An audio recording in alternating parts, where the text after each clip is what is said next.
The Senate Committee on State Affairs will come to order.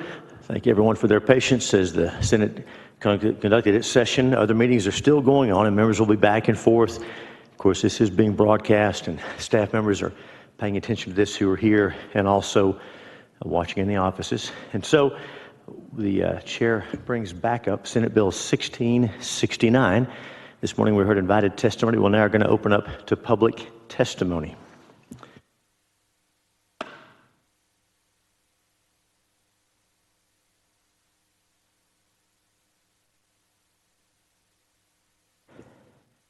I'm going to call a few names and ask these folks to be making your way into the Senate chamber, and then we'll call folks in groups and we'll come up and testify one at a time. This time the chair calls Gordon Matimo. Dr. Gordon Matimo. We're also going to be looking for Jackie Schlegel, Star Stevens, Wes Stevens, Dawn Richardson. So if Dr. Gordon Matimo, Jackie Schlegel, Star Stevens, Wes Stevens, and Dawn Richardson, if you'll be making your way into the Senate chamber, I look forward to hearing your testimony.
Come on down.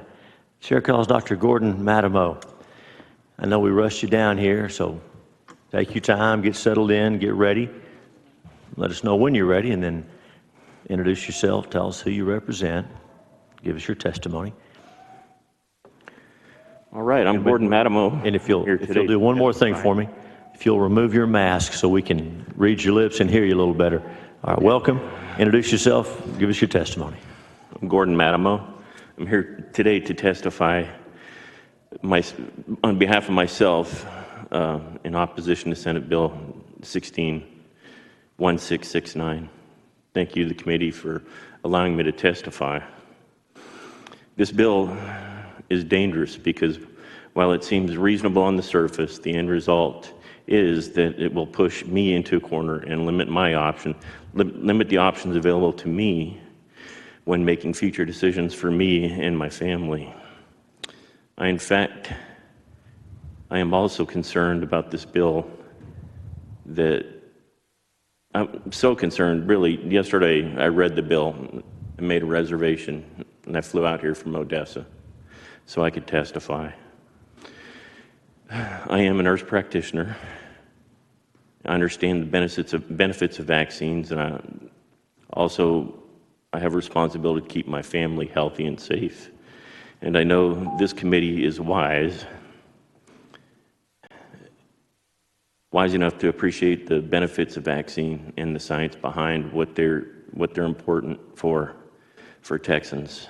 Texans depend on the laws and policies to keep them safe, and support for vaccines is a key part of that approach, as we've seen with COVID-19 pandemic.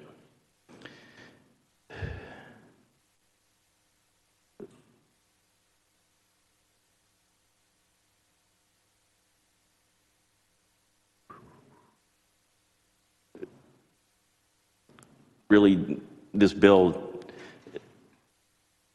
takes some of my liberty away. It narrows my choices when I'm choosing providers for my family, especially my daughter. It really is unnecessarily trampling on my liberties.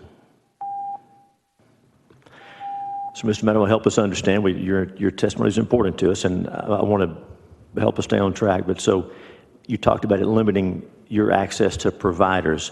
I'm not fussing at you, but help us understand that, because I want to make sure we get what you're saying. I chose a pediatric provider for my daughter based on the fact that she doesn't take unvaccinated children to her practice. Got it. Makes sense. Senator Hall, any questions for the witness? So, is there any place you draw the line with regards to mandating that everyone be vaccinated as a function of employment or services in a business? If you're in the healthcare industry, I believe you need to be vaccinated fully, 100% to protect the public. Who's going to have that authority to make that requirement? The employer? Allow the doctor, the pediatric doctor, to make that decision that anyone working for them? If it's their practice, it's their responsibility. Responsibility. Are they going to assume, being a nurse practitioner, I know you understand that the pharmaceutical companies that produce the vaccines and the medical professionals who administer them have been given immunity by law because of the nature of what it is. So that puts all the responsibility back on the person getting the vaccine. So if an employer is mandating that person get the vaccine, shouldn't they also accept the responsibility for any adverse effects? That's the law. That's not my place to decide.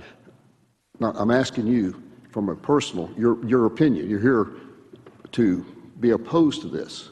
So being opposed to it, if we followed through, would mean that people would then be required to take a vaccine. So who's going to assume responsibility since we know there's a high risk? We know it's a high risk because the federal government has given immunity to those that are. There's no other product out there. Senator Hall, are you talking about the COVID vaccination? Pardon? Are you talking about Yes, the COVID I'm talking vaccine? about the COVID vaccine. Okay. So who's going to assume? The question really applies to any vaccine that someone is forced to take. Who's going to assume responsibility? Because right now, a person chooses, they make that decision on their own. And when they do that, they assume the risk that's associated with it. Now they're going to be forced to take it. So who's going to assume that responsibility? I haven't seen any employer in my region enforce a mandatory COVID vaccine, and I believe until it If you does not stay here have the today, you will hear emergency testimony from several people that have been fired from their job because they refused to get the vaccine their employer required. So, if somebody works in a healthcare environment, they need the vaccine. okay. So where would you draw the line in what a employer could require in the way of medical procedures on a person to work in their office? Medical procedures? Yeah, that's what this is. This is a medical procedure. It's not like requiring an employee to wear steel-toed shoes or a helmet or a vest. They can take those off at night. They can't go home and suck the vaccine out. So they have, for life, changed their body to satisfy the employer. So who's going to assume that responsibility? Again, that's the law. That's Okay. not a question for Not me. going to I'm not a answer. lawyer. Okay, thank you. Thank you, sir. Thanks for your testimony. Thanks you. for being here. The chair now calls Denise Tucker.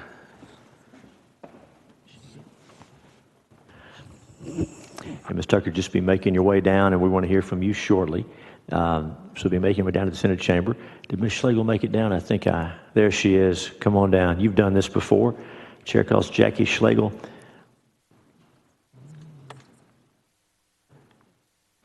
Have a seat, make yourself at home, and introduce yourself. You've done this before. Tell us who you represent and give us your testimony. Thank you so much, Chairman Hughes, for the opportunity to be here in Senator Hall for bringing this bill to the committee. My name is Jackie Schlegel. I am the Executive Director of Texans for Vaccine Choice. I represent Texans for Vaccine Choice and myself. I'm testifying on support of this bill, but I also want to make note that I'm here today on behalf of my 20-year-old profoundly disabled child, Ashlyn. She's not a child anymore, she's a young adult. She will never probably be able to step foot in this building, but I speak for her today. SB-1669 addresses many of the problematic situations our organization has been involved with since our beginning.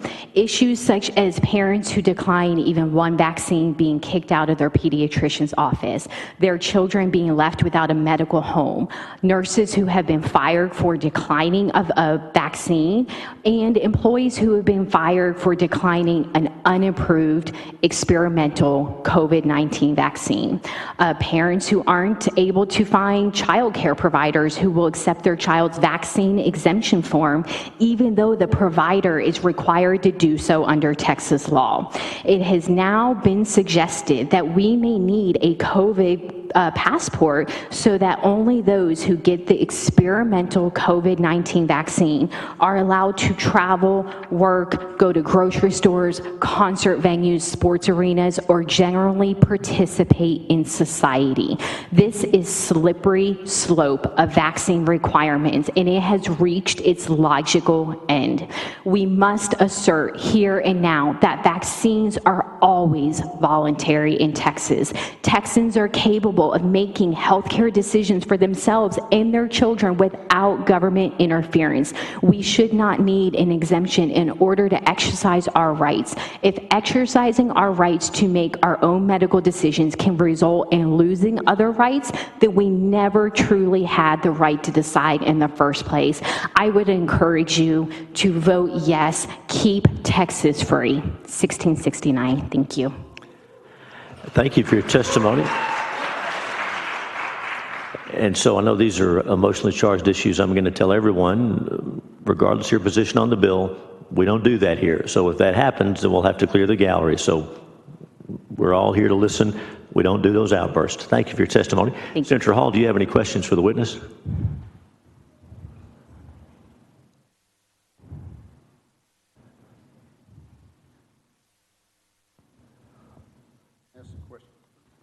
Yes, I'm sorry. Go ahead, Senator. It helps turn the microphone on. We're talking about the issue of mandatory. Yes, sir. It's not about vaccines per se. It is not. This is about a mandatory requirement that all of a sudden that's really new. I don't know of any other medical procedure that an employer has the authority to demand of the employee. Do you? No, sir, I do not. And it is very interesting to me as the parent of a child with complex medical needs. Many of the things that I work with her providers on, informed consent, medical privacy, patient-doctor relationship, are basic tenets that we value and society really upholds. But when it comes to this issue of vaccines, it truly has become a political argument. When we talk about these vaccine passports, we're hearing a lot about that. What we're really talking about is a mandate. My phone is ringing off the hook every single day with school children. Austin ISD just put out an email that all parents will be required to upload their child's vaccination status on a week-to-week basis on the COVID-19 vaccine. These are mandates. So when we start telling people to live in a free society, they have to show their vaccination status. So I've never seen anything like this, and I think Texas needs to lead the way in making sure our rights are protected. Do you think this requirement is treading on violation of the HIPAA laws? I think there are many violations, and certainly medical privacy is one of them. What I'm most concerned about right now is the hard-working individuals of Texas who want to wake up tomorrow and go to their job and provide for their families. When we start making vaccination as a condition of employment or going to live your life or access your community, we are removing the livelihood from Texans, and it is going to cause an incredible litigation nightmare and hardship. This is the second wave of hardship. COVID created the first one, the vaccine mandate that is already happening in the state of Texas on an employer levels, in schools, as well as businesses, is going to create the second wave. Okay. Thank you very much for your testimony. Thank you, sir. Appreciate it. Thank you for your testimony. Thank you. The chair calls Star Stevens. Ms. Stevens, come on down. Make yourself at home there. Introduce yourself and tell us who you represent and give us your testimony. My name is Star Stevens. I'm from Perryton, Texas, all the way up in the Panhandle. I represent myself and Texans for Vaccine Choice. I am a pastor's wife, and I'm a mom of 5, ages 11 to 26. My husband and I drove 10 hours to get here after church last night, so this issue is extremely important to us. I want to share a story with you about my son and how vaccine mandates will be harmful.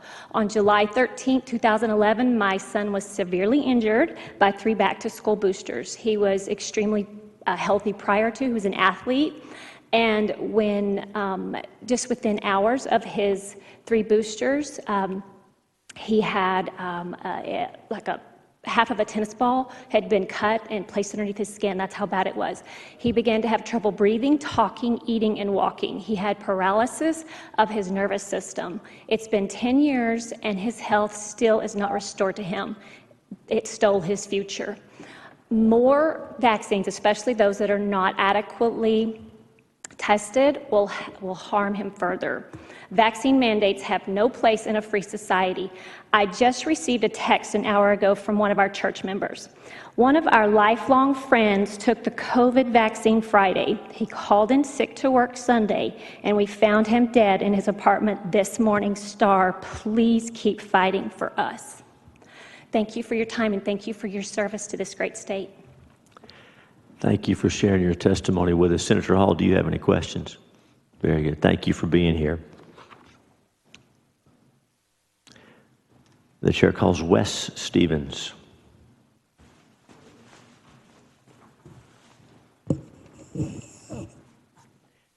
And while Mr. Stevens is coming, I'm going to ask a few more folks to be making your way into the Senate chamber, so we'll be ready to hear from you. And some of these names I've already called, some are new, so please be listening. And shortly we're going to be looking for Denise Tucker, for Stephen Usher, for Robin Hayes, for Ruth York, and then for Dawn Richardson. So, Brother Stevens, welcome. Introduce yourself and give us your testimony, please. Thank you, sir. Mr. Chairman and additional members of this committee, thank you for your service to the citizens of the state of Texas. And also, Senator Hall, thank you for your courage and for authoring this bill, sir. My name is Wes Stevens, and I belong to Star, who just testified. And we live up in Ochiltree County, just outside of the city of Perryton. And as she mentioned, we left church last night, drove all night to get here for the privilege of testifying for this bill. We do have a son who experienced an injury from a vaccination when he was 16 years of age. And so medical freedom is incredibly important to us. I'm a pastor of a church in this community in which we live for the past 16 years. I believe without a doubt the Bible makes it clear that we have been made stewards of our own body. I also believe that it's very plain that God has given us the United States Constitution as the supreme law of the land. And we have an incredible opportunity right now. This legislature has an incredible opportunity right now to take a stand for freedom and for constitutional law. I believe this group has the opportunity to be heroes for freedom and for constitutional law. I believe if this law will become a bill, it will keep certain enemies of freedom at bay. I believe it will keep the state of Texas on the trail of remaining a free state. And I encourage this committee to support this bill because it will stave off mayhem in this state. It will provide for peace and law and order. Please support this bill. Thank you. Thank you for your testimony. Any questions for the pastor? Thank you for being here. Thanks for coming down. Chair now calls Denise Tucker. Ms. Tucker, come on down. We'll get that spot ready for you.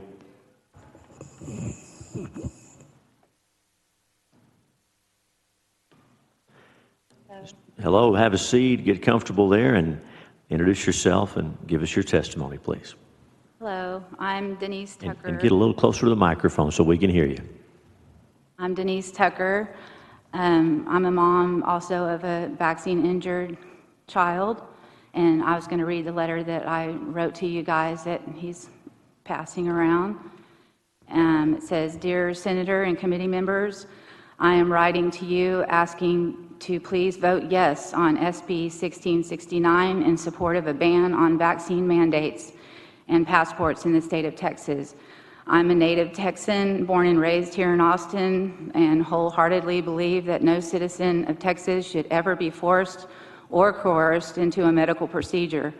There are so many people who were previously vaccine injured as babies or young children, as my now 23-year-old son was, and their pediatricians failed to report the injury to the VAERS system at the time, nor did they provide a medical exemption of any future vaccines. We were basically ghosted by our pediatrician at the time, despite his agreeing that it was a vaccine injury. He sent us to a neurologist who also corroborated this finding, but neither of them provided any type of support, guidance, or written verification. As a young mother, I did not know this day would come, where the choice of whether or not to be vaccinated could possibly be taken away. Sorry, I'm nervous. We chose not to give our son any more vaccines to prevent any further injury, and he now lives with high-functioning Asperger's as a result. And although he's very intelligent, he is unable to navigate the gray areas of social interaction, nonverbal cues, or subtle intricacies of social communications. All the media disinformation happening around COVID-19 right now is difficult for anyone to sort out, and especially for those on the autism spectrum. I, as a young mother at the time of my son's vaccine injury, did not know to demand a medical exemption to protect him in the future, but here we are. His seizure disorder has gone dormant after suffering for the first 5 years of his life. If he were to be mandated or coerced into getting another vaccine, his seizure disorder would most certainly return, and he would then become a dependent on the state to care for him. Right now, he is healthy and thriving and highly intelligent with no seizure activity. We want it to stay this way. He is working. He's graduated from the Honors College with 3 degrees and is pursuing his career. Do not contribute to ruining the lives of thousands, maybe even tens of thousands of vaccine-injured individuals who do not currently have a medical exemption due to the failure of doctors to provide one to them at the time of their injury when they were very young. We also know that there is vast underreporting of vaccine injuries by doctors, especially pediatricians, and that roughly only about 1% are actually reported. Help protect our sovereign right to our own bodily autonomy, and remember those who have been injured by a vaccine or multiple vaccines but do not have a medical exemption. They need to be protected from further injury. All citizens should always have the right to choose whether or not a vaccine is warranted for their individual situation. No pharmaceutical product is safe and effective universally for every human being on this planet. We are all different and have varying cellular and genetic makeup that does not fit into any universal mandate of any pharmaceutical product on the market. Please vote yes on SB 1669 to ensure that no one is ever forced to succumb to further injury from any medical procedure or patented product put out on the market. Thank you for helping protect us all, especially our most vulnerable who don't have an understanding of what is at stake. Sincerely, Denise Tucker, mom to Will Tucker, now 23 years old. Thank you, Ms. Tucker. Senators, any questions for the witness? Thank you for being here. Thank you. The chair calls Stephen Usher. Dr. Stephen Usher, and after Dr. Usher, we'll be looking for Robin Hayes, Ruth York, Dawn Richardson. Doctor, welcome. Introduce yourself. Tell us who you represent, if anyone, and give us your testimony. My name is Stephen Usher. I have a PhD in economics from the University of Michigan. During my professional life, I was a staff economist at the Federal Reserve Bank of New York. I've also served as an expert witness in commercial litigations. I'm here to represent my own point of view. I've been a resident of the state of Texas since 2005. To begin, I'd like to thank the committee for this opportunity to speak. I'm here to express my strong support for SB-1669 because Texans deserve a law to protect their civil rights, their right not to be forced vaccinated or forced to have a vaccine passport, essentially civil liberties issues. Governor Abbott's Order 35 falls short of giving us full protection. It does not prevent us from being kept out of businesses that want a vaccine passport for entry, except, I guess, for some businesses that have received money from the state. It does not protect us from employers who demand vaccines to keep employed. There are good reasons for a person not to be vaccinated. We've heard about the VAERS database information about quite a few deaths associated with the vaccine. Also, people who are injured have little recourse. The PERP Act of 1986, which granted full immunity to vaccine manufacturers, also established the Countermeasures Injury Compensation Program. It's the only recourse for a damaged person. And since 2010, only 8% of petitioners have received compensation. The fund offers no legal or medical expenses. No pain or suffering is paid for. Lost income capped at $50,000, and there's absolutely no judicial appeal. So that's what I wanted to tell you today. Thank you for your testimony. Senators, any questions for the witness? Let me ask, if you don't mind, out of my curiosity, of course, thanks for your testimony. Your background and training and your work, you mentioned some expert witness work. Is that in the area of maybe damaging modeling damages or economic loss or forensic accounting? I'm just curious what that was. That work was about. Commercial litigations, costs of breach of contract, that sort of thing. Good, very good. Thank you. Thank you for your testimony. Thanks for being here. Thank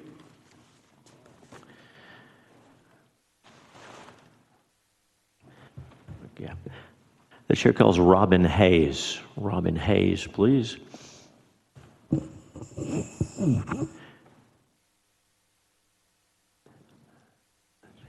Here comes Ruth York. Is Ms. York here? I haven't seen her. She's a frequent witness. She knows her way around, but she may have had a conflict. So, chair calls Dawn Richardson. And while Ms. Richardson is making her way, let me ask a few people to be coming into the Senate chamber so we can be ready to hear from you. That's going to be Rachel Clark, Christine Bennett, Sheila Ely. So we're looking in a few minutes for Rachel Clark, Christine Bennett, and Sheila Ely.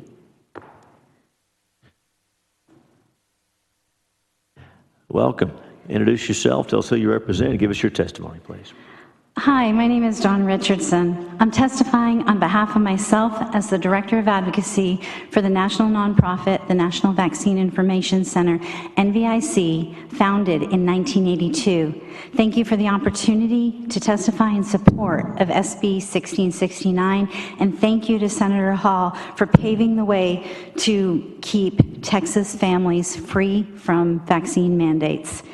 I have participated in the Texas legislative process for the last 25 years, advocating for the right to informed consent to vaccination. Every single thing, including in this bill, included in this bill is there because of problems that we have witnessed that are caused by mandated vaccination or discrimination based on vaccination status. Very simply, SB-1669 prohibits discrimination or segregation based on vaccination or immunity status and prohibits forced vaccination in all areas of your life. There is absolutely nothing in this bill stopping anybody from getting vaccinated. That is an important point. What we are saying is you shouldn't be stopped from living a normal life for not taking a vaccine. This is a personal medical decision where your vaccination or immunity status is your legally protected private medical information according to current Texas law with the Texas Vaccine Registry, that nobody should make you divulge to obtain permission to participate in society.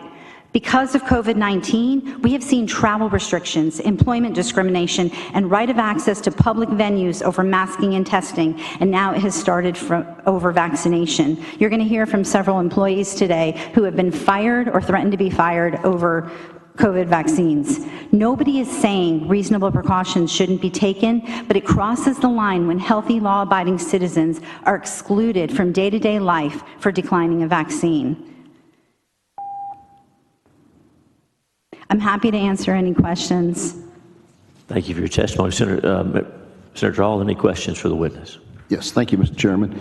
And Don, can you tell us about other states, what they're doing legislatively with regards to vaccine passports and discrimination? Absolutely.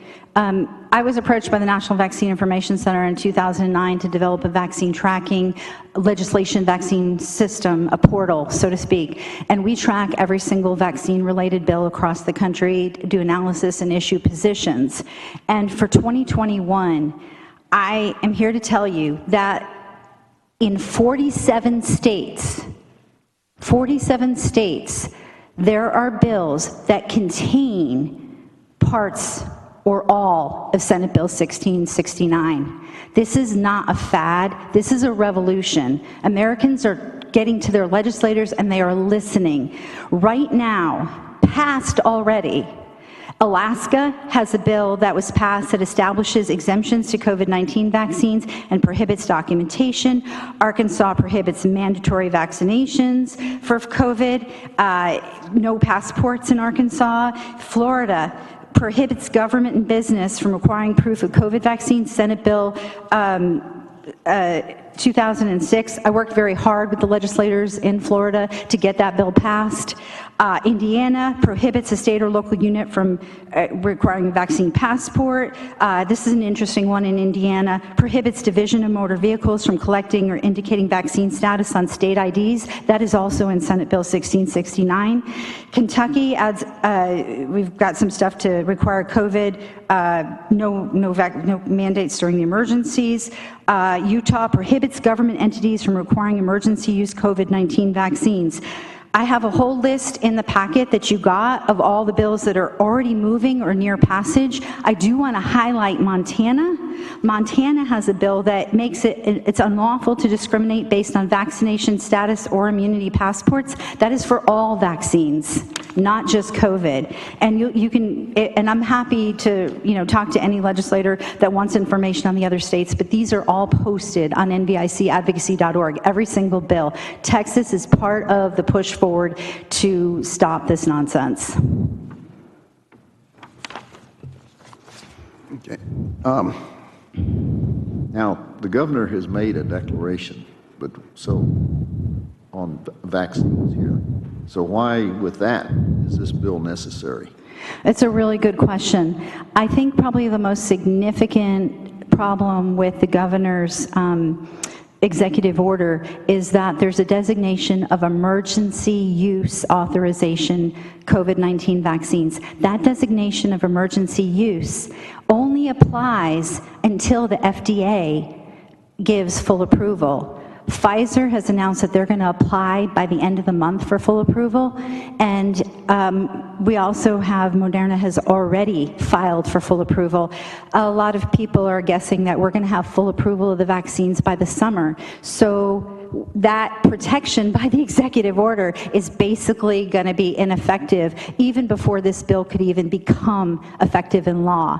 So we're going to lose the protection there. Additionally, it doesn't protect people from work mandates, and it doesn't protect people from the most businesses that we frequent, which are the ones that don't receive state money. So there's some concerns there. So yeah, we need more because that falls very, very short. And when you compare it to the executive order issued by Governor Ron DeSantis, they didn't put the emergency use qualification on the vaccine. It's for COVID vaccines forever, no matter what. So, you know, we're hurting there. What about the existing exemptions for our schools and daycare? Yeah, I know some people have said the kids already have exemptions in Texas. I know we're all concerned about our kids that are in school. You know, can't they just take a conscientious exemption? We already have it in law if COVID becomes mandatory. The problem with that is under the education code, there is an exception for the exemptions, and it is 38.001F. A person who has not received the immunizations required by this section for reasons of conscience, including because of a person's religious beliefs, may be excluded from schools in times of emergency or epidemic declared by the Commissioner of Public Health. Based on the fact that the state of Texas draws down a lot of federal money, a lot of states are keeping emergency declarations in place, even though they're opening up and everything else, because they want the federal money. As long as an emergency declaration is in place, if the health department, they are authorized to add vaccines to the schedule by rule. If they do that and require it, these kids are going to be the only kids who are forced to continue to stay home while everybody else will be able to learn. And that's just not fair. That's discrimination, it's segregation. And when we talk about segregation, I'm talking about 60s level segregation. Different schools, different water fountains, different transportation. If we don't pass a bill like this one, that's what we're headed towards. Thank you. Thank you very much. Thank you so much. Thank you for your testimony. The chair calls. I'm sorry, I just wanted to add, I know she's not here, but Senator Campbell is my senator, and she stood up in 2015 and gave an impassioned speech before the committee against Senate Bill 1114. That would have forced all teachers to be vaccinated in Texas. Let's keep our testimony to this bill. Oh, okay. Well, I was just saying that she is against employer mandates, and I know she's not here right now, and I just wanted to thank her for standing up across time for being against employer mandates. Thank you. Thank you very much. The chair calls Rachel Clark. Rachel Clark. We're going to ask a few more folks to be making your way into the Senate chamber as we continue to hear testimony. Of course, we'll be hearing from Christine Bennett and Sheila Ely shortly, but also please be coming down Jennifer Carmack, Ron Ely, and Reagan Demarinis. Ms. Clark, welcome. Introduce yourself. Give us your testimony. Thank you. My name is Rachel Clark, and this is my first time in the Capitol building. We're glad you're here. Welcome. I'm glad I'm here, and I wish it was under different circumstances. I am for this bill that is written. If this bill does not pass, the segregation will continue. The segregation began with the lockdowns last year when government decided who was essential and who wasn't. Then it became even more segregated when the mask mandate came up. And I have a medical exemption to the mask mandate. I cannot wear one. So the governor said he allowed a medical exemption for the mandate. My employer, I'm a teacher, my employer said they would honor a medical exemption for the mask mandate. That medical exemption included me staying home, working virtually. I was not allowed on campus. I haven't been allowed on campus all year long. I wanted to go back to school. I was one of the few teachers that actually did want to go back to school and hug my kids because I read the medical studies and I read the journals. And what they were doing was wrong. The kids were not carriers of this, and we should have been there and not with all these excessive protocols. Now the segregation will continue with the vaccine. I cannot take a vaccine. My son cannot take a vaccine.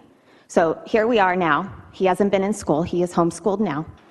I cannot work virtually. We're supposed to go back to school normally. We're not going to be virtual next year. And now, if they are Every day, I fill out a health screener, and I work from home. And every day, my employer asks me, did you get the vaccine? Yes, no, or decline to state. I have to give my employer my medical information. That is wrong. That's already segregation. I shouldn't have to share whether I decided to take a phase 3 experimental trial vaccine, that we don't know what is going to happen with this, what the long-term studies are, especially when we're already have vaccine issues with other vaccines. We need this to pass because the segregation has already been happening. Already stores have declined us. So what's next? The vaccine passports? I thought this was supposed to be a constitutional state. That's why I moved here. I moved here from California, where medical tyranny exists. Florida and South Dakota are freer than us right now. They value the Constitution. They value medical autonomy. We cannot continue to segregate based on vaccine status and mask status. This is wrong. This is supposed to be the freest state in our country. Thank you for your testimony. Senator Hall, any questions for Ms. Clark? Yes, thank you, Mr. Chairman. Has the school told you that you will not be allowed to go back on campus without a vaccine? They have not said that yet, but they are asking every day, and they are giving us emails and reminders daily that there's free vaccines and go get them. But it's optional for now. Okay. Vote. All right. For now. Okay, thank you. Thank you for your testimony. The chair calls Christine Bennett.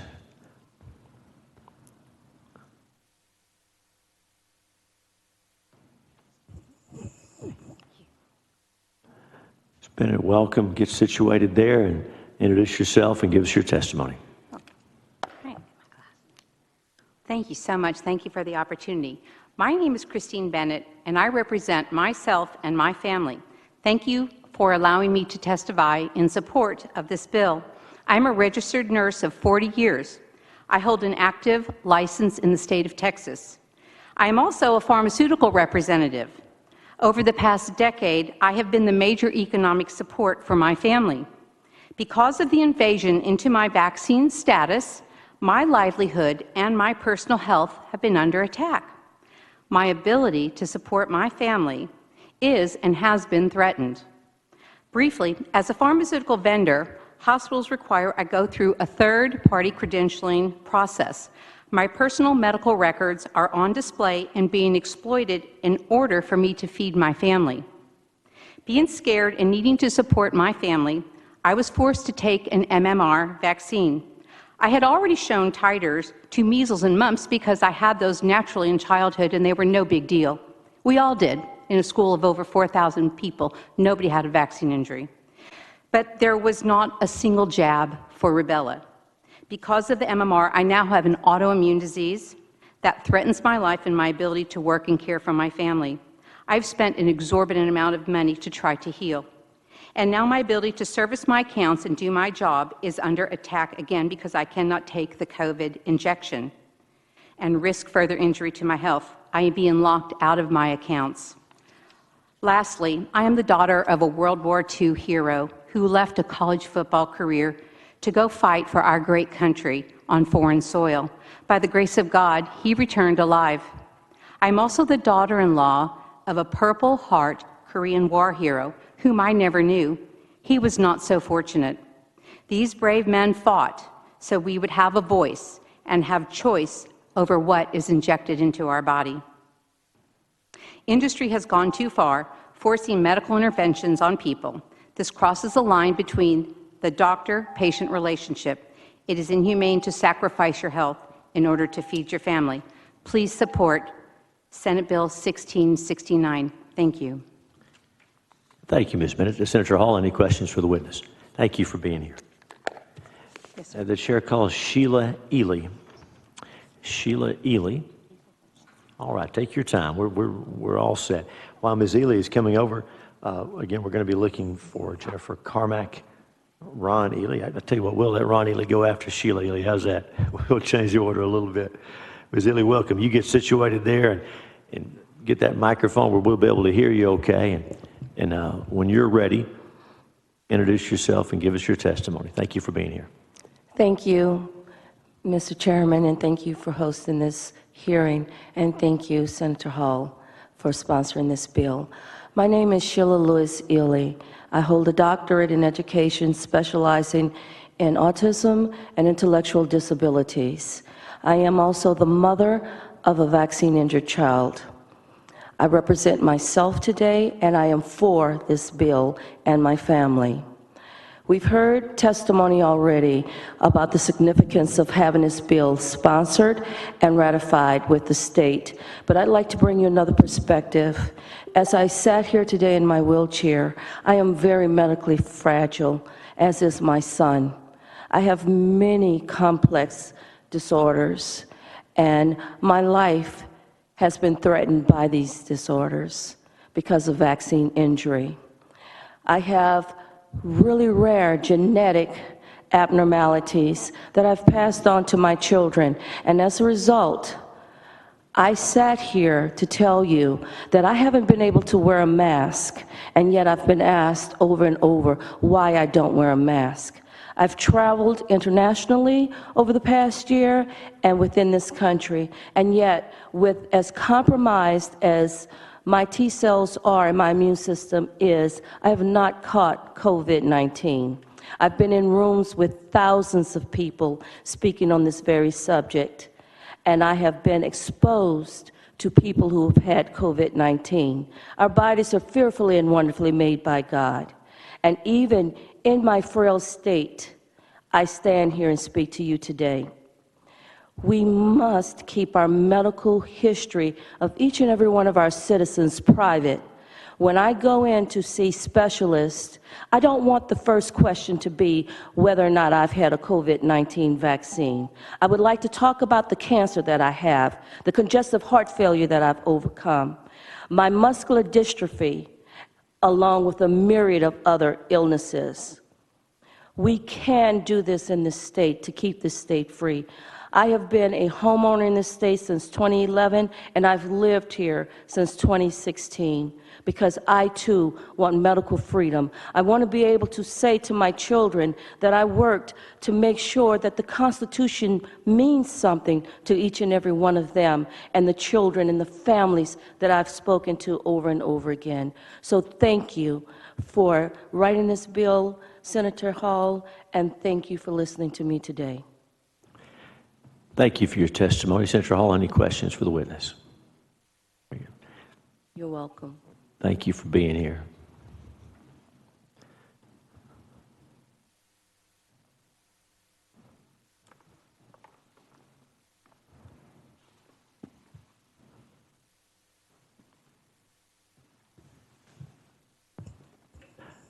Mr., do you want to go next? Do you want to go, or do you care?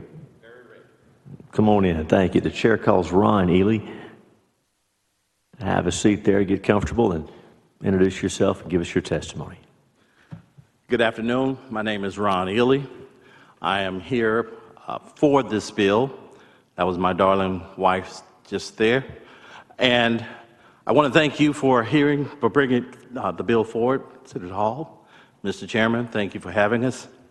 I am a 26-year military retiree. I'm also a business owner. Now, as a business owner, I don't feel it's my requirement. It shouldn't be my requirement, or I shouldn't be weaponized to hold employees accountable for medical procedures. Now, under that, if we're looking to do things like that, where do we stop? Where is that line drawn that me, as that employer, where is my responsibility? Where is my liability? What we're looking at right now is something that changes history forever. And America has come a long ways from the days of segregation and all of those things. So if we start going back saying that in order to move about this country, we are required to take a jab or take a medical procedure, we're moving back to the time when slaves couldn't move around this country without showing their papers, when people didn't have a freedom of the autonomy of their bodies. Do we then go into a place where we're no longer allowing women to make decisions based on how their perception of their lives. So I am for this bill. I think we as Americans, as a military man of 26 years serving this country, taking freedom around the world, we should be free to decide the autonomy of our bodies. Thank you. Mr. Ely, thank you for your testimony. Senator Hall. Thank you, Mr. Chairman. As you said, you're a businessman. Yes. You have your business. Yes, sir.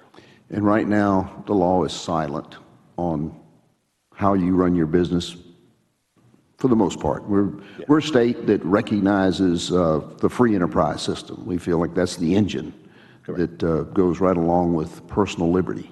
Yes. But when you have, just like we have individual liberty, where my liberties end, where yours begin, we have to draw a line for those. And then we have the business interest and private property owners. And we are constantly having to draw a line between where the rights of the property owners and the rights of businesses collide and make a decision on where we draw the line. In this, we're talking about drawing the line between individual liberty and business rights. Right. And between those two, I would think that based on the way our founding fathers wrote the documents of what's the ranking of importance, would you agree that personal liberty trumps business interest? I absolutely agree that personal interest should always trump business interest. Okay. We can always make money. We can always have a business. But when we start infringing on health, wellness of others, we've crossed the line. So we as the government, like we write laws for OSHA that protects the safety of workers in your business, there are certain things you can't do. Correct. But in protecting the interest of them, and there are environmental rules out there. Get a little closer to the microphone so we can hear you. Y'all go ahead. So if we were to tell you you couldn't mandate medical procedures for your employees, do you think that would diminish your ability as a business person? Not at all, Senator, because here's the difference. OSHA regulates on the job the things employees will do on the job. Mandating a vaccine will, once that person receives that vaccine, they leave my job, it takes on a whole nother meaning at that point. So requiring them to wear a mask or hard hat or shoes to perform the job, that is one thing. But to carry a vaccine that may alter or hurt them permanently, I can't agree with that. Okay. Thank you very much. I appreciate your testimony. Thank you. And thank you for your service. Absolutely. Appreciate That's right. Thank you for being here. The chair calls Jennifer Carmack. Jennifer Carmack. And while Ms. Carmack is making her way, we're going to ask the following people to make your way into the Senate chamber.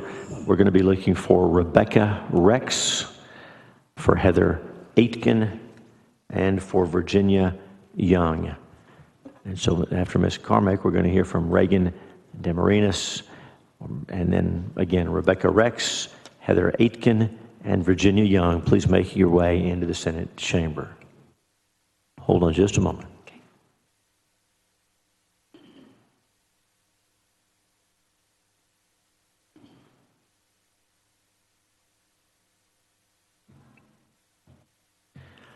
Welcome. Please introduce yourself and then give us your testimony. Thank you. My name is Jennifer Carmack. I'm a resident of McLennan County.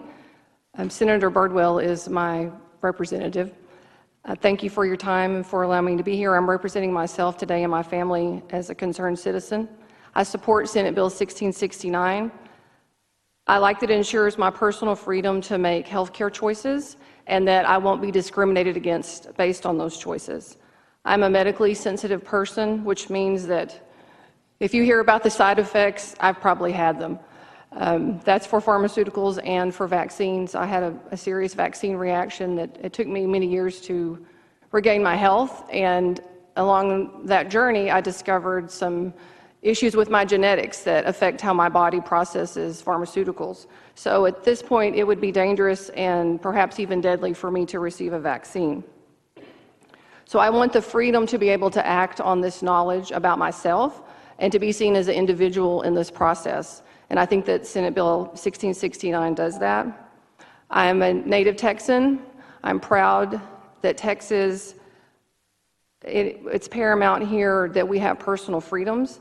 This pandemic has taken so much from our state and our country, and I don't want it to take more personal freedoms for us. So I'm asking you to support the Senate bill to protect my right to protect my own health.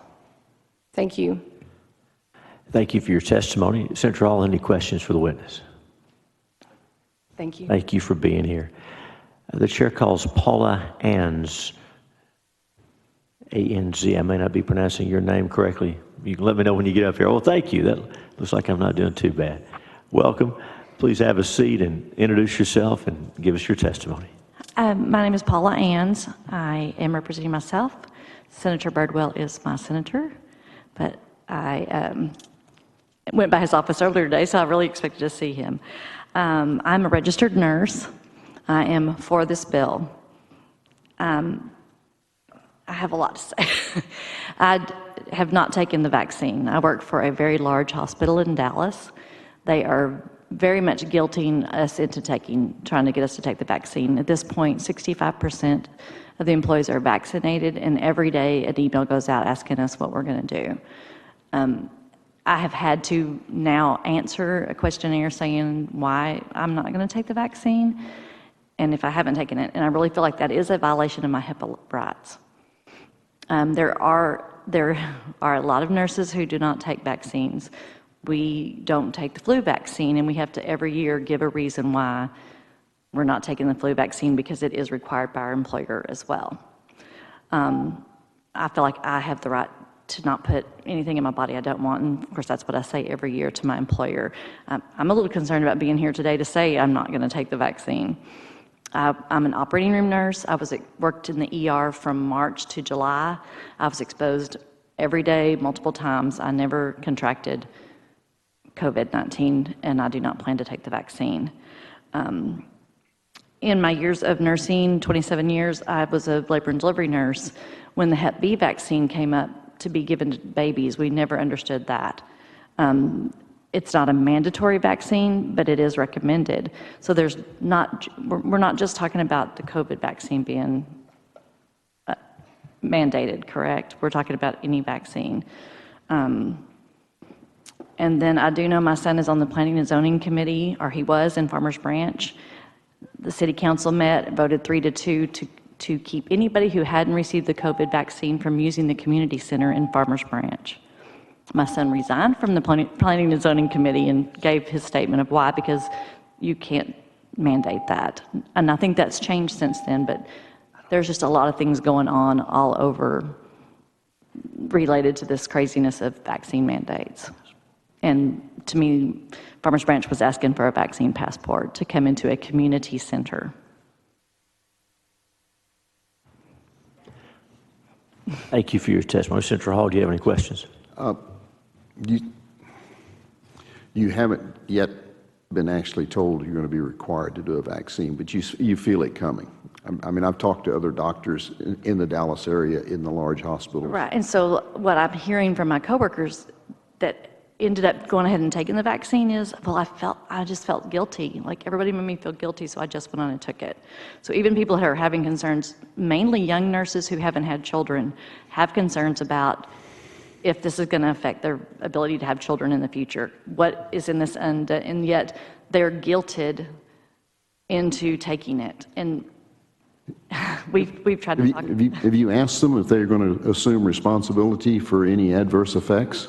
So when I went to work for the hospital I worked for, I've been there 8 years, I had never been required to take the flu vaccine. Mm-hmm. So I can speak to this because I said, I've personally taken care of people who've had adverse reactions to the flu vaccine who got Guillain-Barré. I personally know for a fact 3 people in my career I've taken care of who contracted Guillain-Barré from the flu vaccine. So if I get that, are you going to take care of me? They would not answer that. Okay. Thank you. Thank you for coming here today. It took a lot of courage because I know that there are businesses out there that are looking with retribution. I think we're going to probably hear from some that felt the heavy hand, but I know, and I've talked to others, and it's a shame that this is happening. But our government's worked real hard at instilling fear in people. And Fear, he is a liar. yes, absolutely. Thank you very much for your courage to be here today. Thank you. Thank you for your testimony. The chair calls Reagan Debrinus. Come on down and then hold tight when you get there.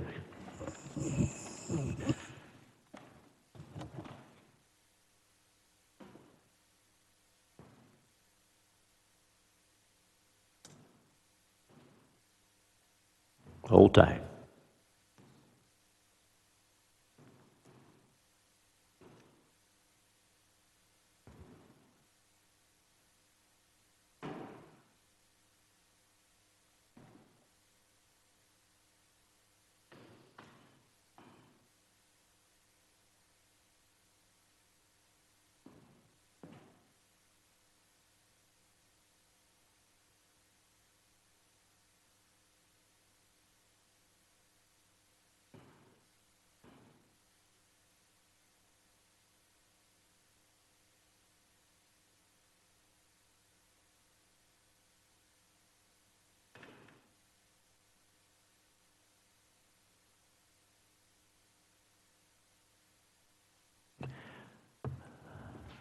Welcome.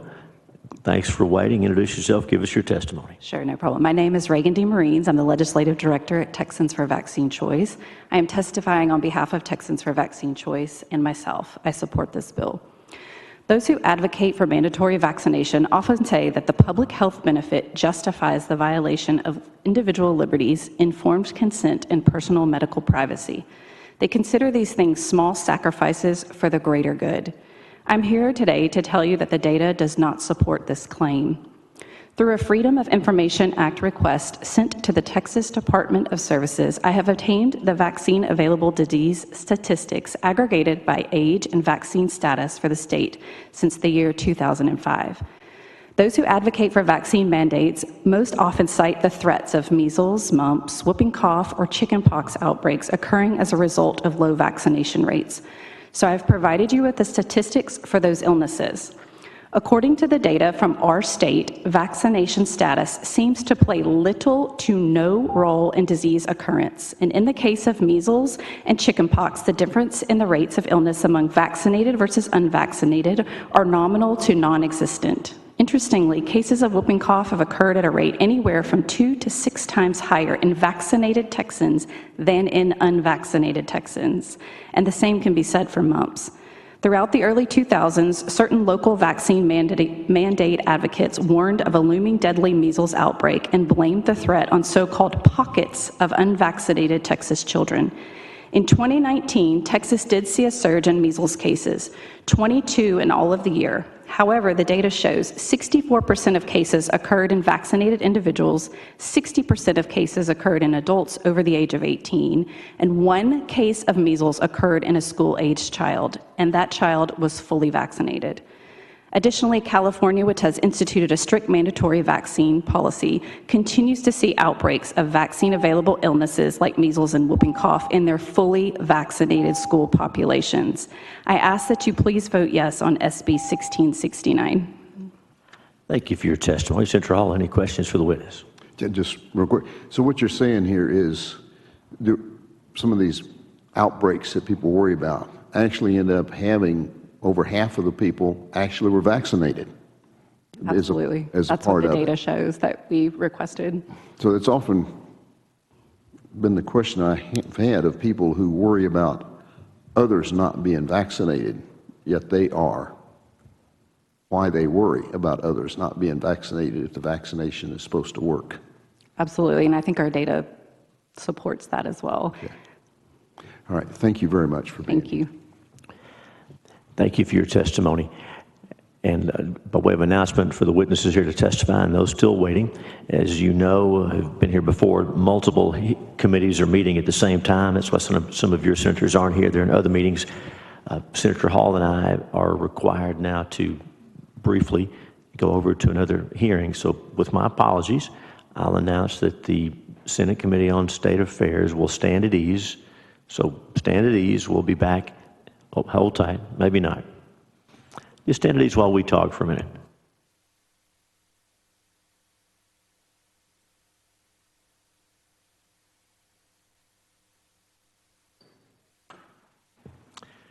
Thank you, Senator Hall. This is we have to be flexible around here. So we're not going to stand at ease after all, but we may later. But we're going to keep moving and keep listening. So we'll continue moving through. Thank you, Senator, for keeping track of all that.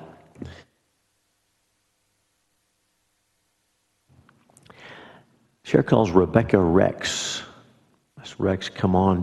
We're going to be looking for Heather Aitken in a moment, and Virginia Young. And we'll also ask Lisette Allen and Rika Lakshmanan to be making your way into the Senate chamber so we can hear from you shortly. So be making your way, Lisette Allen and Rika Lakshmanan, please.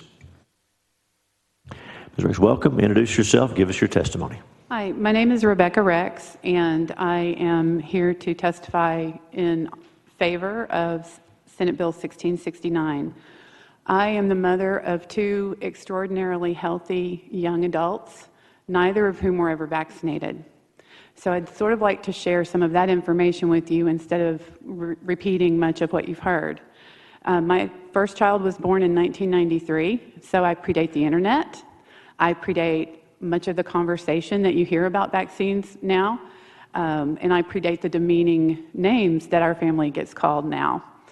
My son was clearly born with some sort of a health condition. We couldn't identify it quickly. When he was 2 months old, I took him into the pediatrician and was told we needed to vaccinate him since we were there, and I said, we don't know what's wrong with him. Why don't we wait? The response I got from the pediatrician was profane.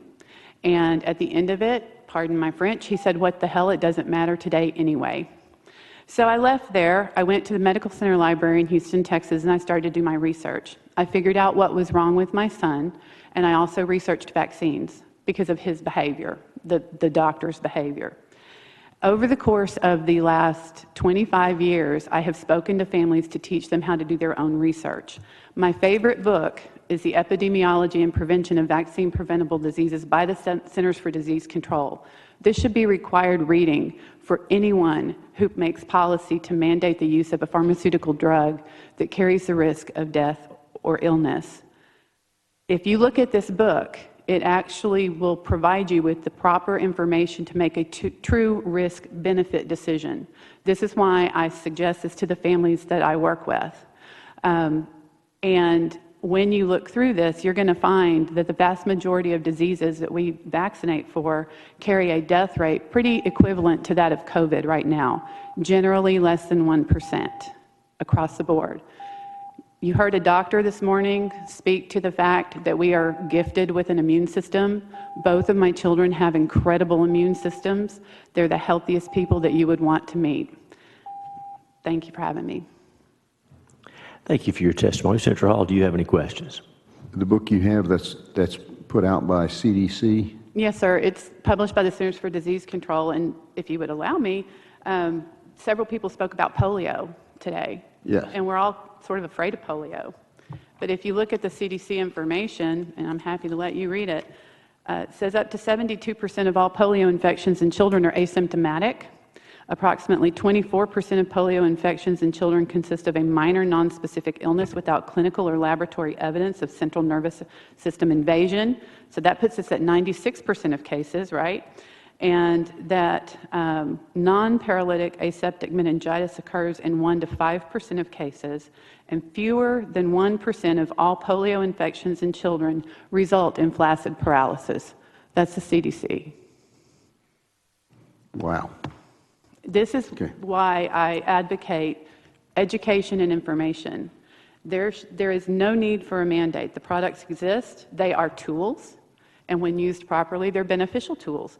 But when used like a shotgun, it's a problem. You don't shoot a deer with a shotgun. Right. Okay. Thank you very much for your testimony. Appreciate you. Thank you for being here. The chair calls Heather Aitken. Heather Aitken.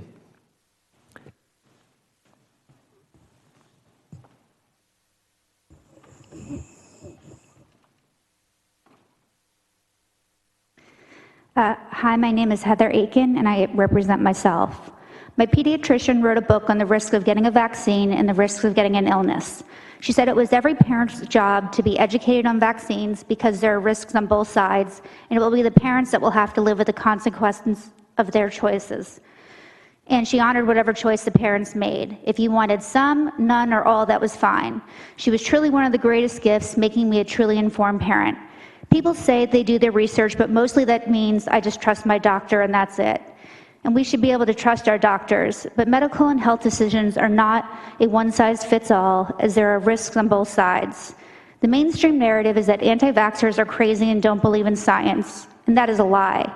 We all believe in science. We just might not agree that injecting our children with poisons, toxins, and ingredients that open the blood-brain barrier is the best way to good health. Trying to find medical help for your child without being treated like you're a bad parent, harming your child, or that your child is a walking carrier spreader of all disease is rare. I personally experienced this twice at urgent care since we moved here, even with a medical exemption. I was also unable to find a pediatrician when I moved to Texas, as many practices won't take unvaccinated children. So instead, we are at a family practice, which is fine because my child rarely gets sick. But I can't believe it's legal for a pediatrician to discriminate and not give medical care to a child. It is beyond me that anyone thinks they have the right to make a medical decision for myself, my child, or anyone else's child, especially with an experimental vaccine with zero liability for harm. I and thousands of other parents had to flee states like California and New York, where they have taken away religious, conscientious, and even some medical exemptions. Children in Austin ISD will have to disclose their vaccination status, and this can lead to bullying from kids, teachers discriminating against children, and kids not being able to participate in sports. And I personally don't want to be treated like a second-class citizen, segregated, or have to have communities be torn apart over what should be private medical decisions protected by HIPAA laws. My family came to Texas for kindness, respect, and most importantly, freedom, medical freedom. Please vote yes on SB 1669. Thank you for your testimony. Senator Hall, do you have any questions? Very good. Thank you for being here. The chair calls Virginia Young. And while Ms. Young is coming, I'm going to ask a few more people to be making your way down to the Senate chamber. In just a few minutes, we'll be looking for Lacey Waller, for Glenn Vo, and Dr. Jerome Young. So Lacey Waller, Glenn Vo, Dr. Jerome Young. Y'all please be coming down into the Senate chamber so we can hear from you. And welcome. Introduce yourself. Give us your testimony. Hello. Yeah, thank you so much for this opportunity. My name is Virginia Young, and I am here on behalf of myself and my family in strong support of SB 1669. I'm going to take the last page, I believe, was pulled off of some of my written testimony of one of the 20, so I'm just going to repeat that little paragraph from my oral testimony. I never had chicken pox, yet I have solid natural immunity to varicella. Claiming a vaccine prevented a disease simply because once one has had the vaccine and then just simply doesn't have the disease is illogical. We have immune systems. The more vaccines we add to the list, the more reactions we see, the illness and the deaths we experience, such as I have in my family, which includes the loss of my parents and my brother. That's true science. Many will require 24/7 care for the rest of their lives. Life is precious, it is priceless, but this begs many more questions. What has been the cost of society from vaccine injury? We will never truly know. The numbers that I see promote vaccination. They claim that they're safe and effective. This is what we're told and taught in school. I felt certain that I, with a biomedical science degree and a graduate degree in health, as well as a healthcare provider and a researcher, would know if there was trouble with vaccinations. I came from a line of physicians, including a past president of the TMA, and educators, and we believed there was a safety net. I found out the hard way, there is no such safety net, and we are all in grave danger. In closing, I'd like to say that mass vaccination is in direct opposition to any code of medical ethics I'd ever seen. But note that we now live in a time where the majority of physicians are no longer taking the Hippocratic Oath. This push dates back long before my birth. My own mother was told in the late 60s that vaccines were required for school, yet here in Texas that bill did not pass until 1970. My older brother, with full immunity to these childhood illnesses, was for some reason given vaccines in the 1960s. My mother did not realize that at that time there was a brewing push to try to do a double-blind placebo trial. My brother would have been the perfect person for that control group, and that double-blind placebo trial has yet to be performed. Thank you. Thank you for your testimony. Senator Hall, do you have any questions? Okay, thank you. Thank you very much. The chair calls Lizette Allen.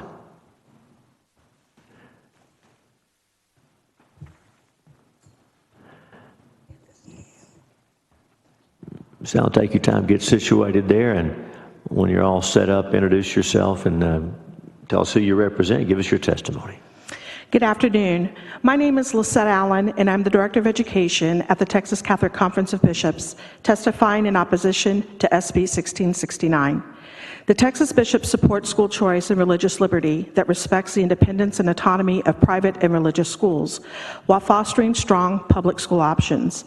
We are concerned with the provision of SB-1669 that would prohibit a private school from requiring any immunizations as a condition of admission or attendance.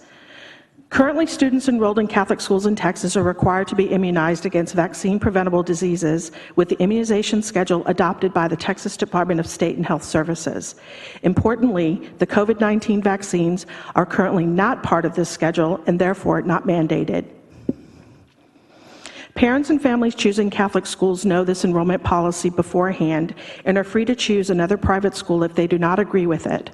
The rationale of this policy is to protect students, staff, and teachers from infectious diseases.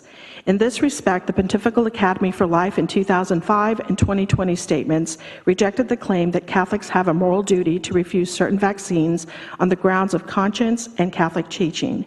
For example, they encourage Catholic parents to vaccinate their children against rubella and other serious diseases despite the illicit origin of the cells lines used in the manufacture of these vaccines. SB 1669 would prevent private schools from requiring any vaccinations whatsoever. This would impinge upon the religious liberty of Catholic schools and could lead to serious health crisis, and on top of an ongoing pandemic. For this foregoing reasons, we respectfully request you oppose SB 1669. Thank you for your testimony. Senator Hall, any questions? Yeah, I got a couple of them. What religious principle would be violated by you not being allowed to require people to be vaccinated in the Christian faith? In the Christian faith, I would have to get back to you on that because I don't know. Obviously, you made the statement, so I thought maybe you knew what you were talking about. Thank you. Now, I've got another one. I've got another question for you. If the school were to mandate, you've heard the testimony here today of people, yes. You understand there is a risk with taking a vaccine, that yes. There's absolutely. Is the school willing to accept responsibility for any damage that's done to a person that they're required to take that vaccine? That I don't know. That would have to be a discussion among the Texas bishops and the diocese in which they serve. I would like for you to ask them both of those questions, and I would like to see their answer, okay. Either with a visit or in writing. Okay. What is the Christian principle that's being violated? Okay.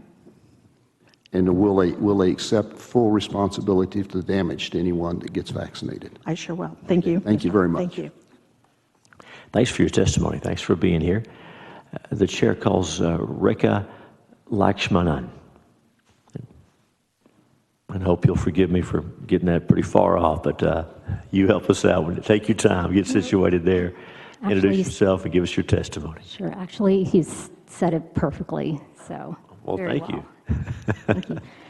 Good afternoon, Chairman and Senator Hall and members of the committee. My name is Rekha Lakshmanan, and I'm here today on behalf of the Immunization Partnership, as well as myself, testifying in opposition to SB-1669. This bill will endanger the public's health. While I do work for a nonprofit organization that advocates for vaccination, I'm also the daughter of a 74-year-old woman who benefits from people being vaccinated, an aunt to 4 incredible school-age children, and a fellow Texan to the 29 million other Texans. I take the freedom to live free from worry about vaccine-preventable diseases very seriously, and I want that for everyone, including the people here today testifying in support of this bill. Because at the end of the day, I care about Texans.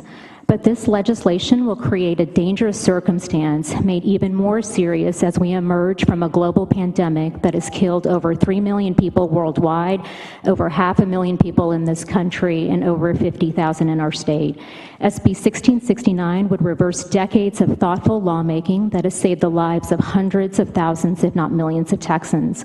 Furthermore, I know that in some previous testimony, the word discrimination is being used, but it really should not be used because, as a reminder, vaccine status is not a protected class.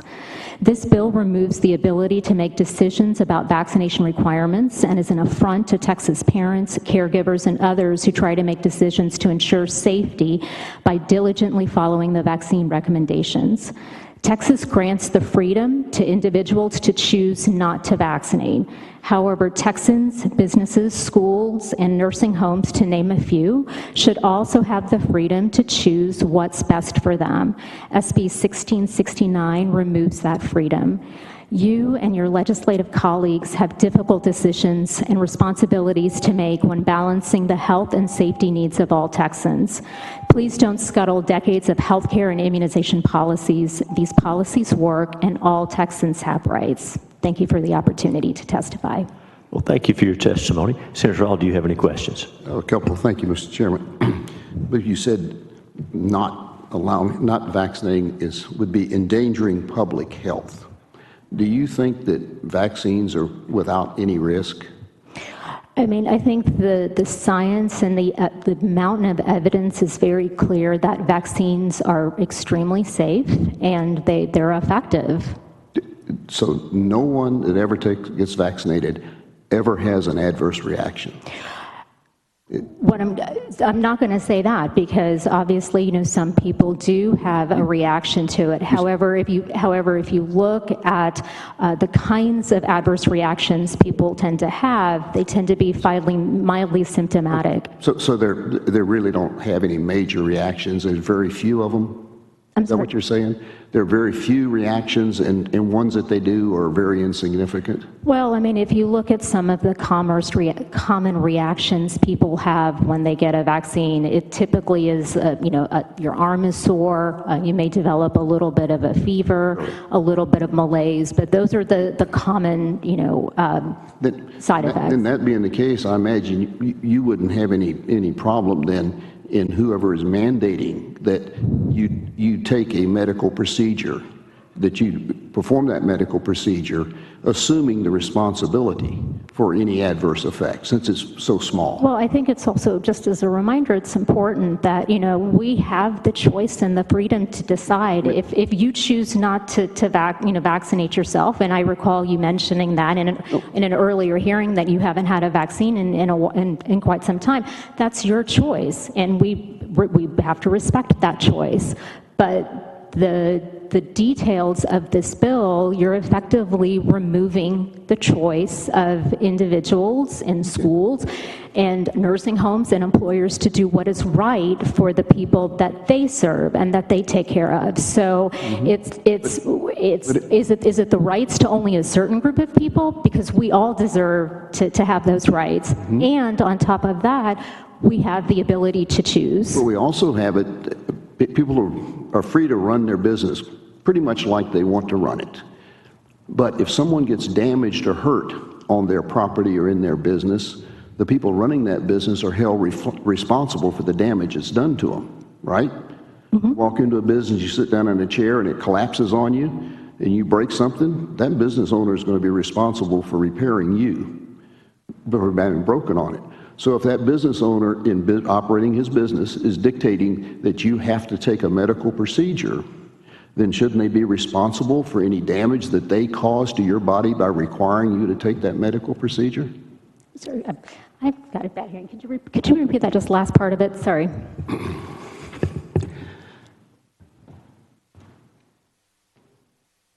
Where did you leave off? Where did you miss it? If you go into a business and you hurt yourself, you get damaged in there, you sit down in a chair, it breaks, you fall and break an arm or leg, that business owner is going to be responsible for you having got hurt on their premises, because that's the way they ran their business. They chose to have that chair there, it was not adequate, and you got hurt. So shouldn't that same business owner that's going to require you to have a vaccine as a function of working there, or whatever it is, they mandate that you have to take that medical procedure, which there's very little difference between the medical procedure, it's just a shot, but it's not even a difference in maybe having a hysterectomy or an appendix taken out. It's a medical procedure, but it goes wrong. Shouldn't that person who required you to do that be responsible for what they're forcing you to do to yourself? Well, Senator Hall, I would kind of respectfully ask the question that under the guise of this bill, which removes, those businesses or entities from requiring vaccines, then I would say, then will the government be responsible for paying, all the illnesses, the costs associated with illnesses, because an employer, had someone who got sick from a vaccine-preventable disease, but yet under the details of this bill, the government should respond with responsibility to pay for those illnesses. No, but vaccines are a special thing. Matter of fact, they are so special and so dangerous that the government has given immunity to the manufacturers of the product and the deliverers of the product from any damage. And yet, you have something, I don't think you would buy an automobile if you were told the manufacturer's automobile has no responsibility for anything that happens in it. This is the only product out there in which the producer and the deliverer are immune from the damage it does to someone, yet a third-party employer is going to tell someone they have to take this in order to earn a living for their family. Well, I mean, Don't you think they should assume some responsibility with that? Well, in fact, the United States has the vaccine court, which is a no-fault system, that if someone, claims that they have a vaccine injury, they can go to the vaccine court and it's no fault. In fact, it's broken and ineffectual. It's broken and ineffectual. Less than 1% of the people damaged by vaccines benefit from that system. But anyway, thank you very much for your testimony. Thank you for the opportunity. Thank you for your testimony. The chair calls Lacey Waller. Lacey Waller. And we're also going to ask the following folks to be coming down into the Senate chamber. Andrea Gauthier and Mel Matson. So Andrea Gauthier and Mel Matson, please make your way down to the Senate chamber so we can hear from you in a few minutes. And welcome. When you get situated there, introduce yourself, give us your testimony. Take your time, make sure you're ready. Good afternoon. My name is Lacey Waller, and I am testifying on behalf of myself in opposition to SB-1669. I can't help but be struck by the irony of hearing the Texas legislature regularly discuss at great length self-responsibility and Texans' ability to protect and defend themselves. Texas celebrates every achievement related to business and a free market economy. Our state prides itself on being a bastion of freedom and liberty. SB-1669 threatens all of these ideals and principles. As a fifth-generation Texan, a wife, a mother, a daughter, I want to preserve my freedoms in a world where I must live alongside fellow Texans who choose differently from me. I respect that their choices are allowed under the law. I simply want to make sure my choices for my family are protected too. I teach my children that choices have consequences. Sometimes people don't like those consequences. That doesn't mean the state should get to force me to bear the consequences of others' choices. We have the freedom to choose the jobs we apply for, just like businesses have choices related to job requirements. The same goes for healthcare providers. I want to see a Texas true to its word that respects the freedoms and liberties of all Texans, not only those who are the loudest or most intimidating. I heard in the Senate yesterday the argument made over and over again that we should trust Texans to make the right decisions. If that's the case, then let me make my decisions. Respect the Constitution and the freedoms it guarantees. I take the duties entrusted to me as a mother very seriously. I'm asking you to trust me and all Texans to make decisions for themselves. Don't force the state into my family's business. This bill goes too far. It infringes on my liberty and that of millions of others in our state. Do the right thing. Don't take away Texans' right to choose.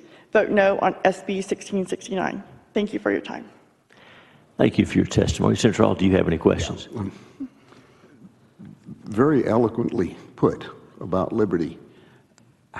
I'm confused because an employer is taking away your liberty when he requires you, and when you have it where all businesses are requiring a vaccine as a function of employment.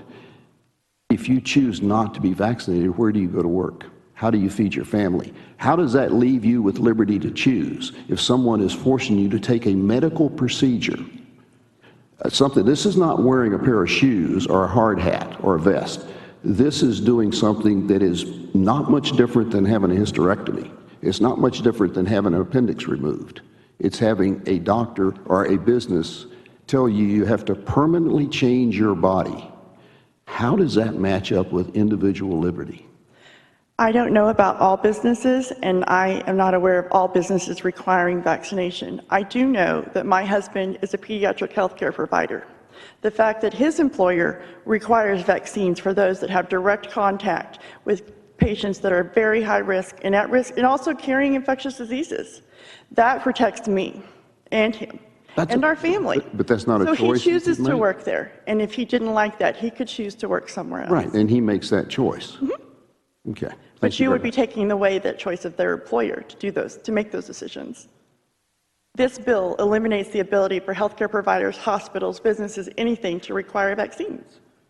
Is correct. Okay. 10 of it. Thank you. Thank you for your testimony. The chair calls Glenn Vo. Glenn Vo.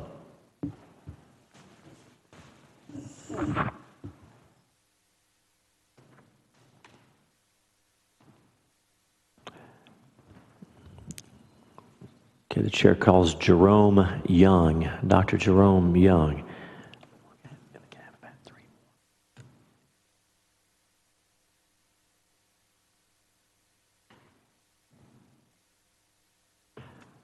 Doctor, get set up there, and before you get started, we're going to ask a few more folks to be making their way into the Senate chamber, and that's Dr. Nicholas Gauthier, or Gauthier, Gauthier. We called Andrea earlier to make her way down here.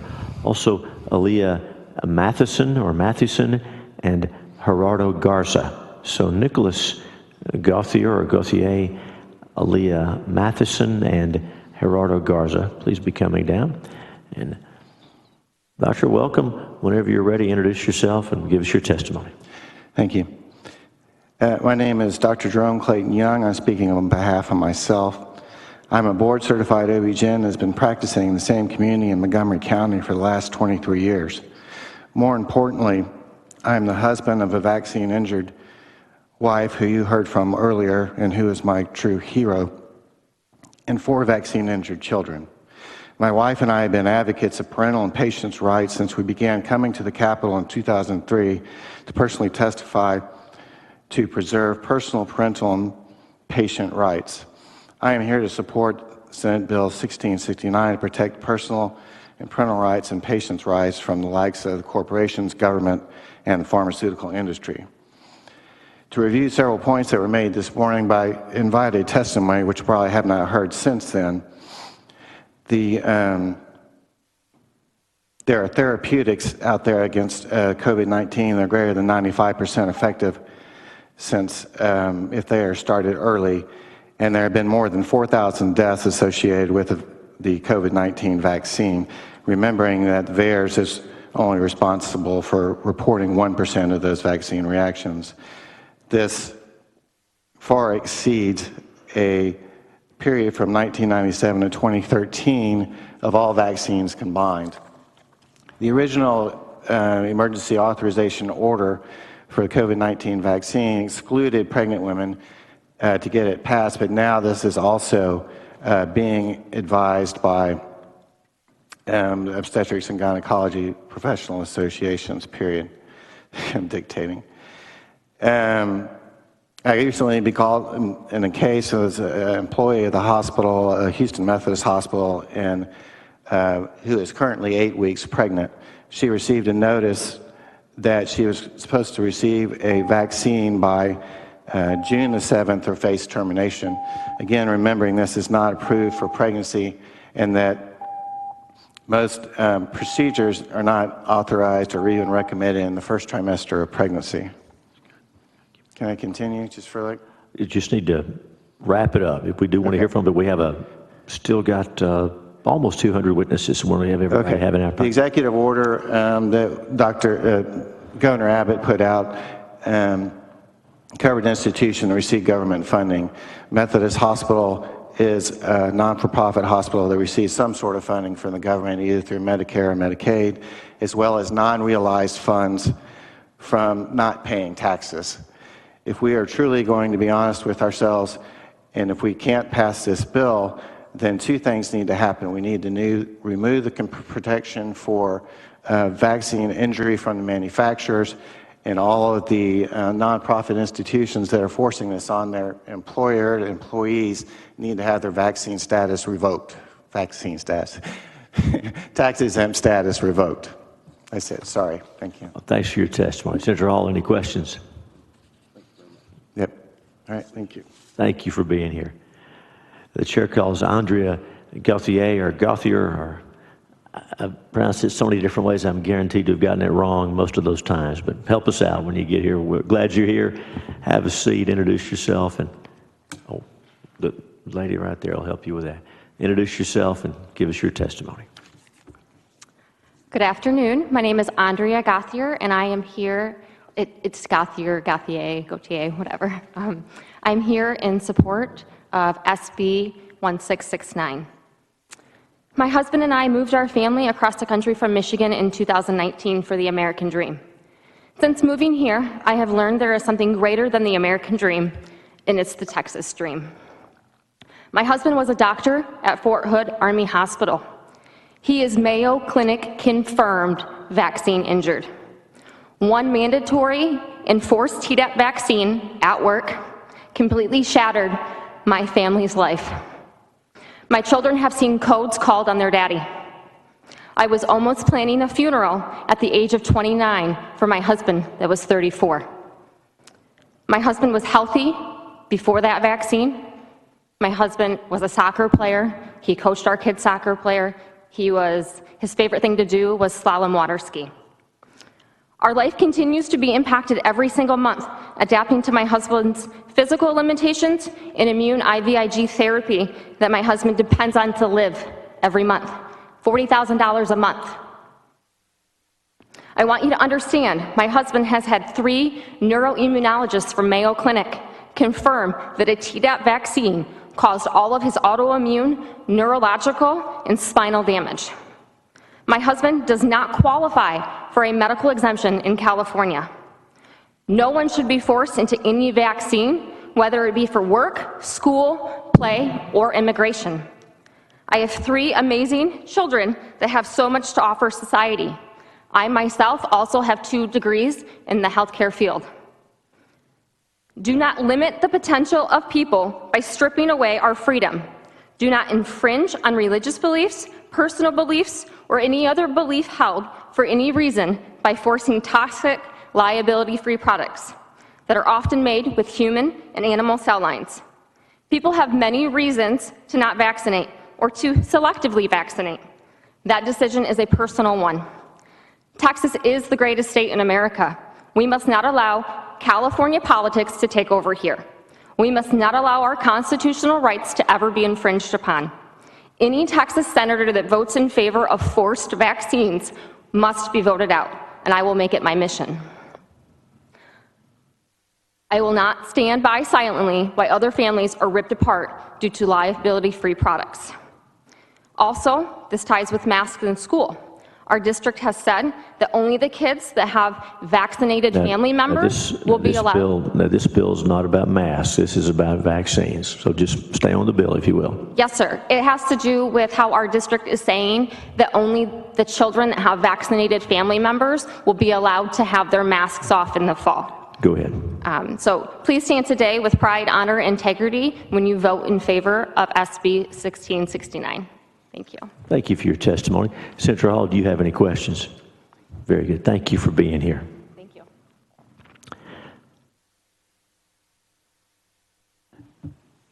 And the chair calls Dr. Nicholas Gauthier. I'm getting closer on that. Doc, make your way over here. Take your time.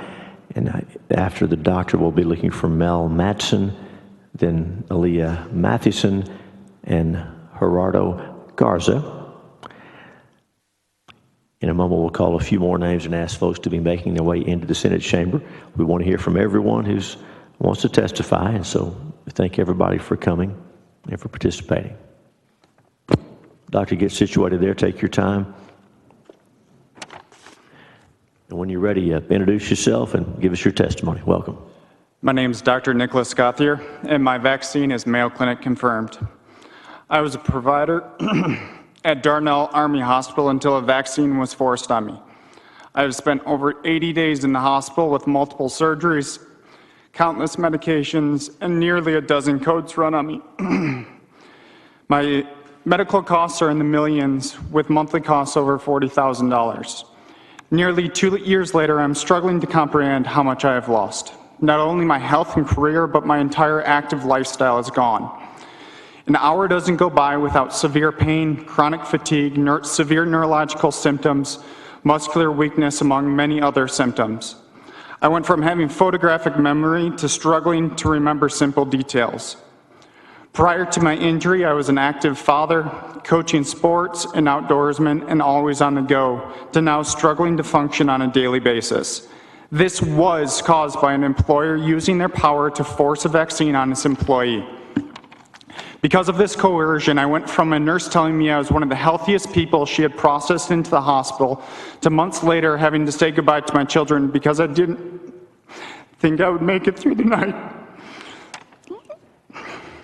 Let me repeat myself. I went from being one of the healthiest people a nurse at an Army hospital has ever seen to having to say goodbye to my young children because of a vaccine. No employer has the right to force this pain on anyone. I have to live in constant pain wishing it would end. I have to live with a mounting pile of debt. I have to live with knowing I will never work again. No one should ever have to deal with this hell because of an employer. Please ensure this doesn't happen to any other Texans and support SB 1669. Thank you for your time. Doctor, thank you for your testimony. Thank you for being here. Senator Hall, do you have any questions? Thank you, sir. Thank you, Doctor. Thanks for your testimony. The chair calls Mel Matson.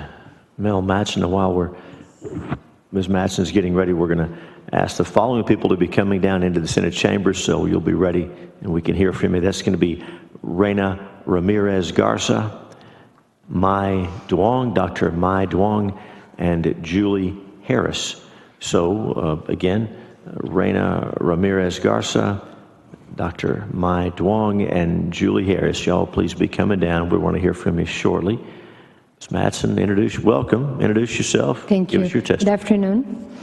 My name is Mel Matson. I'm here to support SB 1669. I'm a lawful immigrant to the United States. I came to the U.S. looking for freedom and opportunity. And in the way of opportunity, I was giving way more than I ever thought possible. Today I have a beautiful family and I'm here to testify.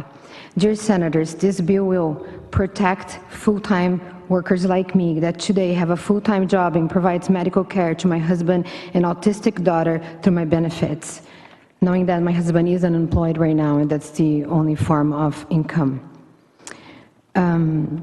Not only my family will protect tens of thousands of Texans that are choosing their medical freedom.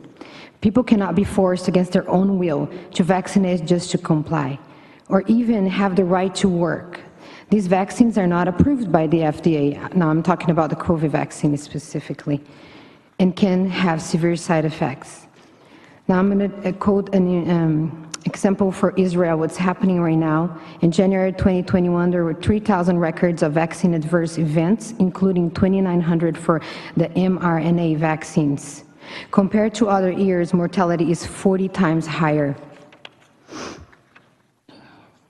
People are, specifically speaking about COVID, catching COVID after being fully vaccinated. This has been reported in the state of Washington, New York, Michigan, Hawaii, and Kentucky.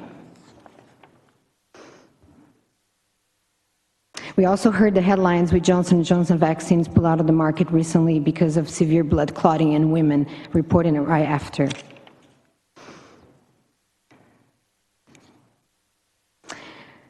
So I just want to ask you to consider supporting this bill. My child has a very fragile immune system.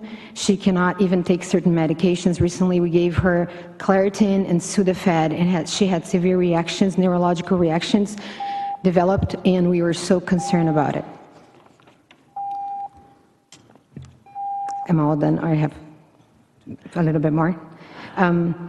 We all know about the act that was passed by President Ronald Reagan that protects the pharmaceutical companies of any liability, and I'm terrified that my rights will be taken away if I don't vaccinate my child to public school, or even lose my job today because I don't vaccinate for COVID specifically. Thank you so much for considering voting yes for this bill. Thank you for your testimony. Senator Hall, do you have any questions?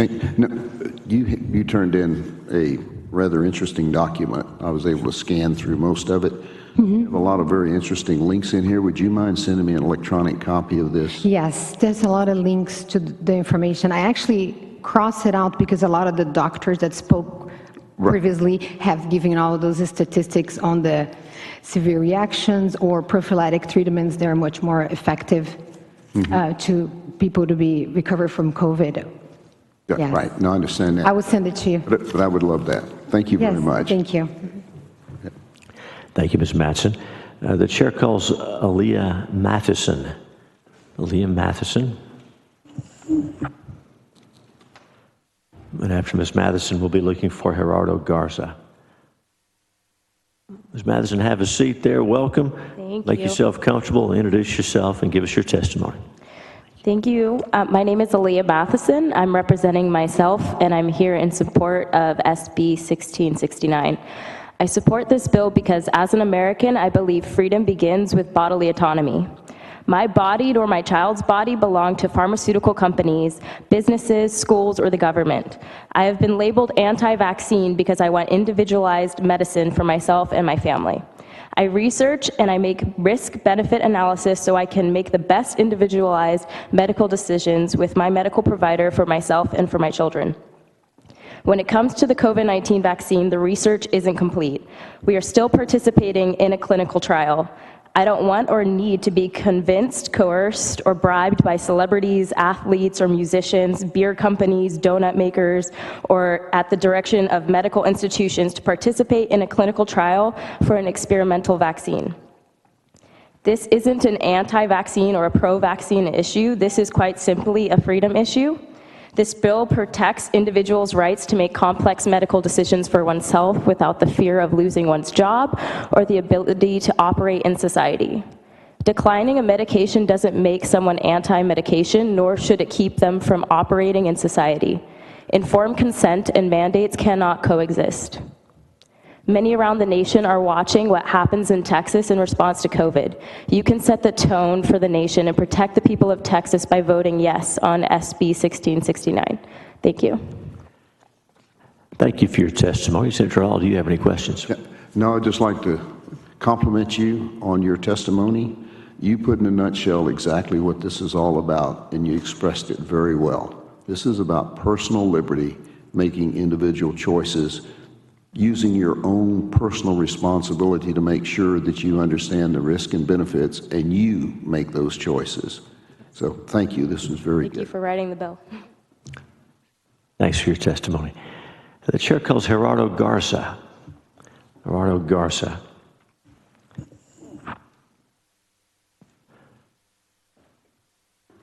Mr. Garza, welcome.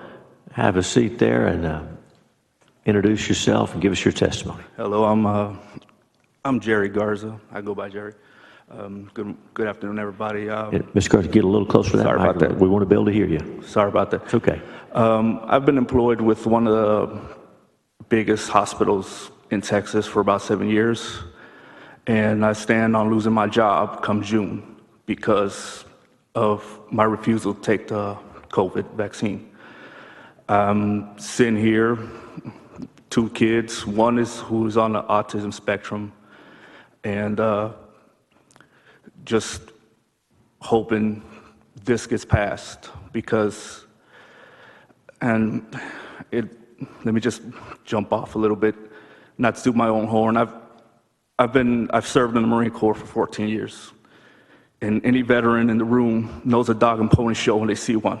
Celebrities, politicians making it popular, all of it's just disingenuous. It's not right. It's not good. And I'm not here crusading against vaccines. I just would like the same consideration, the same respect as everybody else to choose whether or not I should take it. That's basically my piece. Thank you for your testimony. Senator Hall, do you have any questions? First of all, thank you for your service. Thank you. Appreciate you very much. Have you asked your employer if they intend to accept the responsibility for any adverse effects? No, sir. They won't take any responsibility for that. There was an exemption. They put out a notice for exemptions. I put my exemption through. It got denied, and as far as I know, everybody's exemption got denied. It was a religious exemption, and basically the explanation was is that they have the correct facts and I have the wrong facts. That's basically what that was about. They understand what you believe better than what you... Correct. Better than what my pastor believes, better than what I... What you believe. Yes. Okay. All right. Thank you for your testimony. Appreciate it. Thank you for being here. The chair calls Reina Ramirez Garza. And while Ms. Ramirez Garza is coming, we're going to ask the following people to be making your way down into the Senate chamber. We're going to be looking for Sarah Pica or Pica, P-I-K-A, for Katie Schlomock, for Kara Shepard. So Sarah Pica, Katie Schlomock, and Kara Shepard. Please come on down and welcome. Introduce yourself and give us your testimony. Sure. Thank you for having me today. My name is Reina Garza, and my husband just spoke before me. So I am here today because, like he told you guys, my husband's position will be on the market, and this is per his boss, on next Friday if he doesn't comply to his employer's new COVID vaccine requirement. Let me tell you something about my husband. He's wonderful. His bosses do not want him to be terminated or suspended because of his vaccine status. As he mentioned, he served in the military for 14 years, and we are so proud that he is ours. We also have a vaccine-injured child who is high-functional autistic. So putting more chemicals into our family's body is something that is very concerning to me. We were told that he could file a religious exemption, and he was denied, as he just shared with you guys. His employer seems to think that our reasons are not valid and that they can have a say in what we put into our bodies, especially my husband's, because he's the one that works there. When my husband went to file for his exemption with our priest told him that he wasn't having the vaccine either, because his colleague, who is also a priest, had a severe reaction. He came down with brain encephalitis, and his eye had to be removed. And this was just something that he shared with us, you know, just like on the, I don't want to say down low, but just when we went to see him, that's what he shared with us. I am actually in disbelief that his employer is willing to terminate hardworking doctors, nurses, audiovisual specialists.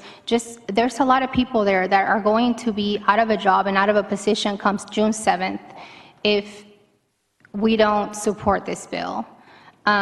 This is not FDA approved, and we truly believe that where there is a risk, there must be a choice.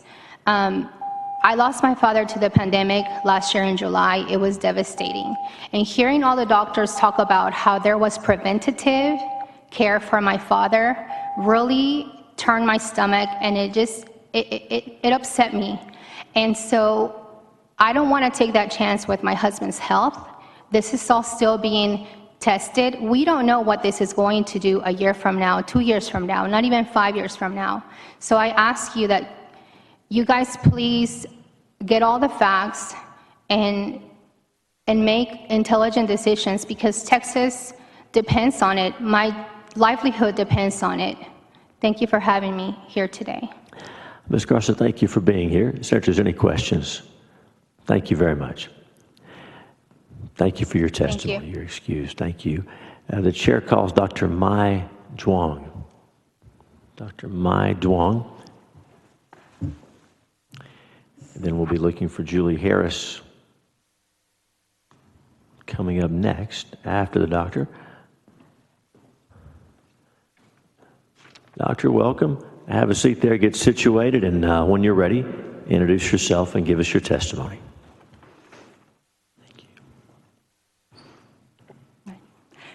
Good afternoon, everybody. Chair Hughes, thank you for this opportunity to testify today. I'm here on behalf of the 54,000 combined members. Go ahead and give us your name, even though we know. Give us your name, too. My name is Dr. Mai Duong. I'm a practicing pediatrician here in Austin for over 20 years, and I'm here to testify on behalf of the 54,000 members of the Texas Medical Association and the Texas Pediatric Society. I'm here to testify against SB-1669. My colleagues and I have serious concerns that this bill could negatively affect the health of all Texans. First and foremost, vaccines have been proven over and over again to be safe and effective. Bottom line, vaccines save lives. So, just in our recent history with COVID, we, just last spring have had to shut everything down. And now, part of the reason that we're able to get back on track is because of in part of the vaccine and some natural immunity. But, and that immunity has allowed parents to be comfortable sending their children back to school. The kids have not gotten their vaccine, but they have benefited just on a sliver of this herd immunity. So we are very lucky that we have many vaccines that protects from numerous infectious diseases, and we have a system in place to get those vaccines into the arms of Texans.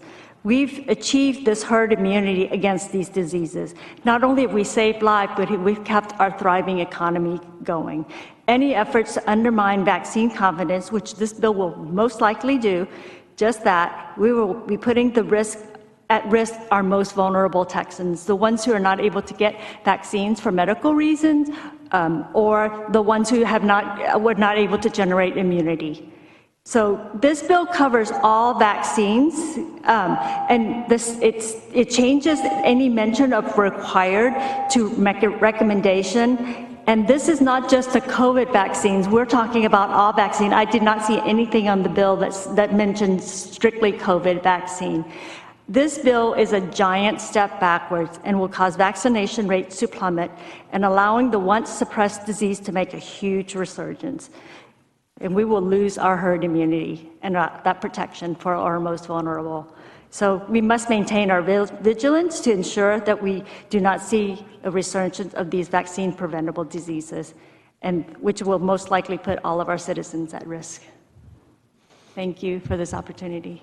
Well, thank you, Doctor, for testifying. Senator Hall, do you have a question? So it sounds like you support forced mandatory vaccines. Well, sir, there are recommendations and there are requirements, There are no mandates. There is a system in place for people who will seek exemption, whether it's for medical reason or for conscientious reasons. So there is already a system in place there. Nobody's making anybody do anything. But we've already had testimony from a number of people, and I'm sure there'll be some more, in which employees have ignored their objection on religious or whatever reasons, even medical reasons. But you said that vaccines save lives. Do you also recognize that vaccines sometimes damage lives? Absolutely. There's risk to everything we do, and there are side effects to vaccine. I'm the first to admit that, and I will counsel that with my patients. Okay. Is there any other medical procedure or anything else that you know of that is considered to be so high risk that the federal government grants total immunity to the manufacturer of the product and total immunity to those who deliver the product to people? Is there anything else that I you know of? believe that our government is taking care of us, and their duty is for public health, and the reason that we do have these... Sir, That's not the if you would question. let me answer You're not your answering the question, ma'am. I don't understand your question. I'm trying to answer that. Do you know of any other product or medical procedure that is considered so risky by the federal government that they provide total immunity to the manufacturer of the product or to the people that deliver it? There are no procedures, including vaccines, that are that risky, that will exempt anybody. The reason that we have the safety net in place, sir, is that for public health reason and for the public to have confidence in vaccines, we have developed this system. Vaccine is not a moneymaker. Manufacturers were getting out of that vaccine business. We are doing this to protect the public. Okay. One more question, then that's fine. It's if an employer requires someone to have a vaccine, should the person who's requiring that vaccine assume responsibility for any adverse effect for that medical procedure that they're requiring them to take? So I think that's a question for a lawyer to answer, and I'm a medical doctor, so I'm afraid that you're asking the wrong person. That's fine. Doctor, thank you for your testimony. Thank you for being here. Thank you. Have a good afternoon. The chair calls Julie Harris. We'll have that ready for you in just a moment. Have a seat there. Introduce yourself. Give us your testimony. Hi, Welcome. my name is Julie Harris, and I am from Hayes County, and I am here to support Senate Bill 1669, and I represent myself today. I have been a professional nurse for 20 years, currently serving as a pediatric nurse practitioner for the underserved community here in Austin. But most importantly, I am a believer in Jesus Christ as my Lord and Savior. I've been married for 18 years and have 3 children. In January of this year, my employer mandated the COVID-19 vaccine. I was told that if I did not take this experimental vaccine, I would be forced to voluntarily resign. I am the sole provider for my family of 5. This was devastating. As a Christian, vaccines are against my deeply held beliefs to keep my body as a living temple. I am indwelled as a believer by the Holy Spirit, and I am commanded by the Spirit to not dishonor my body. And therefore, receiving vaccines which contains potentially harmful ingredients violates the command given to me by my God.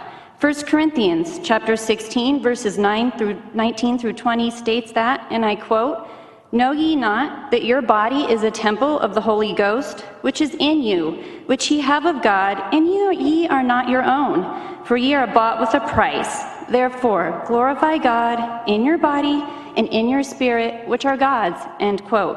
I was able to obtain a religious exemption from my employer, but I spent a month filled with anxiety, not knowing how I was going to provide for my family. My livelihood was in the hands of 2 employees from Human Resources who have never met me. Members of vaccine exemption committees are all human and therefore have inherent personal biases. Vaccine mandates go against my God-given bodily autonomy and are nothing more than forced coercion. 1/3 of my colleagues did not want to take the vaccine, yet I was the only person who was bold enough to submit a religious exemption, as a philosophical exemption was not offered. Pregnant and nursing colleagues were unable to receive medical exemptions from their doctors. We cannot have a one-size-fits-all approach to health care. I have witnessed firsthand in medical practice and in family members adverse reactions to vaccines. I have also witnessed adults be bullied by their employer and feel as if they do not have a choice in regards to what goes into their body. Vaccine mandates are simply wrong, and I ask you all to vote in support of this bill. Thank you for your testimony. Senator Hall, do you have any questions? You're welcome. Thank you for being here. The chair calls Sarah Pica. While Ms. Pica is coming, we're going to ask the following folks to be coming down into the Senate chamber. We're going to be looking for Bob Nevins, for Chelsea Nevins, and for Maureen Milligan. So Bob Nevins, Chelsea Nevins, Maureen Milligan. Ms. Pica, welcome. Introduce yourself. Give us your testimony. My name is Sarah Pica. I'm representing myself and testifying in support of SB 1669. I'm a married mother of 5 children between the ages of 14 and 19 years old. I have spent long hours away from my family while dedicating my time and attention to my patients and my team. Until mid-April, I was working as a nurse manager at Houston Methodist Willowbrook Hospital. My team and I worked together in partnership. We've endured challenging circumstances, long hours away from our families, and fighting an enemy that we cannot see and did not know how to overcome in the beginning. Nurses put others' needs before their own on a daily basis. Houston Methodist prides itself on leading medicine and being unparalleled. In January, they encouraged employees to receive the COVID-19 vaccine, stating that it was highly recommended but not mandatory. Staff were coerced to receive the vaccine and compensated with a hope bonus, $500 paid to every employee who was vaccinated. Messaging took a sharp turn in April. The vaccine was no longer optional, but required to keep your job. Beginning with hospital leadership, anyone who did not receive the COVID vaccine, which is for emergency use only, was suspended for 2 weeks and terminated if they remained unvaccinated. I tested positive for COVID in December. I requested to have my antibodies drawn to demonstrate natural immunity provided after recovery from an illness. My request was denied. I submitted medical and religious exemptions to receiving the vaccine. All of my exemptions were denied by the hospital panel, and employment was terminated on April 30th. However, a director of 13 years submitted a religious exemption at the same time. His exemption was approved, saving his job. This is a highly subjective process with no objective checks and balances, allowing the hospital to openly discriminate against employees of their choosing. The ability to choose is a gift from God. What right does one have to determine if another's religious reason is valid or not? Their deeply held religious beliefs are between them and God. Our country was founded as one nation under God. No man has the right to determine what another must do to or with their body. Backing someone into a corner is leaving them no other option is unethical. Employers are bullying and oppressing us while the world watches the injustice but does nothing. Houston Methodist is terminating anyone who declines or is unable to receive the vaccine. Now they're informing staff they have until June 7th to receive the vaccine or suffer the same fate. Their behavior is appalling. Thank you for your time and attention. Please vote yes on SB 1669. Thank you for your testimony. Senators, any questions for the witness? Senator Hall. Did they offer to be responsible for any adverse effects that might happen to the vaccine to anyone? None. They're taking no responsibility. So everyone who is getting vaccinated that has an adverse effect, it's on them. They have to cover all the medical expenses. Correct. They've given no information to any staff about how they will take any responsibility for anything that happens to them adversely. It's simply, if they want to keep their job, they have to get vaccinated, and if they are not able to or decline vaccination, they will be terminated. Okay. It's interesting they're doing that because the governor has an executive order out prohibiting that from happening to any business that receives state money.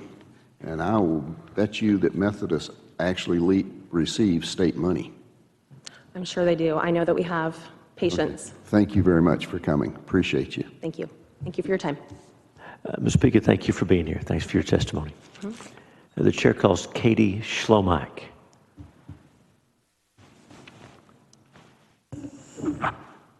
And after Ms. Schlomack, we'll be looking for Kara Shepard.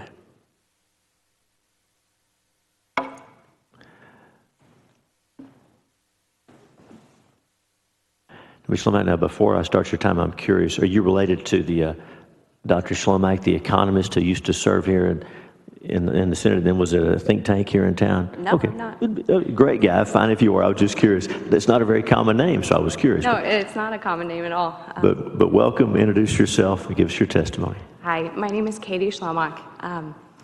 Thank you for hearing this bill. I support this bill. I'm the wife of a first... Get a little closer, I'm a little sorry. closer to the mic. I support this bill. Thank you for hearing it. I'm the wife of a first responder and the mother of 2 boys who have complex medical needs. I have 2 vaccine-induced autoimmune diseases. My oldest son also has a vaccine-induced autoimmune disease, so our family can no longer receive any more vaccines. My oldest son's school decided to no longer accept vaccines exemptions because they were a private school, so he had to leave. I worry more about my youngest son who has, he needs special private services, speech therapy, physical therapy, massage therapy for his quality of life. So I worry about those private services being denied to him one day based on his medical history, our family medical history. I would never want to see my child being relegated to a second-class citizen and not able to receive those things. My husband's job is also a concern. Possibly he is a first responder, has been a first responder for more than a decade. The way his employer has worded things concerns us because the way it is worded is that the COVID-19 vaccine is not required right now because it is under emergency use authorization. So we fear that once it receives FDA approval, it will be required by his employer. So I really urge you to vote yes on this bill because it would protect my husband's job, it would protect the future of my children, and it would protect my family from discrimination. Okay, thank you. Thank you for your testimony. Senators, any questions for the witness? Thank you for being here. Thank you. The chair calls Kara Shepard. Kara Shepard. And after Ms. Shepard, we're going to be looking for Bob Nevins. Ms. Shepard, welcome. Thank you. Get situated there, introduce yourself, and give us your testimony. All right. My name is Kara Shepard, and I'm representing myself and testifying in support of Senate Bill 1669. I'm employed as a labor and delivery nurse at Houston Methodist Willowbrook Hospital. When they announced that the vaccine was made available to us, they initially coerced us with a $500 hope bonus if we received both vaccines by March 23rd of this year. A policy was issued on April 1st after they publicly announced on the news on March 31st that they would be mandating the COVID vaccine for management and supervisor. They were known as the Phase 1 employees. On April 15th, they announced that Phase 2 employees, which was pretty much the rest of the hospital staff, would need to receive both vaccines or an approved religious or medical exemption by June 7th. Failure to comply will result in a 2-week suspension starting June 7th and termination as of June 21st if we are still not in compliance. Originally, I was going to try a religious exemption, but after talking with my manager, it was made evident that it was going to be very difficult to get any sort of exemption. So they were making you jump through a lot of hoops, and I had heard friends that had been denied, so I didn't even go down that route. And we were also told that the only medical exemption that would be approved was a history of anaphylactic shock to the COVID vaccine. A couple of my coworkers and myself were summoned to a meeting with our director and 2 HR representatives and told that our discussions regarding the vaccine were making doctors and nurses uncomfortable, I guess because we were stating facts, but not the facts that they were wanting us to say. I personally have concerns receiving this experimental injection for the following reasons. They use aborted fetal tissue cells in the development of these vaccines, and I'm do not agree with that.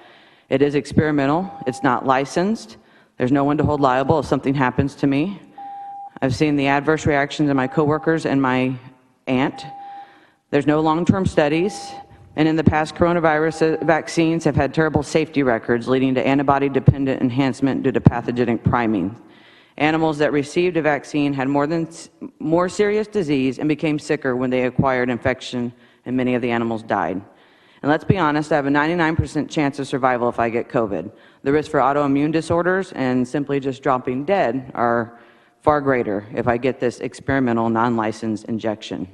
And there has been success in treating COVID with hydrochloroquine and ivermectin in combination with vitamin D and zinc. I respectfully submit these comments for your consideration in approving Senate Bill 1669, and I hope that you vote yes, and thank you for this opportunity. Thank you for your testimony. Senators, any questions? All right, thank you for being here. You're excused. The chair calls Bob Nevins. Bob Nevins. Mr. Nevins, come on down. We'll be looking for Chelsea Nevins next.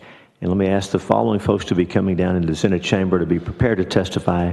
That's going to be Sam Stevens, Becca Harkleroad, and Jamie Martin. So Sam Stevens, Becca Harkleroad, Jamie Martin, y'all come on down. And Mr. Nevins, welcome. Introduce yourself. Give us your testimony. Thank you. My name is Bob Nevins. I'm here representing myself, and I wholeheartedly support SB 1669. I was the Director of Corporate Risk for the last 10 years at Houston Methodist Hospital System. I was terminated on April 29th after refusing to adhere to their brand new mandatory COVID vaccine policy. My position was not clinical. I never interacted with patients, and because of COVID, I had worked from home effectively for the last year. It's heartbreaking to have this happen to me. My civil rights and liberties have been trampled on. I've been retaliated and discriminated against for choosing personal conviction and personal health choices over complying with this brand new vaccine policy that is an obvious violation of federal laws and the Constitution. I'm not against vaccines by any stretch, just ones that are experimental, unapproved, and where the providers, hospitals, and manufacturers are shielded from liability. And while Houston Methodist leadership continues to say the vaccines are 100% safe, these vaccines do have side effects. I had access to see employees who reported reactions to the vaccines, and while most were mild, some of them were very severe. In addition, the leadership there continues to make misleading statements to their employees in their efforts to push the vaccine. As an example, the CEO of the Houston Methodist Physician Organization stated in an email on April 8th to all employees that an emergency use authorization is a form of FDA approval. That is an extremely misleading statement. An authorization is not an approval. In fact, each EUA states the vaccine is not FDA approved. The email goes on to state, and I quote, "The vaccines have gone through the same trials that other drugs use." End quote. That is another misleading statement, and that's obvious when you look at the Pfizer-BioNTech COVID vaccine EUA, which states, and I quote, "This vaccine has not undergone the same type of review as an FDA-approved or cleared product." So unless you have your eyes shut and your blinders on, it's easy to see that the coercion is happening. And like millions of Americans, all I wanted to do was to wait until the vaccines are licensed and approved by the FDA and make a well-informed, scientific-based decision. I prayed for a compromise, but the organization was unwilling to grant an extended time or accommodate a 10-year high-performing employee. And many of these Houston Methodist employees that are facing the same decision that I did live paycheck to paycheck. A large percentage are minorities, and that everybody is going to be forced into making a decision that they may not agree with or feel comfortable with doing just to keep food on the table and to pay a mortgage. They will get no severance, just as I did, and I believe in what I'm doing. I believe in personal freedoms, and I have fallen on this sword in hopes that it helps others that could soon face this horrible, life-changing, anxiety-filled decision. Texas needs you. America needs you. Please vote yes for SB 1669. Thank you. Mr. Nevins, thank you for your testimony. Senators, do you have any questions for Mr. Nevins? Well, thank you for being here. The chair now calls Chelsea Nevins. Ms. Nevins, come on down. Take your time. We'll get that space ready for you. After Ms. Nevins, we'll be looking for Maureen Milligan and then Sam Stevens. Ms. Nevins, welcome. Introduce yourself. Give us your testimony. Hi. Good afternoon. My name is Chelsea Nevins. I'm representing myself and testifying in support of Senate Bill 1669. We are all being impacted and affected every day as a result of the coronavirus pandemic. That is an absolute fact. Our society today is carrying an extremely heavy load, mental and physical health worries, financial concerns, and unfortunately, the loss of many lives. I'm here today as someone affected most recently by employment insecurity. My husband, Bob Nevins, who you just heard from, was fired from Houston Methodist Hospital just last week, where he's been the director of corporate risk for the past decade, simply because he chooses to wait to vaccinate. I watched my husband experience a tremendous amount of anxiety and conviction in his heart as he tried to navigate the unknown and stand up for those that can't speak for themselves. I, too, am speaking here today to encourage change and help prevent this from happening to anyone else. If you were uncertain of the side effects of an EUA vaccine as a condition of your employment, would you choose your career and a paycheck over your health? You can't take it back, as Senator Hall has said. Would you make that decision in just 14 days, as my husband was forced to do? As your human right to choose and your individual privacy, this is none of my business. Many employees feel forced into taking the vaccine just to keep food on the table and their bills paid. Others feel forced because of the way they're being bullied to conform. His ability to provide financially for our family has been put in jeopardy, and he's been forced to start all over in his career. He's had to say goodbye to his employees who he has worked, laughed, and cried with, and leave an organization he has been respected in for 10 years. No one should be forced with this dilemma. I, too, have chosen to wait. After doing my own research and consulting my rheumatologist, I was told that it is uncertain how my injections from an autoimmune disease will interact with the vaccine.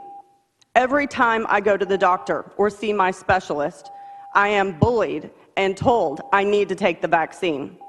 I feel my health is sacred, and when there is full FDA approval and time-tested data that supports its safety, I will gladly consider it on my own terms.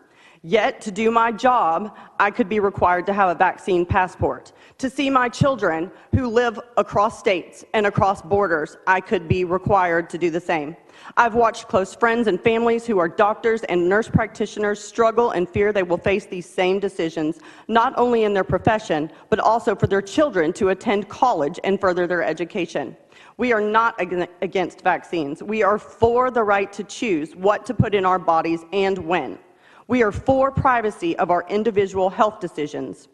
As a Texan and an American, I never thought we would be faced with such discrimination in the workplace and intrusion of our health status at every turn wherever we go, when we have come so far and worked so hard to be exactly the opposite.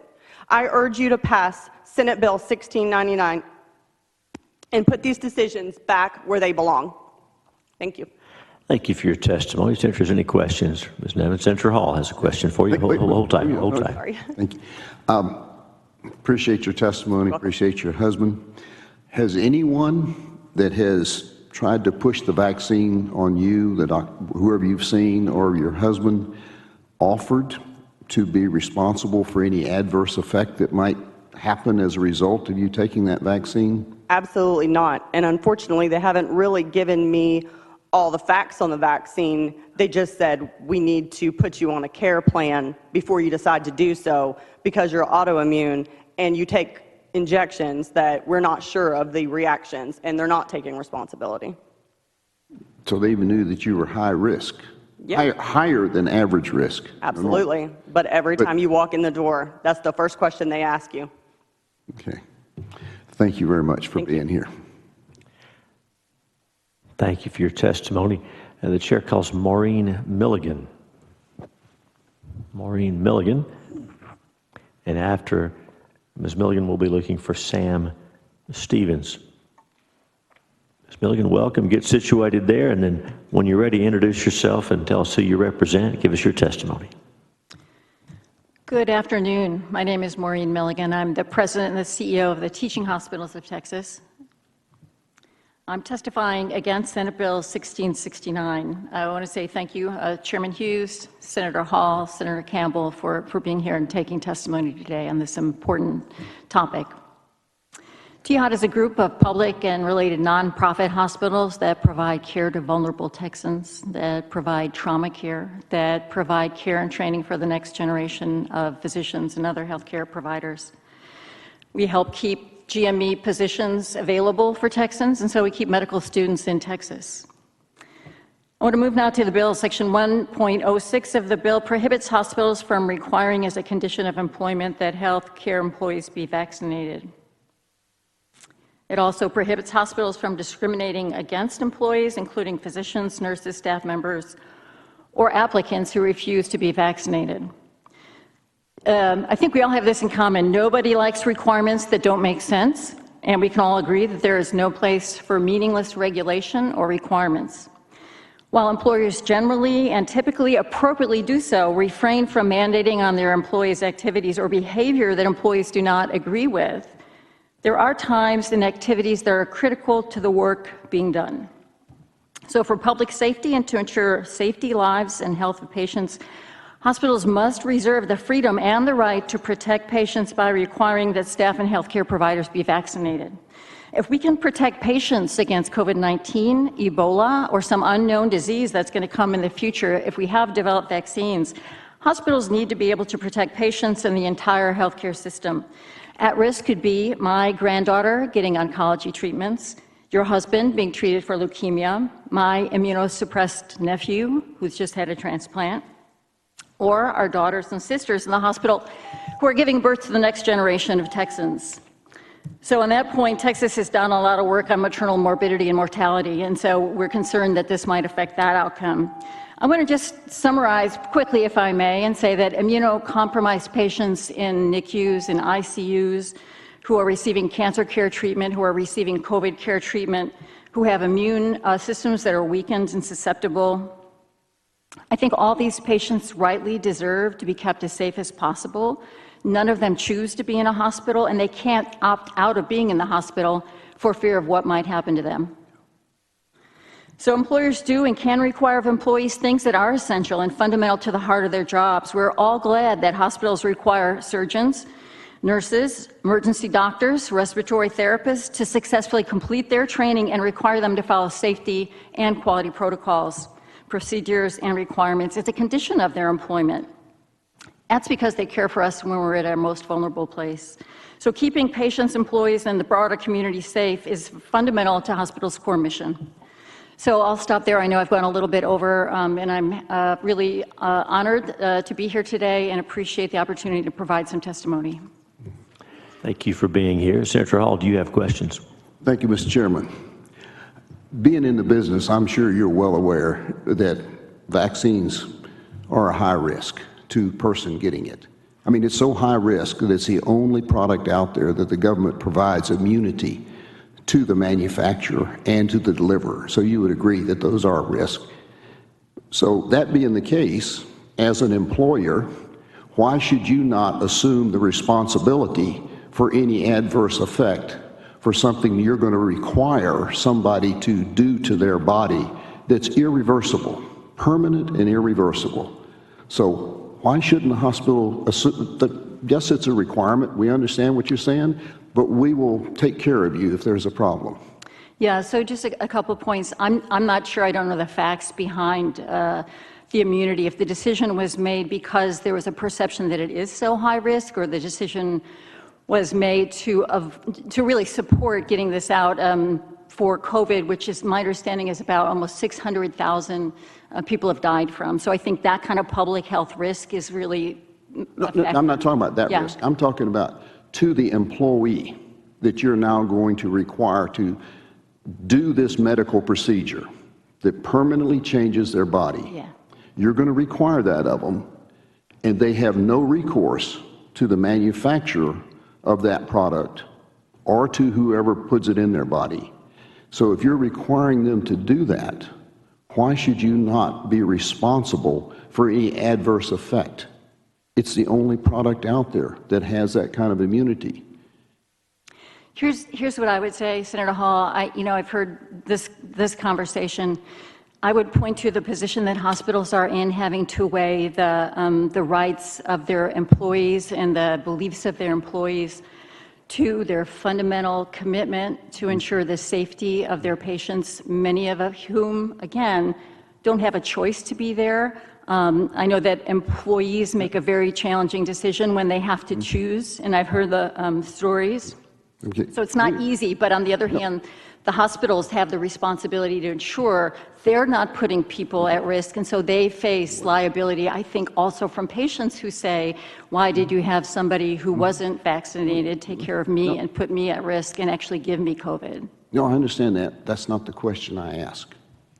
Why shouldn't the hospital assume responsibility for what happens to that employee by taking that injection that the hospital is forcing them to take?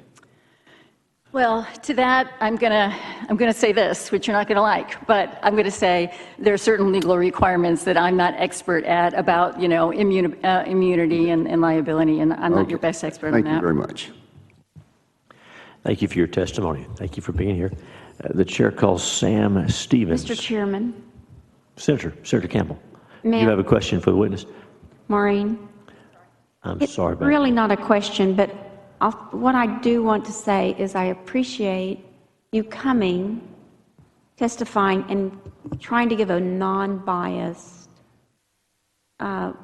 testimony, because there are liabilities there, and so there's the employee, there's hospital, there's patients, and I just want you to know that from what I've heard when I'm up in the office and here, and I appreciate your non-biased testimony.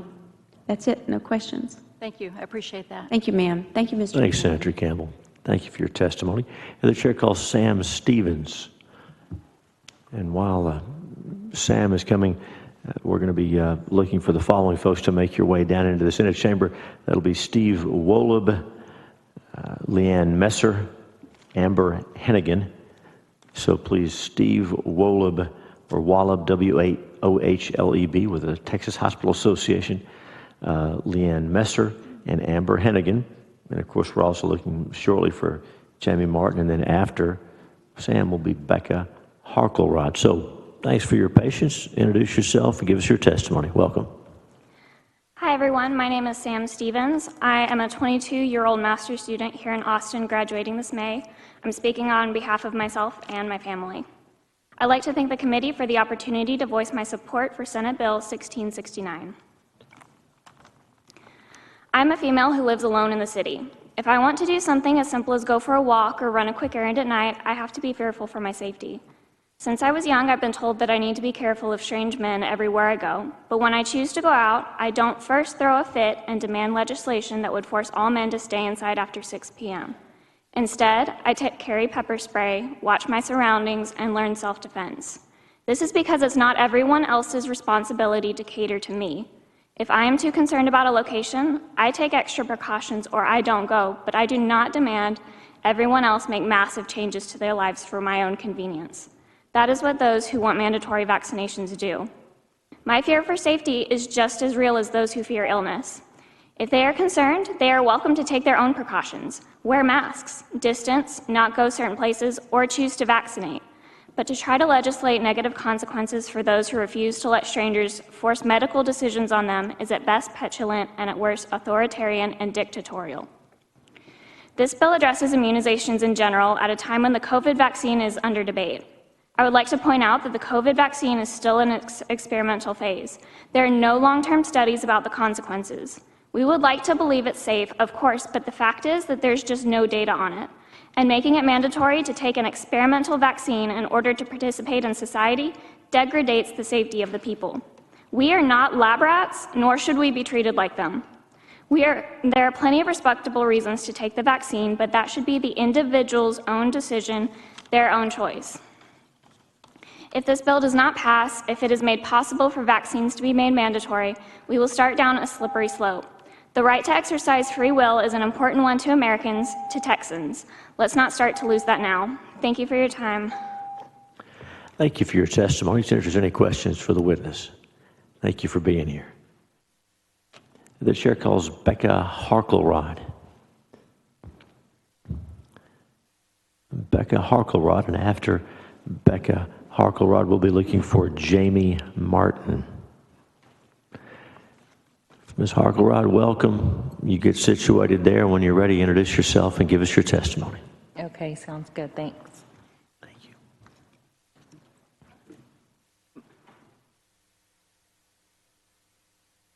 My name is Becca Harkelrod. I'm Advocacy Chair for Texas School Nurses Organization, and I'm speaking against this bill. Plenty of people are here to talk today about the COVID vaccine, but it's important to also be aware that this bill would eliminate all school immunization requirements. Until I became a school nurse, it never occurred to me that vaccines could be controversial. Vaccinating your children is as much a part of taking care of their health as teaching them to wash their hands, brush their teeth, eat healthy food, and get good sleep. What we see in our society is that for the most part, people will comply with the laws as they are written, laws that are created to protect the greatest number of people. In the case of immunization laws, that protection is achieved by creating herd immunity. That's why everyone who can be vaccinated should be, so that we can protect those who are too young or medically fragile to receive their vaccines. Medically fragile and immunocompromised people are the most vulnerable to severe diseases. Their lives literally depend on people getting their vaccines. My niece is medically unable to be vaccinated, so I look at this issue not just as a public health advocate, but also as an individual whose family's life is at stake. Removing immunization requirements from schools would endanger more than just the medically fragile. It would jeopardize the health and safety of all of our students. If you don't think diseases spread quickly in schools, take a look at pink eye, strep throat, or even a common stomach virus as it spreads through a classroom. School nurses continually do disease surveillance and alert parents of potential outbreaks, mainly so the parents can take measures to help prevent the spread of the illness. Prevention is the best defense to protect others from contracting a contagious illness. So it seems reckless to me to remove the best defense, vaccines, for these diseases that can have devastating and even deadly effects. You don't have to look too far back in history to see the impacts of death and long-term complications from other diseases like polio, measles, and meningitis before vaccines help limit their devastation.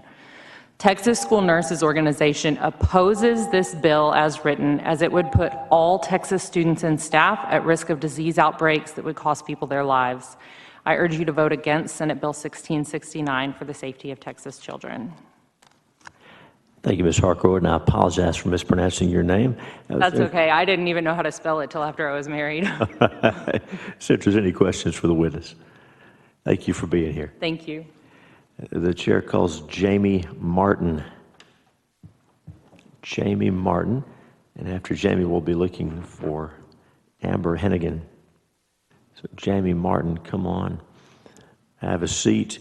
And once you get set up there, introduce yourself and give us your testimony. Welcome. Hello and good afternoon. My name is Jamie Martin. I'm here to speak on behalf of myself and my family. I'm here to talk about my own experience with meningitis. I got meningitis when, in 2008, I was a college student. I walked onto college campus unvaccinated and almost died from this disease. Am I speaking loud enough? Okay. In 2008, there wasn't any legislation at the time, and I almost died from this disease. With meningitis, you can typically die within 24 to 48 hours. Totally fine one day, wondering if you're going to live the next, and that's definitely what happened to me. And I didn't leave the hospital for 7 months. And when I left, I was in a wheelchair. I was a fresh amputee of all of my fingers and both of my legs below the knee. This is how I learned what meningitis is. None of this information was ever brought to me. I'm testifying against this bill because I feel like we are potentially putting a lot of students at risk. I know that there's a lot of concern about the COVID vaccine, and honestly, in my own opinion, I feel like the COVID concern should be separate from all the other vaccines. I hear everyone, I understand and hear you. I know everyone's statements are valid, but my experience is also very valid. I could have died. People who get meningitis, 1 out of 10 can die who get this disease, and those who survive, 1 out of 5 will have long-term consequences like myself. That's me. I could become blind, I could become deaf, I could have mental challenges, and this is going to affect me for the rest of my life. I walk on prosthetic legs. They're not free. Maybe if I had a 3D printer, I could create my own prosthetic legs, but that's not the case. It's very expensive, and this is the way that I see my life. So thank you so much for letting me testify. I just want to speak on behalf of those who are outside of this beautiful Capitol building, because I want to be that voice for them and hopefully make headway in protecting a community to be a healthier and better community. So thank you so much for your time. I appreciate it. Thank you for your testimony. Senator Campbell, do you have a question? Yeah, I want to say thank you for your testimony. As an emergency room doctor, meningitis, the meningococcal bacteria, is very scary. It's scary for me to see it because if we don't act quickly, they do die, whoever has it, or have brain effects. You seem to have all your executive and cognitive skills, so that's a blessing. Yes. So I do appreciate you speaking out because all vaccines are not alike. Correct. The COVID vaccine is, under EUA, but the meningococcal has definitely proved of benefit. Then you have to weigh the risk, outweigh the risk if they outweigh, or the benefit outweighs the risk. So thank you again for sorry for you getting meningitis and you didn't know. I took one for the team because later on I passed a bill for all college students entering the state of Texas to get vaccinated, and there hasn't been an outbreak since, and I'm very proud of that. Yes. And I just don't want anyone to go through what I did. Well, it was a nightmare. I appreciate it. Thank you, Mr. Chairman. Thank you, Senator Campbell. Senator Hall. Yeah, I too thank you very much for coming. I appreciate your testimony. Yes, thank you for being here. God bless you. Yes, thank you so much. If I can add a question or a statement really briefly, I know that there's a concern about workplace and liability. I know you've been asking that a lot. And if I may so say, if that's the question, then what about the liability? Can I assume that my doctor should take care of my hospital bills, millions of dollars, or should I assume that the university should take care of it? These are serious questions. You have all of these are valid concerns, but I just think when it comes to FDA-approved vaccines that they should be taken, with great power. And nonetheless, thank you so much for being here, everybody. I appreciate it all. No, and I appreciate that because we are separating out the difference between the two. There'll be a committee substitute that the focus is going to be on COVID. Thank you. Thank you. I appreciate everybody being here, so thank you so much. Thank you for your testimony. The chair calls Amber Hennigan. Amber Hennigan, while Ms. Hennigan is coming down, we're going to ask a few more folks to be coming into the Senate chamber. That's going to be Jennifer Bridges, Pamela Davis Court, and Victoria Rios. So Jennifer Bridges, Pamela Davis Court, and Victoria Rios, please head to the Senate chamber so we can hear from you. And then after Ms. Hennigan, we'll be looking for Leanne Messer. So thanks for your patience. Introduce yourself. Give us your testimony. Welcome. Thank you. My name is Amber Hennigan, and I'm here representing myself and my family. Thank you for this opportunity to share my support for SB-1669, and here are the reasons. To reiterate others before me, the glaring fact over this is that the FDA hasn't even approved any of the COVID vaccinations. It will take years to fully understand all of the ramifications of this experimental vaccine. I don't want myself and my family to be guinea pigs in this situation. There are too many variables, and mine personally include autoimmune disease. Runs in my family. I've struggled with a variety of autoimmune diseases, and some of them I've healed from, and some of them I'm still struggling with. That being the case, you also have toxic exposure, genetic composition, physical maturation, all take should be considered, that there is no one-size-fits-all vaccine. On the other hand, I also had COVID last December, and all of my family members with me, and we all survived. We're all healthy, and we're better off for it. Whereas if we were to get the COVID vaccination, who's to say autoimmune disease wouldn't run rampant throughout my children's lives and my life? America was built on allowing individuals their God-given freedom to choose how to live their lives, and today I'm exercising my right to freedom of speech to express that my right to make knowledgeable decisions about my own health and the health of my family is a right that deserves protecting, as it is the right to be treated equally and fairly and not discriminated against because of my health situation and therefore my choice whether or not to receive the COVID vaccine. It is also worth mentioning that with all the other social issues dividing our nation these days, the last thing we need is another excuse to judge and hate our neighbor, especially a virus that has a 99.9% survival rate. I urge you to please support SB-1669, and thank you for your time.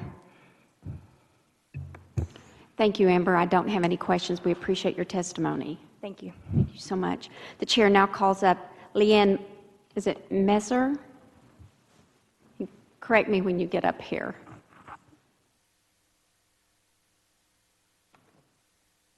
State your name for the record and your position on the bill. Leanne Messer. Oh, I got it wrong. And I'm here in opposition to the Okay, bill. and speak into the mic a little bit more, and thank you so much. Go ahead. Certainly. For 2 minutes. Certainly. Thank you for the opportunity to be here today. Yes, ma'am.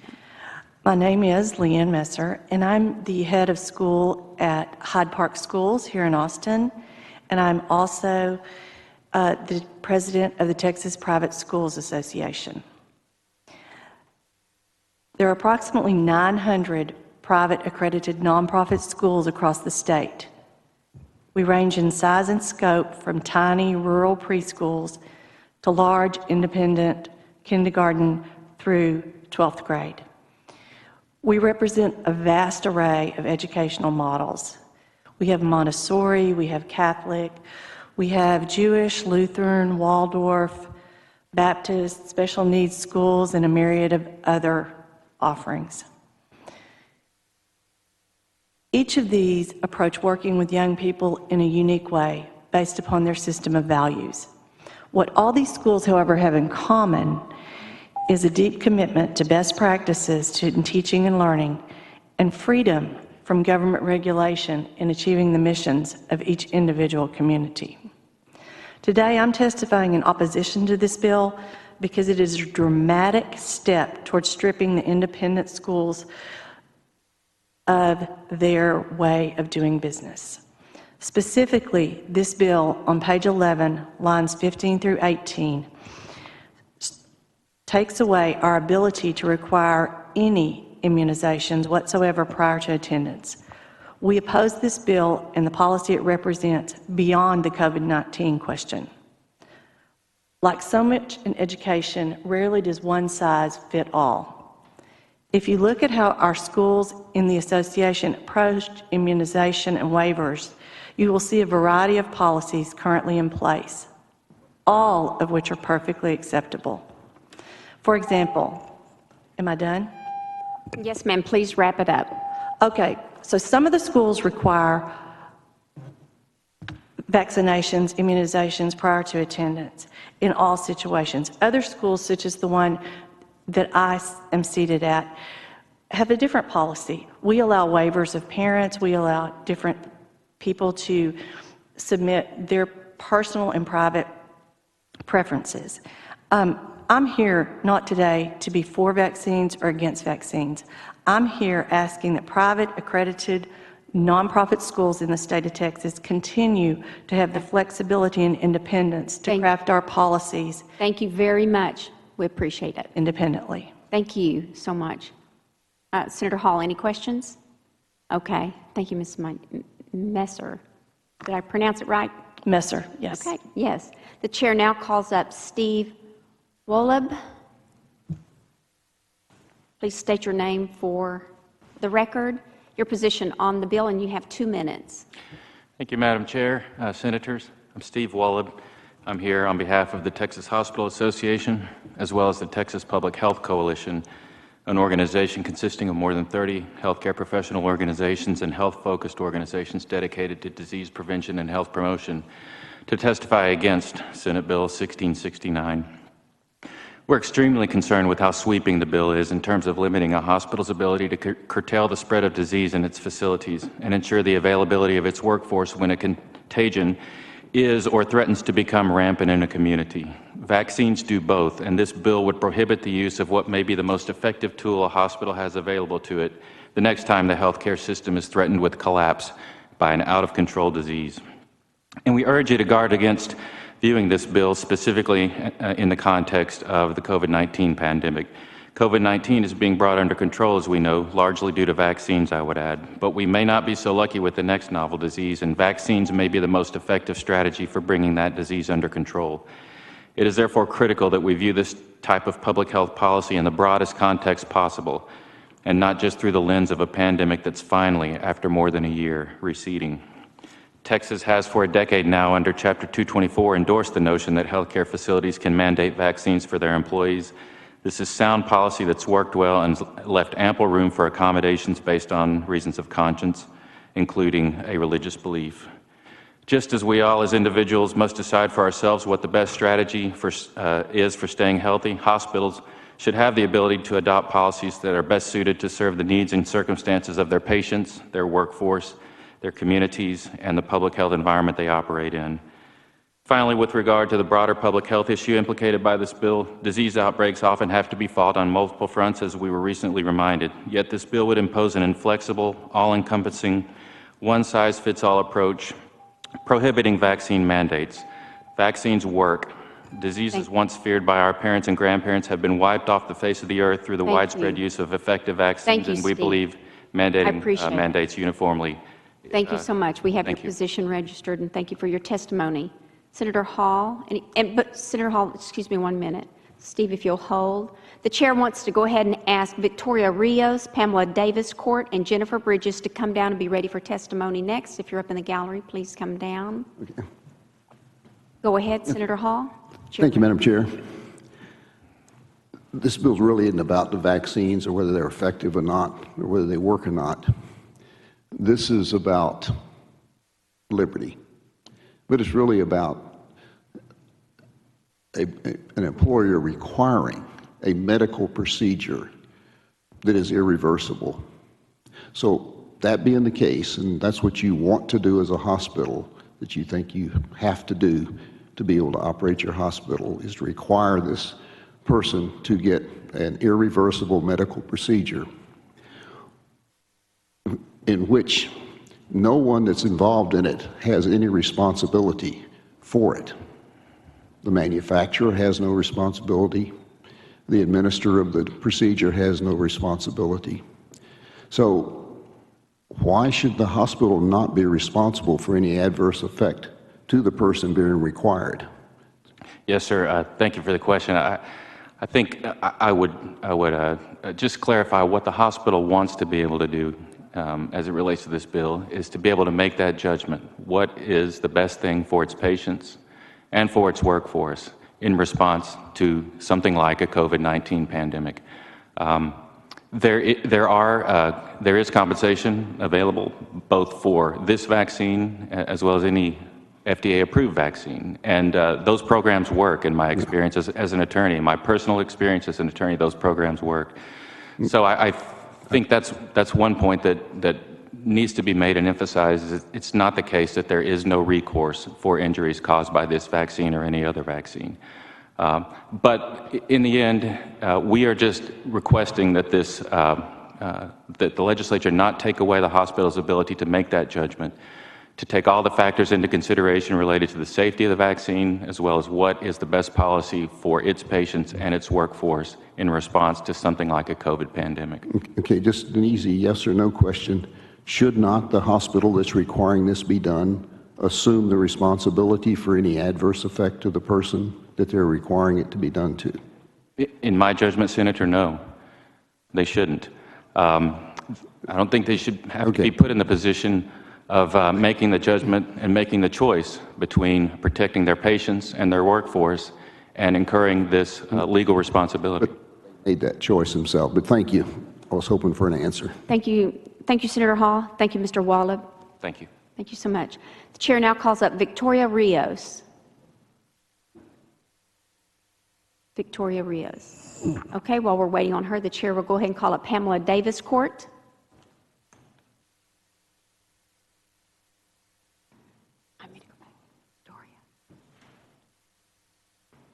If you've got papers you'd like to have distributed, go ahead and messengers if you'll take care of that.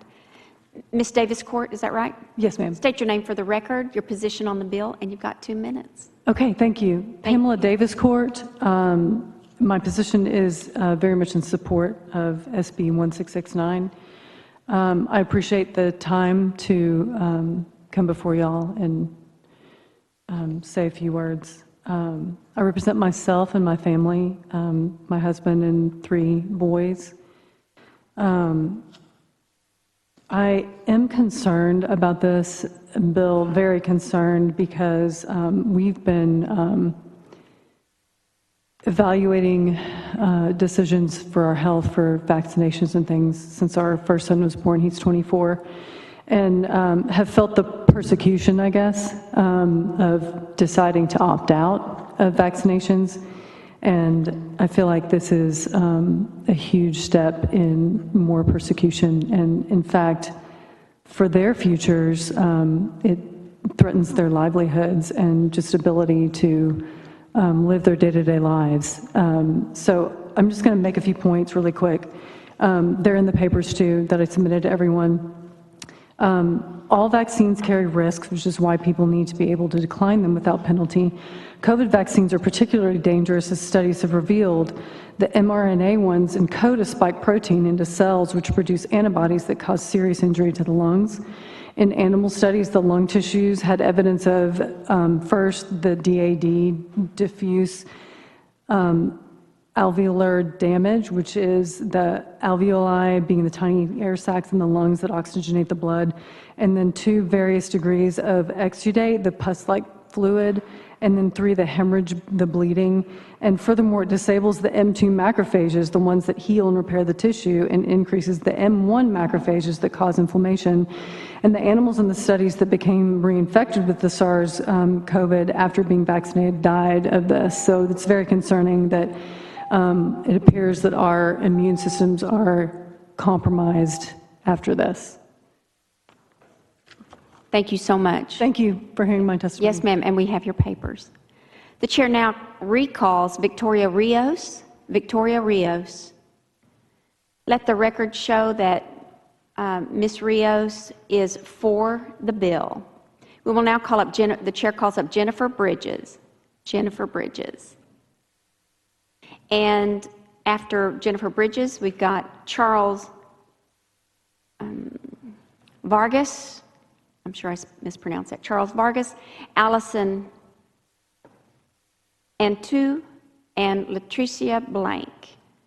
So, are you Jennifer Bridges? Yes, ma'am. Thank you so much. Please state your name for the record, your position on the bill. Yes, my name is Jennifer Bridges. I'm a registered nurse for Houston Methodist Baytown. I'm speaking on behalf of myself and also thousands of other coworkers of mine. We are very much for this bill. Basically, to make a long story short, I've kind of become the speaker for Methodist right now. I started with a written petition, which my CEO stopped me and threatened me with my job. And then I tried to reach out to Mark Boom, the main CEO, and he would not talk to me. So then I ended up talking to David Bernard and Becky Chalupa, who is my entity's CEO and CNO. The meeting went very bad. They really showed how they did not care about their employees and their opinions whatsoever. So then I went from there. I started a lot of media attention. We've been across the national news. I started an online petition. I have over 7,000 signatures on this petition right now, and also a GoFundMe where we might be seeking some legal action in this matter. We feel they've been taking away our rights. The patient has a right to refuse any procedure, and we no longer do. We're completely exempt for our own rights as like American citizens. And the documentation I gave you shows an email sent from our main CEO where he is basically bullying us. He is saying that we're putting ourselves before the rights of our patients, which is completely untrue. They have offered up religious and medical exemptions, which I also brought and proved that they are denying those. That is a religious exemption that was signed by a pastor with an affidavit where they clearly denied it on the next page. They are denying most medical and religious exemptions. I beg y'all to please, please sign on this bill. There are thousands of people's lives in stake right now. People are losing their jobs. There are people calling me constantly crying because they have to take this shot and they don't want to feed their children. This is devastating. And the fact, can I say one last thing? Real quick? If it's a short last thing, yeah. We've got a lot. Yes. Really quick. The last thing I want to add, in the statement that I highlighted of Mark Boom, where he says we put ourselves before the patients, I served on the COVID unit for more than a year so far. Okay. We were there the whole time when they stayed home and had nothing to do with it and served us through iPads, basically. Thank you. You're welcome. Good point. Thank you very much. Senator Hall. Thank you. Now, just want to thank you for standing up. Thank you for what you've done. Thank you. And just encourage you to keep after it, because individual liberty and personal rights is something we aren't going to keep if we don't defend them. I completely agree. Thank you.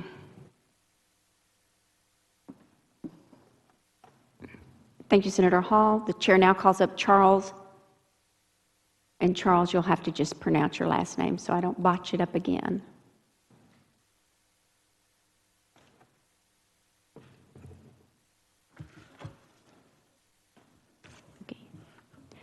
Charles, go ahead and state your name for the record and your position on the bill, and you've got 2 minutes, sir. All right. My name is Charles Varghese. I'm for the bill, and I'm just going to read my statement. Distinguished leaders, greetings to you. My name is Charles Daniel Varghese, and for the past 12 years, I have worked at a Houston hospital. In my current role with the hospital, I work in environmental health and safety as a safety representative.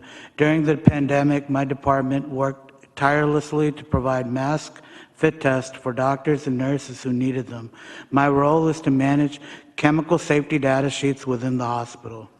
The reason I am here is to state that the mandatory COVID-19 vaccination policies implemented by a Houston hospital created a hostile work environment for minorities in respect to their beliefs. I have seen some employees ridicule those who have taken a stance of not taking the vaccine. This policy immediately created a division between the vaccinated and the unvaccinated employees, even to the point to which the Houston hospital will not allow unvaccinated employees into the gyms to work out. Recently, I was told that I will lose my job for not taking the vaccine. The policy at this Houston hospital contributed to a creation of a hostile work environment and created a lot of unneeded stress and anxiety for me and my family. I'm not against vaccines, but I believe it should be a person's choice. A few weeks ago, I applied for a religious exemption and was denied my religious rights, right of refusal. This means that my religious exemption was meaningless. I tried to appeal the decision with the committee, but it fell on deaf ears. I then appealed this to Human Resources and was rejected once again. I was told by the Employee Health and Human Resources to apply again, and currently it awaits to be approved or denied by the same committee that denied me my first time. Charles, thank you so much. Just one more statement. One of the reasons why I'm not taking the vaccine is due to my health issues. Based on what I have seen concerning the side effects Charles, of the vaccine, thank you so much. I have concerns for my health. Yes, sir. You've made good points. Thank you. Members, any questions? Hearing none, thank you. Thank you. The chair now calls up Allison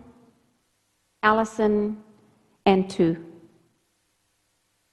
You'll have to help me with I know I didn't get all the last name on there. Please state your name for the record, your position on the bill, and you've got 2 minutes, please.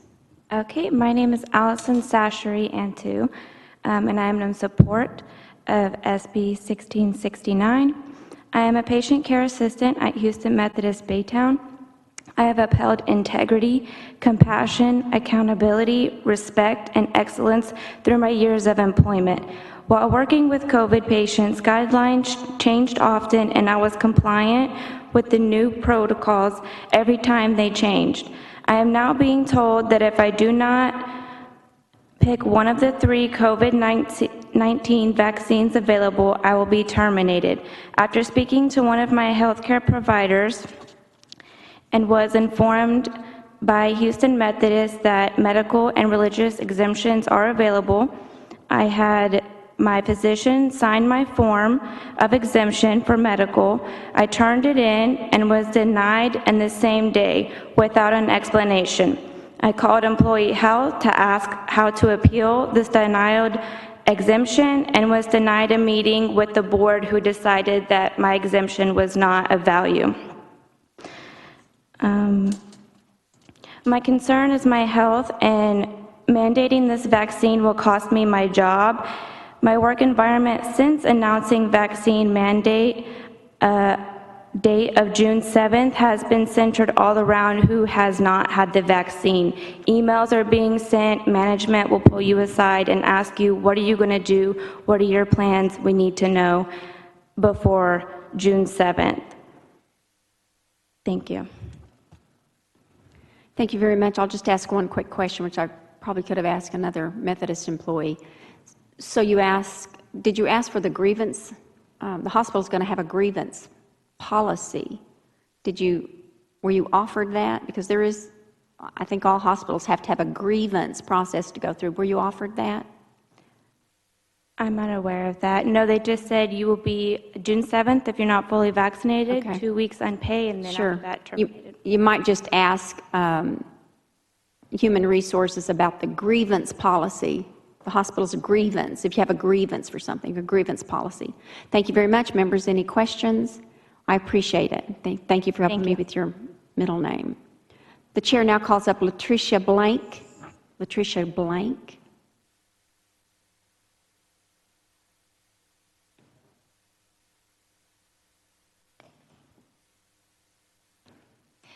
Good afternoon. Thank you so much. State your name for the record and speak into the mic, name for the record, and your position on the bill, and you've got 2 minutes. Thank you, ma'am. Thank you. My name is Latricia Blank. I testify for myself and definitely for this bill, 1669. I work at Houston Methodist Willowbrook as an ultrasound technologist. We're each here to share our own personal experience and stand up for our rights and the rights of others that cannot be here. The acknowledgement form that I had to fill out in order to get an exemption form, I do not agree with their statements, but I had to fill it out. My religious exemption was denied. I was emailed yesterday saying it will have no further consideration. I have lost my job. I am terrified to get the vaccine. I don't want to be one of those healthy ones that has some kind of reaction, and then I'm no longer here for my kids, for my husband. I have been on the front lines ever since COVID. I've been working directly with the patients, doing their ultrasounds. None of us have ever gotten sick. We've done the personal PPE, hand washing, the normal things that we're taught growing up, keeps you healthy. I've heard that we are a minority. We are not. That number is skewed. Those that have been bullied to take the vaccine versus lose their job are now in those numbers that have agreed when they haven't, and that's not fair. Thank you. Thank you very much. And of course, all the senators, want to thank everybody who's been on the front lines of COVID, first responders, all of our hospital employees. So thank you for that. Thank you. Appreciate your statement, your testimony. Members, any questions? If not, thank you Thank you very much. Thank you. The chair now calls up Ashton Hanley, and after that, we will have Sonia Boiteau. She knew it. Then Thomas Novelin.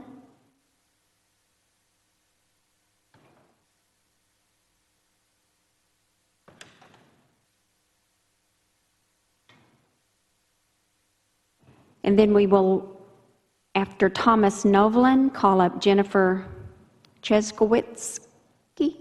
See? Okay. If that's somewhere close to your name, come down. Thank you.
Question.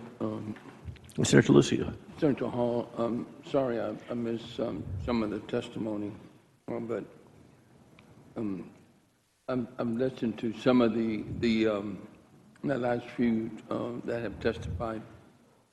So what I'm hearing right now is that certain employees have been asked to take the vaccine where they work. They refuse for religious or whatever reasons they state they don't want to take the vaccine. They might be afraid of the vaccine or something.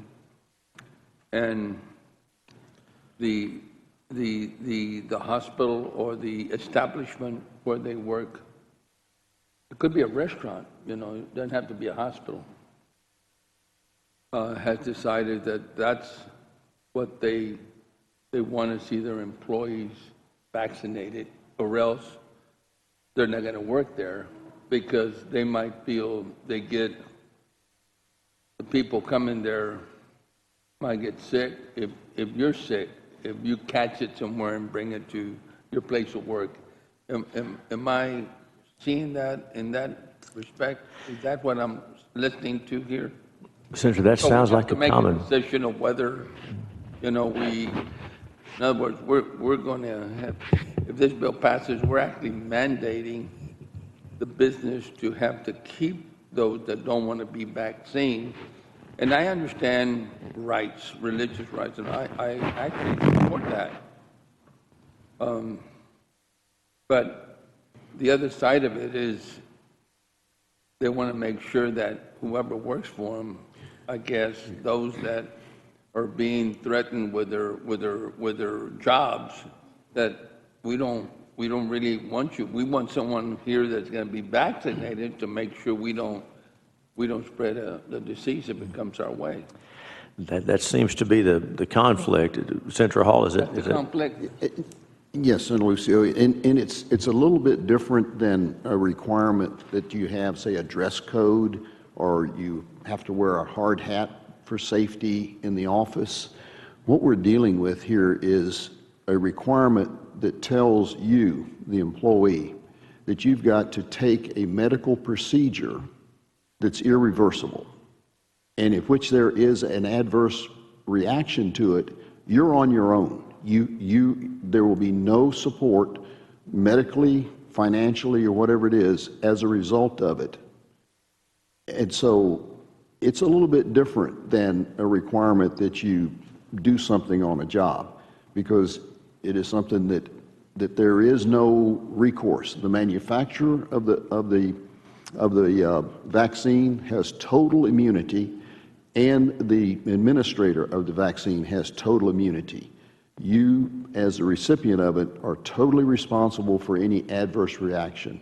And we have a huge number of people. Matter of fact, the adverse reactions to vaccines was so bad, I believe it was in the 80s, that the federal government gave the pharmaceutical companies total immunity because they said they will quit manufacturing vaccines. And we didn't want that to happen.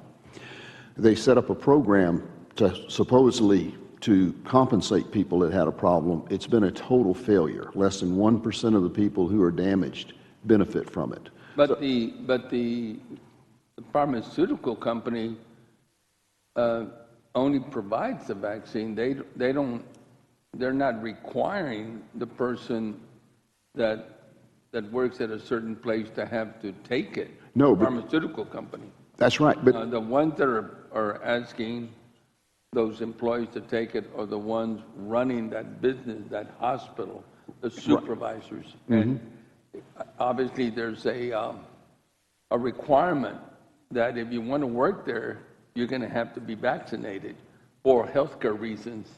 And that's the conflict. I understand your side, but we have to also look at the position the other side is taking, because quite frankly, they both have merits, is what I'm trying to say. Well, I'll give you an example. Let's say you have an employer that says that I really don't want my work interrupted with women having babies, so I'm going to require any woman that works here to have a hysterectomy. But that's already in law, you know. No. You can't fire a woman because she becomes pregnant. You can't lay her off. But Senator, what we're doing, we're opening the door. It's a medical procedure. We're opening the door. If we allow... Yeah, but that wasn't a fair comparison right there. Well, it's a medical procedure, and I think it's fair to compare one to the other with it. It's something that it's irreversible. It's not like requiring you to wear a coat and tie to work. It's not like requiring you to do anything in particular in your job. It's requiring you to do something that is irreversible, that is high risk.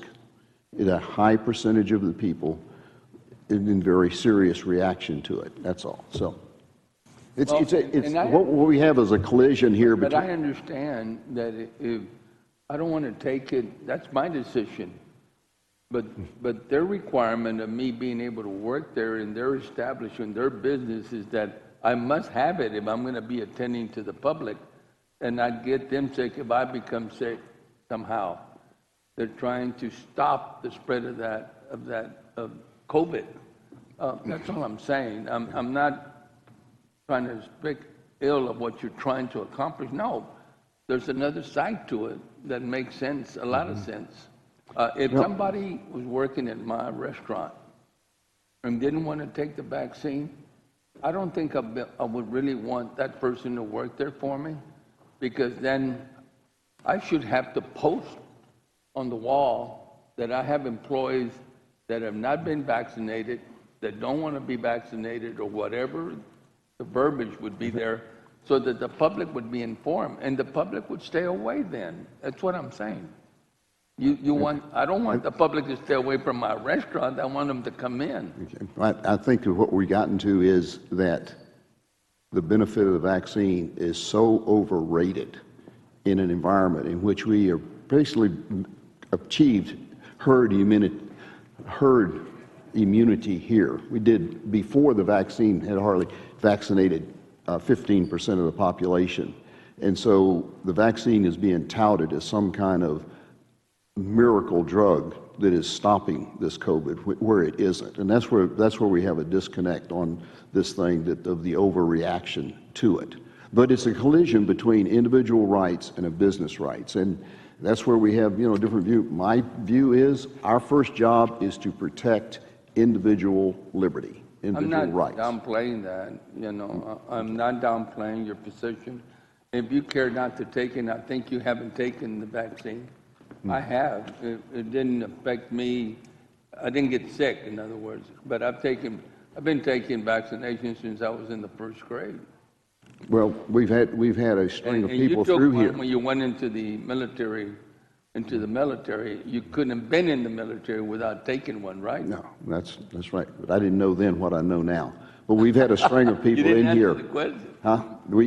Did you take a vaccination when you went into the military? No, actually, no. No, I didn't. You did? No. Wow, you're the first one. No, I'd... Everyone I've asked says I was vaccinated. Well, you know how the Air Force is. They're a little loose on these things. But we've had a string of people in here that have kids that are damaged. We have people in here with damage. You've missed the testimony from I don't want to see anybody damaged. I don't want to see anybody die. But you see, that is the problem. That's what we're faced with. These vaccines have a risk to people of damaging them. We had a gentleman in here a while ago that was 34 years old, and he is now just above, and I mean no disrespect, almost a vegetable as a result of the vaccine. And that's the problem of asking them. If this was something that had no risk to it, we wouldn't even be having this discussion. But this is a situation where we have people that has a high risk of their life being destroyed. I am all for someone that can say no when asked to take the vaccine. That's their choice. But also, the other side of it is that you can't mandate somebody who requires that to be part of the overall process for his employees to be able to be there and castigate them either. So where does a person go to earn a living when all businesses require the vaccine in their field of work? Where do they go to make a living? I understand if it was only one business was doing it, I'd say the free market will take care of that business. But we get to a point where all the businesses... But you're forcing a business to have to take somebody who doesn't have the vaccine, who might get somebody else in a state of vegetation. But the key word there is might. There is no... I mean, I guess we could have this conversation would go on forever. Yeah, I know. And we got a whole ring, and I'll be glad. Why don't you and I get together and visit with this offline? Because I missed a lot of the testimony. We got a lot. I think you got some good points, and I think that I speak for those that have a business who don't want to see their employees be ill, show up to work, and get somebody else ill. That's all. It's of course. Not an easy one. It's not easy. Y'all are sure right about that. I thank the witnesses for working with us as we work through the schedule. Did Ashton Hanley make it? All right, please come down. The chair calls Ashton Hanley, and after Ms. Hanley, we'll be looking for Sonia Boito. Okay, and then Thomas Novlin, Jennifer Cheskowicz. So Ms. Hanley, welcome. Please introduce yourself and give us your testimony. Thank you. My name is Ashton Hanley, and I am representing myself, and I am for this bill. I am a registered nurse at Houston Methodist Baytown. I've worked for the company for the past 4 years. I am here because Houston Methodist will terminate me if I am not fully vaccinated by June 7th. I have personally reached out with colleagues and met with the CEO of Baytown Methodist to address my concerns and advocate for other employees who feel the same as I do. I am not against the vaccine, and I believe it is an individual's personal choice. I am just not comfortable getting it at this time due to it being so new, not FDA approved, and the questions of long-term effects. It is currently unknown. I was told we care more about a 100% compliance rate of COVID-19 vaccine than we do of our employees' autonomy. He also stated that we lost employees in 2009 when we mandated the flu vaccine, and we understand that we will lose employees this time as well. They keep saying we have a choice, but I don't have a choice. Either I get the vaccine or I lose my job. This is unethical, and I feel bullied and threatened. They say we are putting ourselves before our patient safety. I have been exposed and working on the front line for the past year, putting all my patients' needs and concerns before my own, but I am being selfish for not getting the vaccine. I refuse to be forced to get a vaccine I just don't know enough about yet. Matter of fact, I don't think anybody really knows. It's too early, and to know the long-term effects. We haven't had time for the long-term evidence, and they say the benefit outweighs the risk, but I'm not jeopardizing, my health, my family. The benefit does not outweigh the risk. I have taken care. I've recently had a patient that, we don't know that they're 100%. A patient was vaccinated in March, fully vaccinated, and he is currently in the hospital with COVID. Or we have patients dying after getting the COVID vaccine. Thank you so much for having me. I'm very grateful to be here. No, thank you for being here. Thanks for your testimony. Senator Lucio has a question for you. I can appreciate your profession a lot. I really do, and I admire. You said you're a nurse, right? Yes. Are there any businesses, and where do you live again? So I live in Crosby, Texas. I work at the Baytown location. Okay. Recently purchased my home in Crosby to be close to the location. Right. And I understand mortgages and all. Have you checked your computer to see if there's any businesses where nurses work, or clinics, doctor's offices, or anywhere else where you're not required to be vaccinated? Actually, I have. I am job searching. I was just offered. Have you found any? I have, yes, where you do not. But that is inconvenient for me that I have built this relationship I have, with my fellow colleagues and family. It was my second home. I was going to retire there, and now But I understand. That's the point that I really want to make. There are businesses, there are clinics or doctor's offices, or maybe even hospitals, I don't know, because I'm not job searching, and you probably do know, where there are opportunities for you to get a job.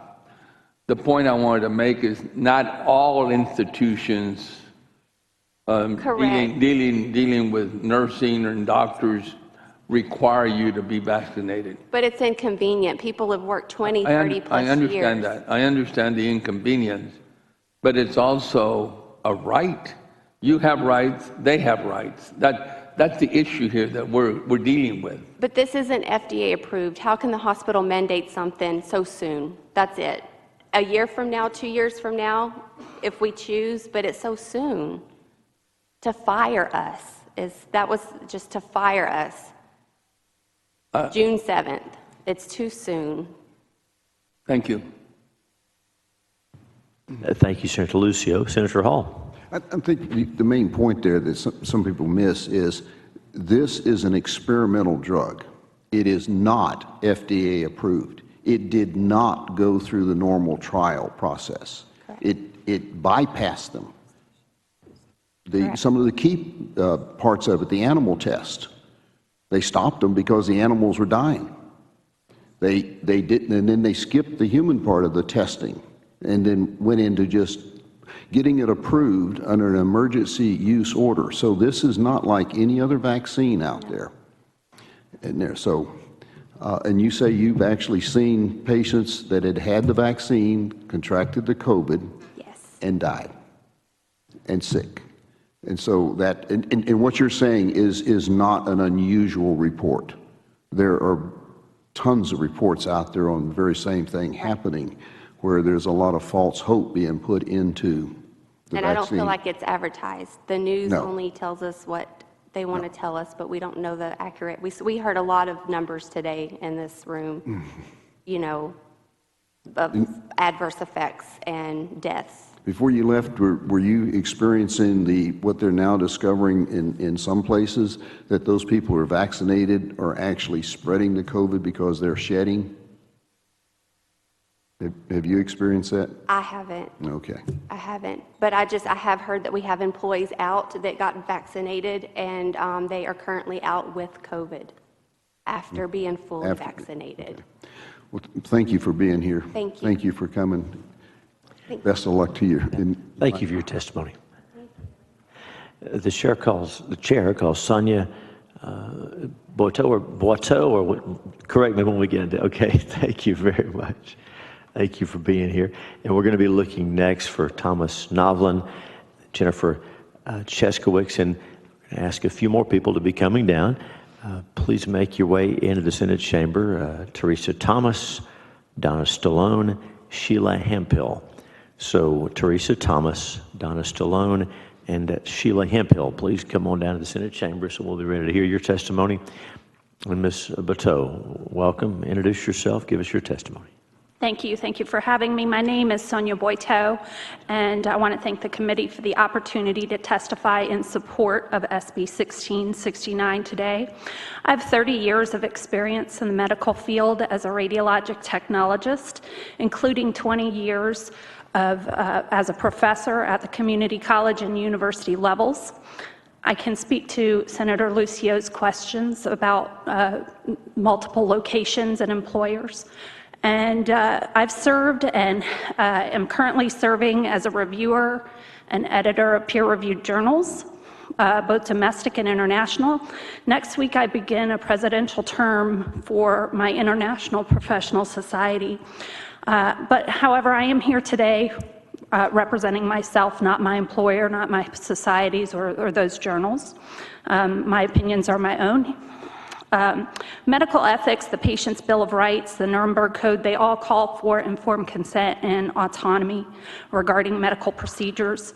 And all medical procedures carry with them an inherent risk, and as such, they must not be forced upon anyone, students, employees, children, or adults.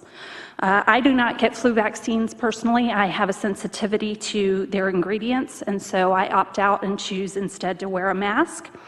Only because I'm required to.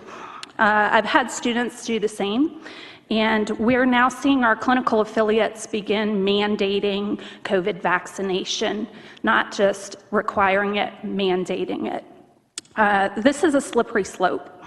It will cause a domino effect.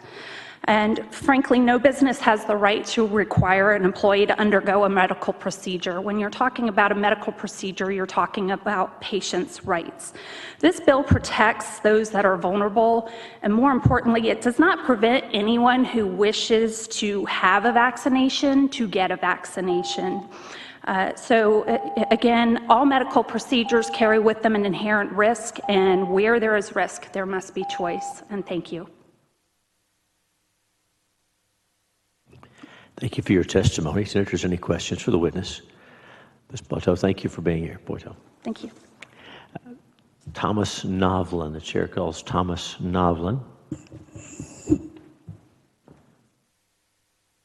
And after Mr. Novlin, we'll be looking for Jennifer Cheskowicz. Mr. Novlin, welcome. Get situated there, then introduce yourself and give us your testimony. Hello, my name is Thomas Novlin, and I'm here as a private citizen today. I thank the committee for the opportunity to testify. I especially thank Senator Hall for this excellent legislation, and I strongly support Senate Bill 1669. This issue is extremely urgent, as it is a slippery slope from strong recommendations from employers now to mandates across all industries in a matter of months or weeks, and there's nothing to prevent this from becoming a de facto universal mandate in the public and private sectors without alternatives. I have close family and friends, including educators and first responders, who have enthusiastically chosen to be vaccinated, as well as some who cannot receive a vaccine for medical reasons, and these are not due to a sore arm, but serious lifelong autoimmune and neurological conditions. Myself and others I know have not yet decided and are weighing multiple factors, including prior COVID exposure, extreme pressure from employers, and the advice of those we trust. This is a complex issue, but all of our situations should be respected, and it is a matter of personal liberty and informed consent, and no one should ever be explicitly or implicitly forced or coerced to be vaccinated or disclose their private health information, whether for employment, travel, to school or events, or to simply go about life. Vaccine passports or mandates are not only discriminatory towards those for whom legitimate reasons are not vaccinated by creating a two-tier society, They're not justified from a public health perspective, since they do not acknowledge the risks of rare but potentially life-threatening vaccine side effects for some, the long-term unknowns of natural or vaccine-acquired immunity, and since nothing is 100% effective, no matter what those with a financial interest and no liability say, it is clear from the data that 100% adoption of vaccines is not required for human immunity.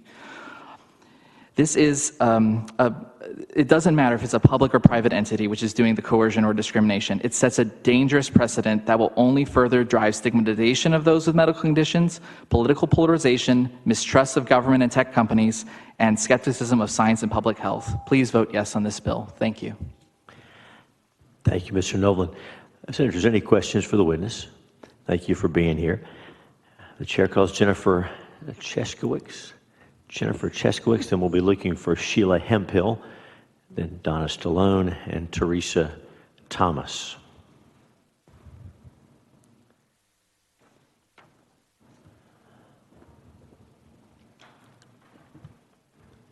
Welcome. Hi, thank you so much. Yes, ma'am. Get situated there, and when you're ready to go, introduce yourself and give us your testimony. Good afternoon. My name is Jennifer Cheskowicz. I represent myself and I support this bill. We are at a tipping point. Through the votes on this bill, the committee will either advance Texas as a state that protects the liberty of its citizens, or it will oversee the creation of a permanent group of second-class citizens in Texas, the unvaccinated. This bill prohibits discrimination in a wide variety of contexts based on vaccination or immunity status. The division and hostility between the vaccinated and unvaccinated that has been building in Texas for several years has been amplified since COVID-19 shots became available under a federal emergency use authorization. There are common threads throughout history whenever a group of people has wanted to exclude another group or treat that other group differently, and those common threads include classification and eventually dehumanization. The vaccinated and the unvaccinated. Seems like it's in every headline and broadcast, us versus them. And once those classifications were well established, the dehumanization process began. The unvaccinated are portrayed as dirty, stupid, and selfish in articles, social media, memes, and everyday conversation. They are discussed as if they are carrying every infectious disease for which a vaccine is available around every day at all times and are therefore perpetually dangerous to others. The calls for the unvaccinated to be shunned and prevented from participating in society are increasing daily. Again, this bill would prohibit excluding an entire group of Texans in a wide variety of contexts based on a personal medical decision. Laws matter, and they've been instrumental over the years at reshaping public perception and narratives. It's why battles for minority rights are often first waged in courtrooms. This committee has the ability to help reverse the narrative around and the focus on vaccination status and the tide of polarization and dehumanization in Texas. In action on this bill is an implied endorsement of a permanent group of second-class citizens in Texas. Please vote yes. Thank you. Thank you for your testimony. Senators, any questions for the witness? Senator Hall. Thank you, Mr. Chairman. Thank you very much for your excellent testimony here today, and I think you hit this is from a different perspective than others have said, that this is just one more way that they're trying to divide people, and you've stated it very clearly. We're now looking at another division of people, that's the vaccinated and the unvaccinated, pitting them against one another. We've already seen that, and so I think you great insight. Thank you for your testimony. Thank you so much. The chair now calls Sheila Hemphill. And while Ms. Hemphill is coming down, we're going to ask the following folks to make your way into the chamber. Dr. Sheila Page, Rick Hamilton, Kim Houston. So Dr. Sheila Page, Rick Hamilton, Kim Houston, please make your way to the Senate chamber so we can hear from you.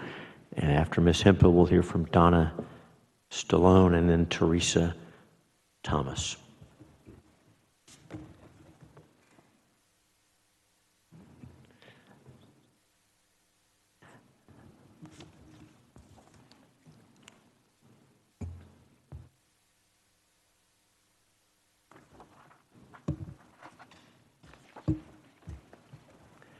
Ms. Hemphill, welcome. You've done this before. Good to see you back. Just get situated there, then introduce yourself and give us your testimony. I would ask that you receive these materials before I speak and to make my 2 minutes as clear as possible. No problem. Thank you. I normally give it to the jury after I speak, but I'm sure you know what you're doing, so go ahead.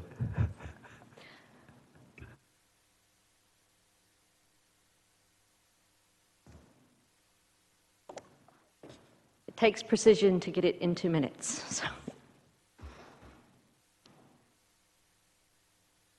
Thank you very much. My name is Sheila Hemphill with Texas Right to Know, and I'm for this bill.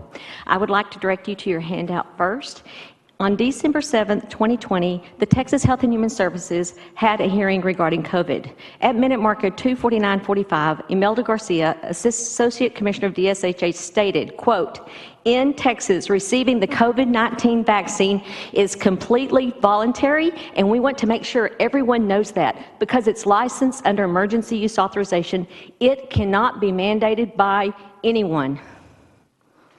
My statement is, where is DSHS giving this notice out to these employers who are trying to mandate this? Emergency use authorization is not FDA approval. That is why they're using social media to market it. You cannot advertise a drug for claims if it's not FDA approved. At the top of this, in 2011, the Supreme Court case ruled that vaccines are unavoidably unsafe. So every physician coming here stating it's safe and effective should be turned into the Texas Medical Board for false, misleading, and deceptive comments, because that information is contrary to our supreme law of the land. At the bottom of this, you will notice a screenshot that I got on December 15th. Are there other vaccines that can help prevent getting COVID-19? Quote, CDC, December 15th, there are currently no available vaccines that will prevent COVID-19. These vaccines do not prevent, nor do they prevent you from spreading it to others. Senator Lucio, you have been, I would say the amount of deception that is around this entire pandemic event is so immense. I would declare the United States a captive nation to the deception of World Health Organization, the NIH, and various different entities that are using false experimental methods for experimental drugs. In this poster, these are not vaccines like you've heard about. This is new technology. They are altering our cells. So instead of exposing bacterial or viral participants to allow our own immune system to develop antibodies, they are literally engineering our cells.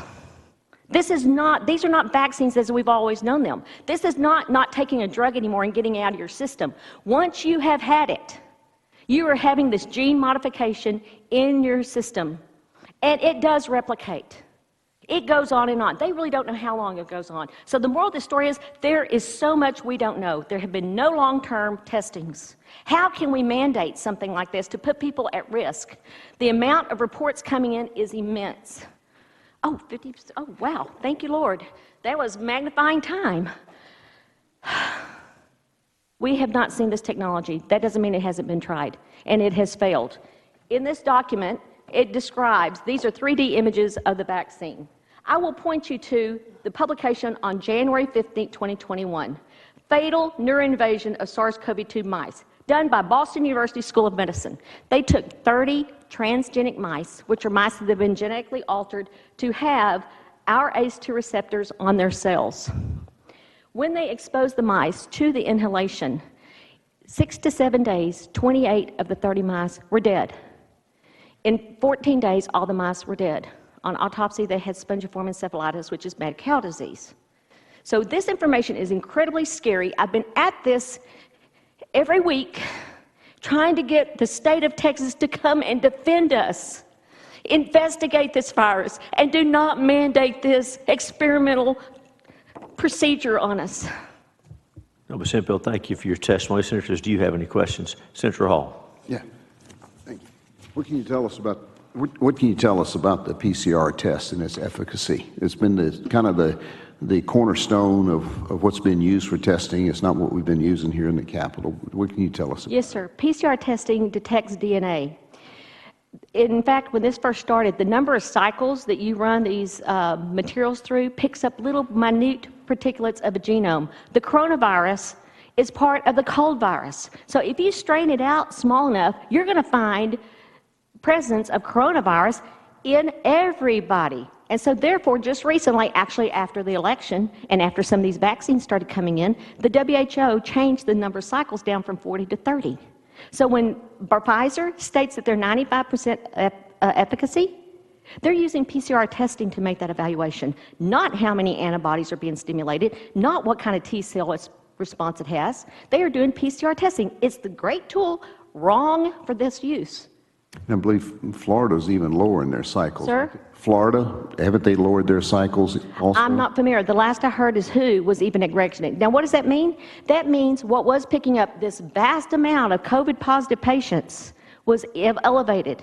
When they calibrate to an accuracy number of cycles, the numbers have gone down. Now, guess who's getting credit for that number of negative tests or lack of positive tests?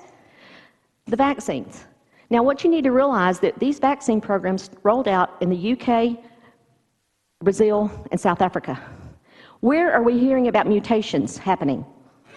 UK, South Africa, and Brazil. March 10th of 2020, the House had their COVID hearing. Right then, I told them, I said, these antibodies have to attach to a spike protein like a Lego piece. If you have a virus, it's looking for a triangle, that by the time the vaccines get out, you have antibodies looking for triangles, and now the spike protein looks like an oval. It's changed, it's mutated. Okay. One other question is, we talked a little bit earlier about shedding. What can you tell us about the problem of shedding with the vaccine? The aspect of shedding is really something that's really, in normal, the term shedding is when you have a viral condition like polio, that the live virus can still show up, say, in fecal matter and pass on to people who've not been vaccinated. So in a shedding situation, we are seeing reports that the spike protein is an architectural structure. It is showing up with people's saliva, in their sweat. That is what they're referring to as shedding. Now, you may have heard about this recent report of people just being, women, in the vicinity of individuals who have been vaccinated. Mm-hmm. These women have gone through, many of them have gone through menopause and not had a cycle in months or decades. They are starting to bleed. This is because there are components in the placental matter called syncytin that is being impacted by this spike protein. Okay, so we don't really know what all this virus by itself is doing, but you need to realize person to person would have been given the virus. These vaccines are altering the function of your cells to produce a foreign protein from your own cells. Okay. All right. Well, thank you very much. Appreciate you. You do a lot of hard work in this. Thank you. You know, Senator Lucio, you were asking about what the rights of people are and for employment. This is so beyond employment. This is about really survival, because when you have a component that's not even being talked about because it's too scary to talk about, that I have come to this building to get it from a top-down approach of how to deal with the blood clots that are being reported. These are my ask of DSHS, to give public education about blood clots. Well, thank you for this, Ms. Hemphill. Any questions for Ms. Hemphill? Thanks for your testimony. Thanks for the documentation you shared with us. Thank you. The chair now calls Donna Stallone. Donna Stallone. Ms. Stallone, we'll get you set up in there, hold tight. And then we'll be looking for Teresa Thomas next, and Kim Houston, Rick Hamilton, Dr. Sheila Page. So Ms. Stallone will have that space ready for you in a couple of seconds. Get situated there and introduce yourself and give us your testimony. Breathe in. My name is Donna Stallone, and I'm here representing myself and my family and many others who are afraid to speak out. I have listened to testimony today, and I find it absolutely astonishing that in one moment we can raise our nurses and first responders up as heroes, and they go from hero to zero in 1 second because they don't want to get a shot. They have survived and been on the front lines with masks and all of the other protocols to this point. And now that we have a vaccine, now you can't wait until the statistics come in and there's science. You guys say, believe in the science. There's no science. I have read articles where there's a 400% increase in miscarriages, and you wonder why people don't want to get the shot. How does this happen? Have people lost their ability to critically think? You're willing to save your patient in the hospital at the risk of the one who's been there all along from the beginning. Now, I'm not a nurse, but my twin sister is. Her husband is a doctor. They got the shots, and they sweat it out, and they hope nothing's going to happen. I find it disgusting that we're at this point where we have another reason to be divided. I feel like I have been in a psyops project where the evil forces, whatever they are behind it, have more to gain by pitting us against each other, and I'm sick of it. I support this bill because I believe in liberty and the right for people to choose what's right for them. Thank you.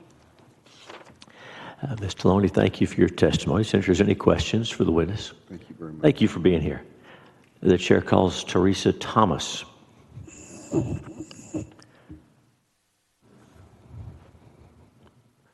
And after Ms. Thomas, we're going to be looking for Kim Houston. Ms. Thomas, welcome. Get set up there, then introduce yourself. Give us your testimony. Hello, I'm Teresa Thomas. And get a little closer to the microphone so we can hear you. Hello, sir. My name is Teresa Thomas, and I'm a physical therapist supporting the bill. Ms. Hemphill is correct. In our graduate training, we are taught many of those facts, the majority of those facts. So over this past year, I have been astounded to find how we have fallen into the crux of lack of information. I have sat here and listened to many healthcare workers testify. They're afraid of this vaccine because they know what Ms. Hemphill knows. I know what Ms. Hemphill knows. For some reason, we don't want to get into the biology of it, but it is true. The other main point that I wanted to say is, sir, if one hospital is allowed to do this under the cover of protecting patients, I protected patients for 20 years. I have been in TB rooms. I have been in high infectious rooms. We've never gotten it. It's never been spread to another patient, and we have used standard PPE. But if you allow this hospital to do it, it will be a domino effect. My daughter works for a large oil company. She has already been told what is coming down the pike. She has a pulmonary embolism, and she has a medical, said that she can wear a mask. She's wearing a mask so that she can maintain her job. This has to stop. Thank you. Thank you for your testimony. I believe Senator Lucio has a question for Thank you you. for your testimony. And I really enjoyed your testimony a while ago on education as well. I was asking questions, that's all, of where we draw the line, you know, for the good of all, for the good of all. I don't like anyone to be forced to do anything that they shouldn't have to. No, I believe in religious rights. I believe in workers' rights. Absolutely. I just want to learn more about where we're going with this issue. That's all. That's all. I don't want anyone to misunderstand my line of questioning. I certainly appreciate the emotion, the passion, and people, you know, have because they're directly affected. And you're right, like this wonderful lady that testified before you. I have nieces and nephews that are in the healthcare, industry, and I certainly don't want them to be harassed or bullied or anything else. I want everyone to be taken care of, and I want everybody healthy. We want to make sure we make the right decisions for everyone. That was my line of questioning. I want to know more about this bill because this is the first time I see it, quite frankly. May I say, I trust you, and I feel like not that I know your heart, but I will continue to trust your judgment, and I'll be praying for each one of you. Thank you. Thank you. Thank you very much. And thank you very much for your testimony and for that promise, ma'am. That's a big deal to us. The chair calls Kim Houston. Kim Houston, Hughston, if I'm pronouncing that right. Chair calls Rick Hamilton. Rick Hamilton. Then after Mr. Hamilton, we'll be looking for Dr. Sheila Page. And let me ask a couple more folks to be coming down. Sylvia Coulson, or Coulson, Coulson, Ashley Birkenhoff, and Blanca Martinez. So Blanca Martinez, Ashley Birkenhoff, Sylvia Coulson or Coulson. Please come on down. And Mr. Hamilton? Yes, sir. Welcome. Thank you for having me. I am Rick Hamilton, and I am deaf, and I am here to talk about my experience during the pandemic and the mask mandate. I became hearing impaired at the age of 22 months old, and so I grew up learning how to, read lips. And I do very, very good at it. Life was, gets better and better for me, and I entered in college. I made it through college and finished, and so I moved to Austin 6 years ago. And so what I wanted to talk to you about is I have such a hard time since the mask mandate, and I cannot read people's lips, and it's really, really hard to communicate with people in the, wherever I am, and I know I got a minute left, but what I'm asking is my experience is that people refuse to take their mask off because they still are scared, and I can't talk to anybody that wears the mask, and I even got assaulted in the street because I was still wearing a mask, but it was just really, really hard to live in a mask mandate life. My life before that was great. I accomplished a lot of stuff, and I'm sorry for being nervous, but it's my first time being in the chamber. I am speaking on behalf of the hearing impaired people, the people with mild, severe, and deaf community. I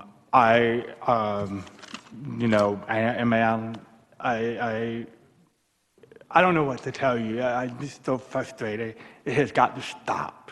We need to live in a mask-free life. Thank you for being here, and we're glad you're in the chamber. This place belongs to you. We're glad you're here, and Yes, and we're glad we're honored you came to testify. I think Senator Lucio has a question for you. Okay. I too want to thank you for your testimony, and I feel for you. Thank you. But I take these hearing aids off. I can. Yeah, if I look this way, I don't understand it, but I'm hearing you. But when I look at people, I read lips, I can communicate. But right now, I can hear a pin drop because I have this right here, see? I can hear better in Senator Hall here. Okay. Because I have that machine. I can hear a pin drop. Right. Without it, I couldn't hear very well. Mm-hmm. But I think you're a very brave man. I think you're a very good person. And I think your testimony is very meaningful. And I certainly appreciate you advocating for people who have any kind of disability that are having to put up, for lack of a better term, or go through some hard times because of COVID-19. I wish it had never happened, but we have it, and people are reacting differently to it.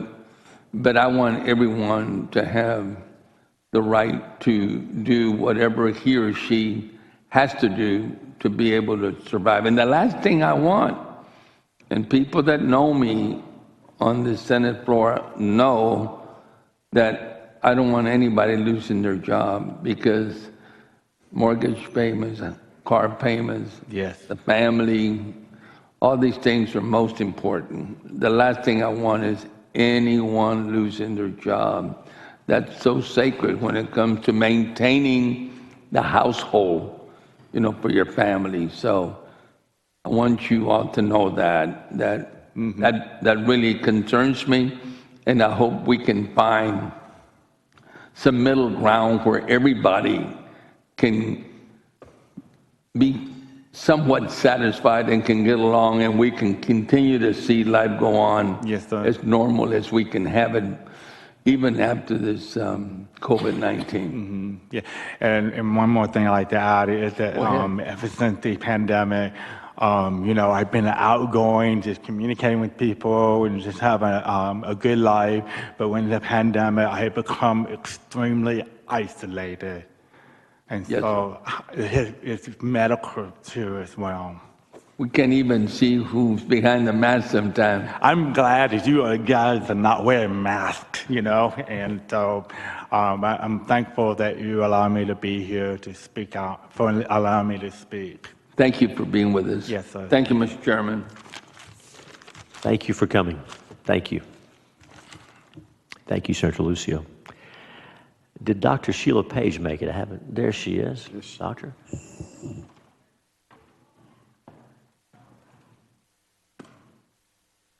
After Dr. Page, we'll be looking for Sylvia Colson, Ashley Birkenhoff, and Blanca Martinez.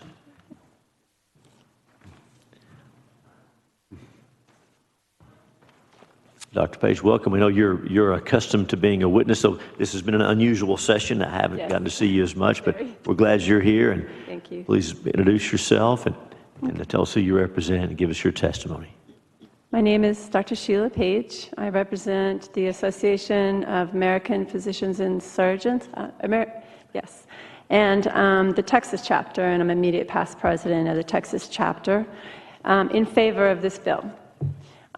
Mandates are by nature coercive, and in this situation, actually the injection that everybody's calling the vaccine for COVID it's not a vaccine, and as it's currently classified under emergency use, a mandate would be in violation of federal law 21 U.S. Code 360, which states that individuals must be provided the option to accept or refuse administration of any product available under emergency use.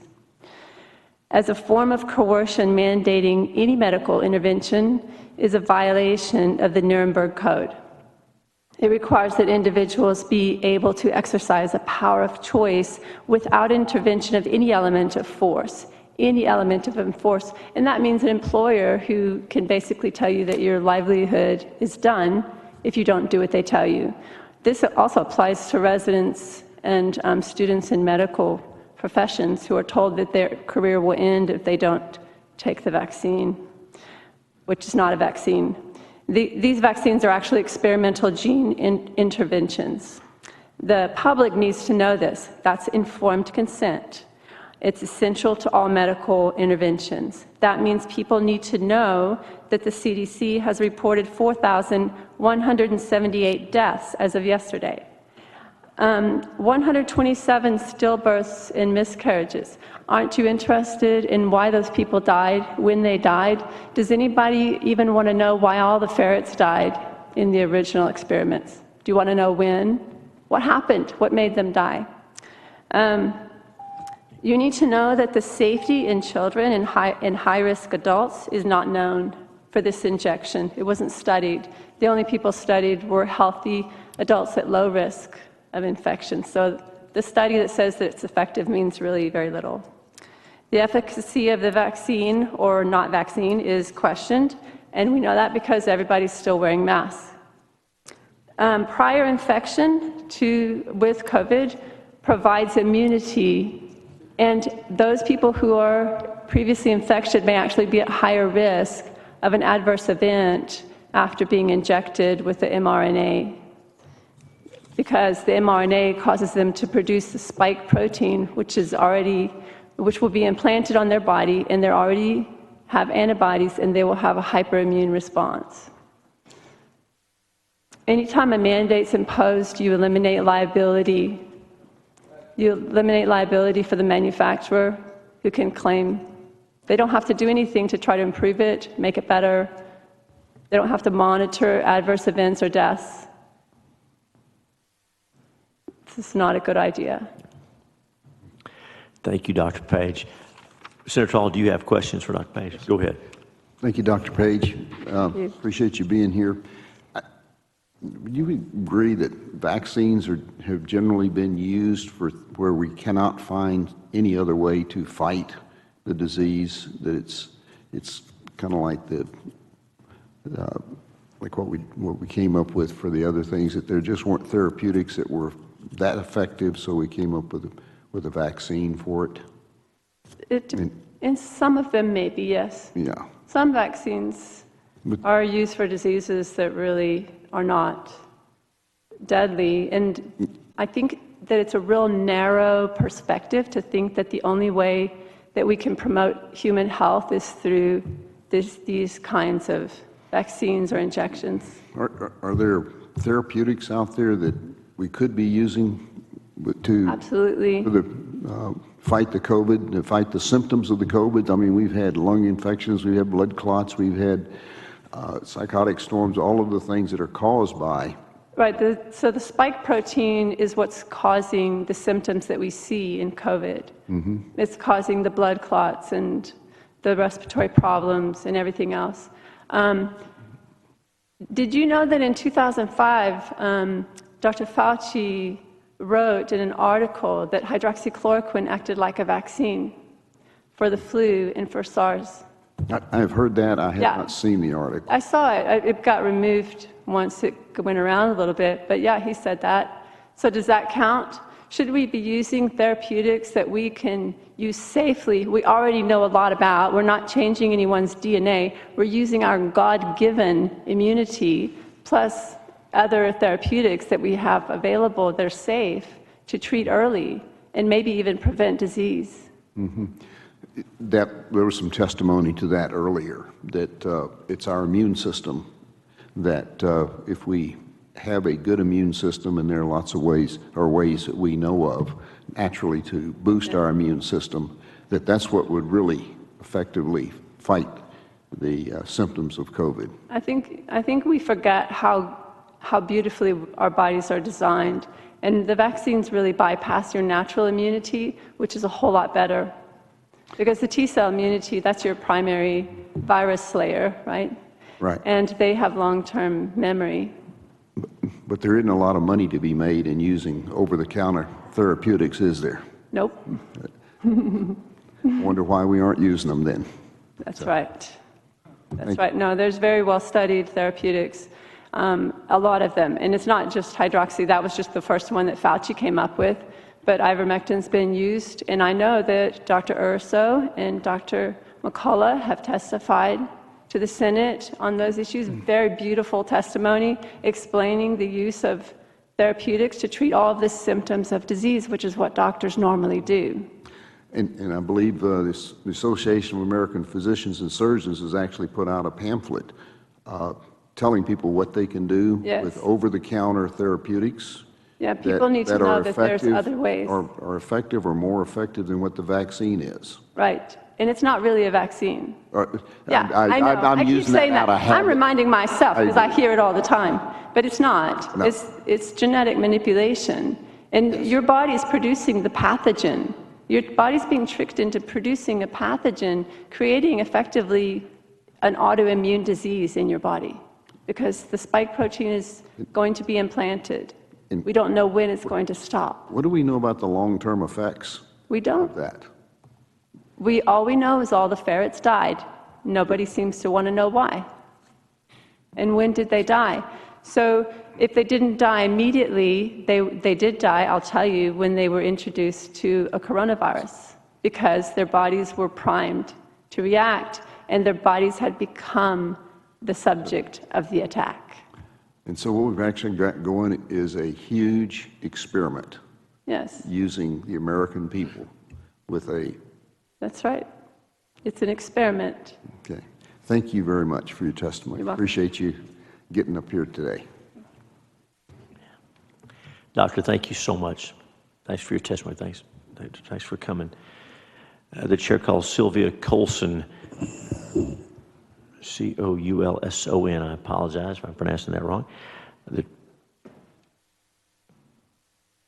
chair calls Ashley Birkenhoff. After Mrs. Birkenhoff, we'll be looking for Blanca Martinez. And then I'm going to ask the following folks to be coming down. Ajua Mason, A-J-U-A, Ajua Mason, Maggie Ortiz, Eric Fry. So Eric Fry, Maggie Ortiz, Ajua Mason, please make your way into the Senate chamber. Ms. Birkenhoff, welcome.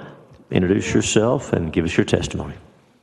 Hi, my name is Ashley Birkenhoff, and first thank you, Senator Hughes, and thank you, Senator Hall, for being here and your long testimony today that you're hearing. So I am in favor of State Bill 1669.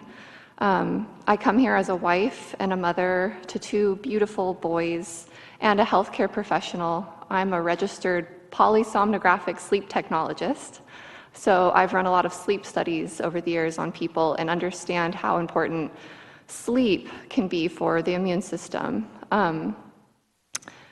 But I know what we're talking today about is discrimination. And I personally have some experience with discrimination in my past. My first experience of that was when my family was essentially fired from an Austin-based medical practice in 2014. My husband and I had developed a really trusting relationship with a pediatrician in the practice shortly after my first son was born, and we had some concerns about, the frequency and the vaccinations. It was just a gut feeling that I had. We had already declined the hepatitis B vaccination right after birth because I didn't want my brand new baby to experience like a painful medical procedure right in that moment. So he grew, and when he was just before 5, and he was rarely ill, so we rarely saw the pediatrician. And just before his 5th birthday, we received a letter in the mail saying that the group's medical policy had changed, and he would be required to be updated on all the vaccinations that we had agreed to a delayed scheduling with the pediatrician's help and guidance. So at that point, because we didn't submit to numerous multi-dose injections within a 6-month period, we could no longer be seen or be cared for. I also personally, in my experience as a healthcare professional, have faced threats, bullying, and intimidation when it comes to the annual influenza vaccination. Even last year in January of 2020, just before the COVID thing happened, I recall my manager trying to coerce me to take the flu vaccine because he exaggerated how awful it would be for me to have to wear a mask during my shifts at the hospital, which seems so ironic now. Lastly, I know a lot of people have spoke today on waiting till the vaccines are FDA approved.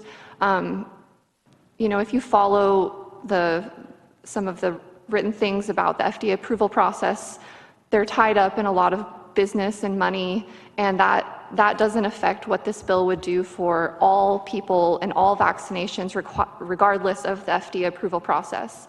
And I know that it's so important to my family and to a lot of Texans and families that these individual liberties of informed consent be upheld. So please, children should be allowed medical care regardless of their status. Adults should be allowed to work regardless of their medical choices. And, we've been through this, that these are drugs and they can cause harm. And because of that harm, there has to be a choice, an individual choice. Thank you, Ms. Birkenhoff, for your testimony. Senator Hall, any questions? Thank you so much. Very good. Thank you for being here. The chair calls Blanca Martinez. Blanca Martinez.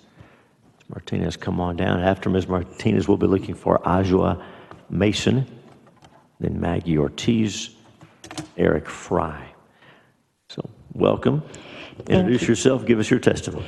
Thank you very much. My name is Blanca Martinez from the Dallas, Texas area, and I want to thank Senator Hall We love you, we love what you're doing, and we're very, very thankful that you're here fighting for we the people. You are one of us. Thank you very much.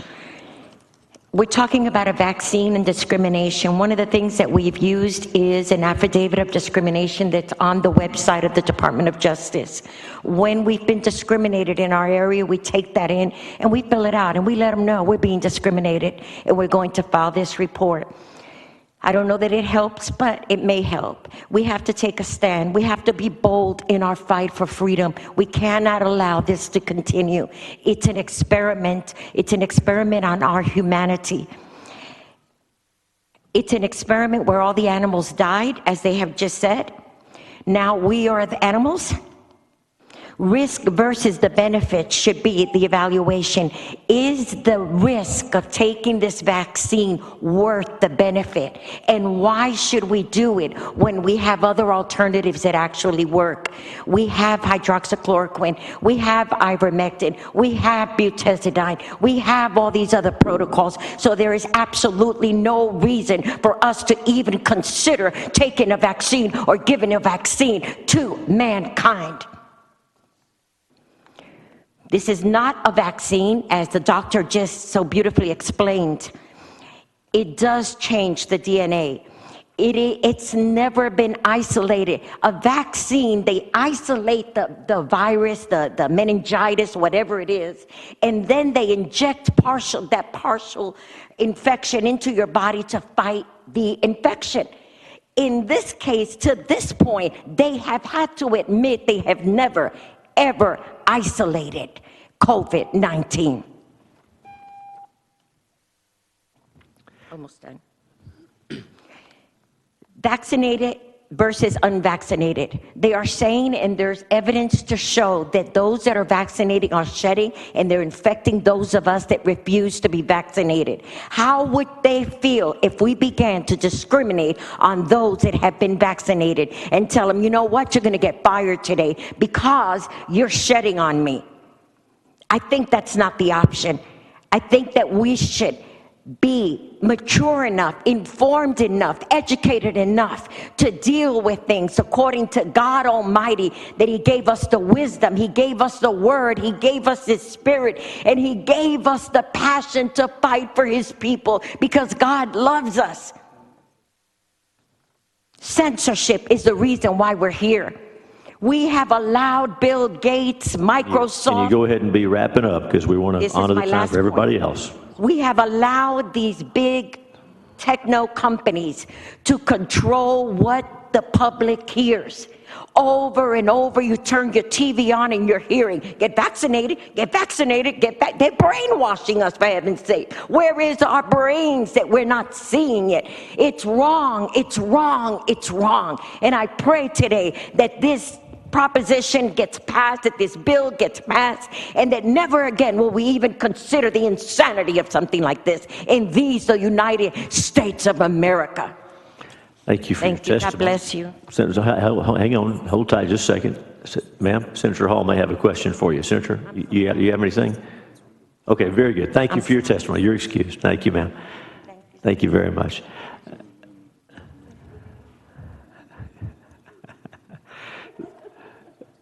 The chair now calls Ajua Mason. Ajua Mason. And we're also going to ask the following people to be coming into the Senate chamber. We're going to be looking for, in a moment, Patricia Becker, also Hines and Karen Herring. So Patricia Becker, Hines, those are two separate people. Patricia Becker and someone who registered as Hines, and Karen Herring. And now, Ms. Mason, I presume. Welcome. Introduce yourself. Thank you. You got it right. All right. Was Ajua right? Did I say it right? That's it. All right. Thank you. Just like it sounds. All right. Welcome. Introduce yourself. Give us your testimony. Yes. I'm going to make mine short and sweet and to the point. First, I want to thank a special shout out to Senator Bob Hall for standing up for the Constitution and for freedom.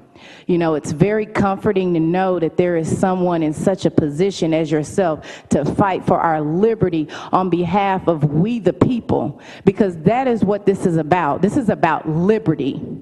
I came all the way from Dallas, Texas, on behalf of myself, hundreds, thousands, even 10,000s of people who couldn't be here. I'm here standing in the gap for them and for their freedom of choice against this experimental, non-licensed injection that we strongly, 1,000 to the 10th power, we strongly support this bill. This bill would be an answer to prayer. I have a serious question for the opposers of this bill. Whose foot is held to the fire in the event of a damage? Because all I'm hearing are people dancing and even running from this answer. This is crimes against humanity. Any opposition against this bill is unconstitutional, it's appalling, and in my opinion, it's demonic. Let me leave you with this. Where there is a risk, there must be a choice. Thank you. Thank you for your testimony. Senator Hall, do you have any questions? Thank you for being here. Thank you for your support. The chair now calls Maggie Ortiz. Maggie Ortiz, and then we'll be looking for Eric Fry, followed by Karen Herring, Hines, and Patricia Becker. So, welcome. Introduce yourself and give us your testimony. Yes, sir. My name is Maggie Ortiz. I'm here as myself, and for Advocates of Nursing, I'm the president. I'm here as a master prepared critical nurse with 21 years of experience, as well as the president of Advocates for Nurses, and I support this bill. I have concerns about mandating vaccinations, what is and will continue to do to the nursing profession. As we know and understand, informed consent, especially for a drug that is not FDA approved, we have always had the option of medical and religious exemptions for other vaccinations like the flu. This has been allowed with the understanding that nurses would wear a mask from the beginning of their shift to the end of their shift, and are still willing to do so. This isn't about vaccinations. This is about informed consent and the right for the patient and the medical practitioner, aka the nurse, to make that decision, especially as it pertains to a drug that is not FDA approved, only for emergency use, and as stated, as the fact that our employer will not assume responsibility if nurses have a bad outcome. The termination of nurses is actually creating unsafe staffing situations today. If one of you leave here today and get in a car accident and you need nursing care and you're terminating these nurses, whom will take care of you? There's already a national shortage of nurses. COVID obviously has leveled us as well. And now you're trying to mandate a vaccination. I have nurses already, 4 of them, who will be terminated tomorrow in a long-term care facility, and they don't have safe staffing. I used to be an investigator with the Board of Nursing, and I've already told them they have to file safe harbor. If not, that also puts their license in jeopardy. Thank you. Thank you for your testimony. Senator Hall, do you have any questions? Thank you for being here. Thank you. The chair calls Eric Fry. Eric Fry? Don't see Mr. Fry. The chair calls Karen Herring. Karen Herring. And then the witness registered as Hines. All we have is the last name, H-I-N-D-S. Come on. The witness known as Hines. Come on down, please. If you don't mind, give us a little more first and last, and tell us your position on the bill. Give us your testimony. Welcome. Yeah, well, welcome. Thanks for having us today. Doug Hines. I'm a 67-year-old retiree. I run a small 6.5-acre farm, Village Trail Farms in Keller, Texas. I'm a beekeeper, chicken farmer, and I've got a compound there with eight family members. All my grandkids live there, and my 2 out of my 3 kids live there. So just about every night, we have 8 people around our table eating dinner. It's been this way throughout the demic, to use any pejorative, throughout the demic, and we stay together, we pray together, and we live together. We've had one of us has had an issue. We've never separated anybody. We rely on our God-given vaccine system that we have engendered in us with our God-given vaccine immunities. We stay in good shape. We work out hard. We're not afraid of this thing. We don't live in fear. And we just live our lives the way we do. Now, everything we've seen today, everything we've heard today, I'm astounded that this bill is even necessary, because this bill is so important to get us the God-given freedoms and liberties that have been trampled on for the last 15 months on a state, county, city, and national level. We need to reverse all this. I highly recommend we do it as pronto as possible. The things we've heard today are just astounding to me, the damage this vaccine passport folly would cause. We need to stop it. We need to stop it now. We need to add fines for those who insist upon such things, as they're doing in Florida. We need to do it right away. Thank you. Mr. Hines, thank you for your testimony. Senator Hall, do you have any questions? Thank you for being here. Now, if anyone else is registered to testify or wishes to testify, you should make your way down here. We have one witness remaining who is registered, and the registration system is open just outside the Senate chamber. And folks there who can help you with that. At this time, the chair calls Patricia Becker. Patricia Becker. Ms. Becker, take your time. Come on over here. We're glad to hear from you, and get situated there. And when you get comfortable, introduce yourself and give us your testimony. Okay. My name is Patricia Becker. And get a little closer to the microphone. Okay. Yes, sir. My name is Patricia Becker. I'm a registered nurse, and I've been a registered nurse for 25 years. I am from Clear Lake, Texas, in the League City area. Sorry, I'm nervous and my mouth is very dry. My first time here. Anyway, I am here to support this bill, SB-1669, because of everything that I've been through, the many years of nursing and trying to help others in this field and love on the people that have so many health issues. Thank you all for hearing me and letting me come out here today. I appreciate that. And also, I'm here to represent myself and Nurses of America and also the children that are going to be suffering the consequences of these forced mandated injections. They are not vaccines by any means at all. I've done a lot of research. Also, the FDA just announced about 4 days ago with their 17,000 employees that they will never, ever approve this Certificate of Vaccination ID. That is what it stands for. It is not a vaccine. It does not stop transmission. It does not prevent you from being sick. It might prevent you from having one little symptom that may be fever, maybe a cough, maybe for 2 months.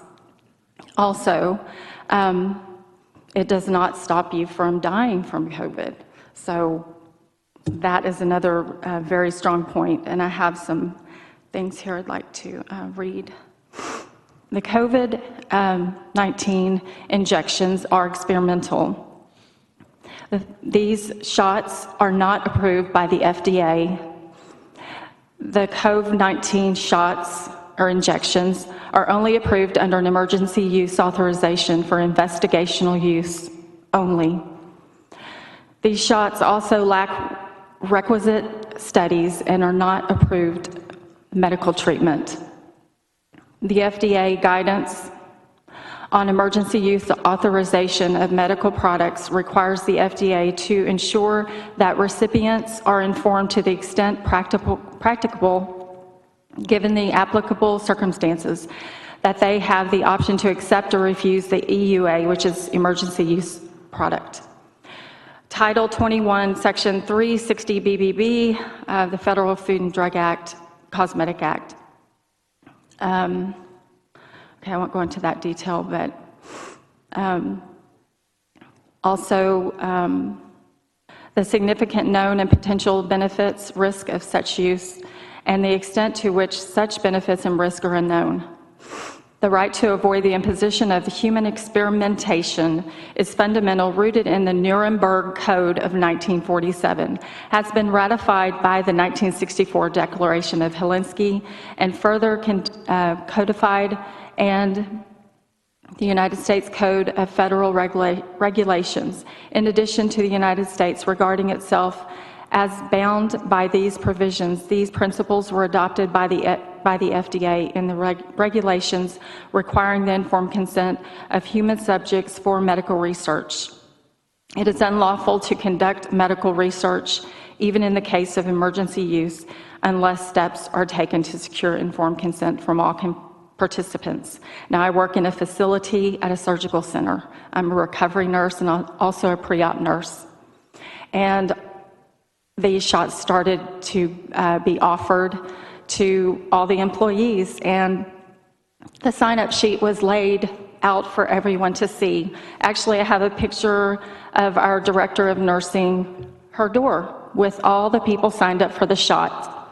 There's several nurses that do not want to get this shot, including me, because of the horrific things that are going to occur in the months to come. And sometimes people are dying 24 hours, 48 hours of things that you would normally think it is natural cause, like blood clot, stroke, heart attack. It's horrible. We actually had, when they started the first set of shots, they actually, we had a guy there that does our scheduling, and he had a heart attack within 15 minutes of the second shot. And another nurse had to go to the ER, and she had to be taken in for evaluation. All the other nurses were sick. They were off work for a while. They have migraine headaches. They are actually trying to recover from that every day. They have fatigue, and it just goes on and on. People are dying all around us. Thank you for your testimony. Go ahead and give us your final thought. Okay. I just want to say also that in the recovery area where I work, they're putting all the people that have not had the injections to one side of the surgical center, and the other ones that have had it on another side. And I have to sign a declination form every year as well, and I've been persecuted and discriminated against, and everyone seems to know my health, choices, and it's very hard. It's difficult, and it's been rough, just going to work and having to feel that pressure all the time. I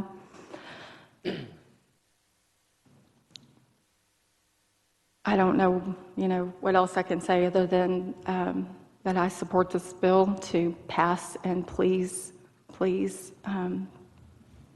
listen to the people, because we can see what's going on. And we just had another friend that passed away in his chair from all this. Thank you for your testimony. Senator Hall, do you have any questions? Thank you for being here. Thank you. Thank you, sir. Sorry. Is there anyone else wishing to testify on, for, or against Senate Bill 1669? Seeing none, public testimony is closed. And we thank all the witnesses and all those that worked hard to get the hearing set as we work through this, and the bill will be left pending at this time. And if there's no other business for the Senate Committee on State Affairs, the committee stands in recess subject to the call of the chair. Good afternoon.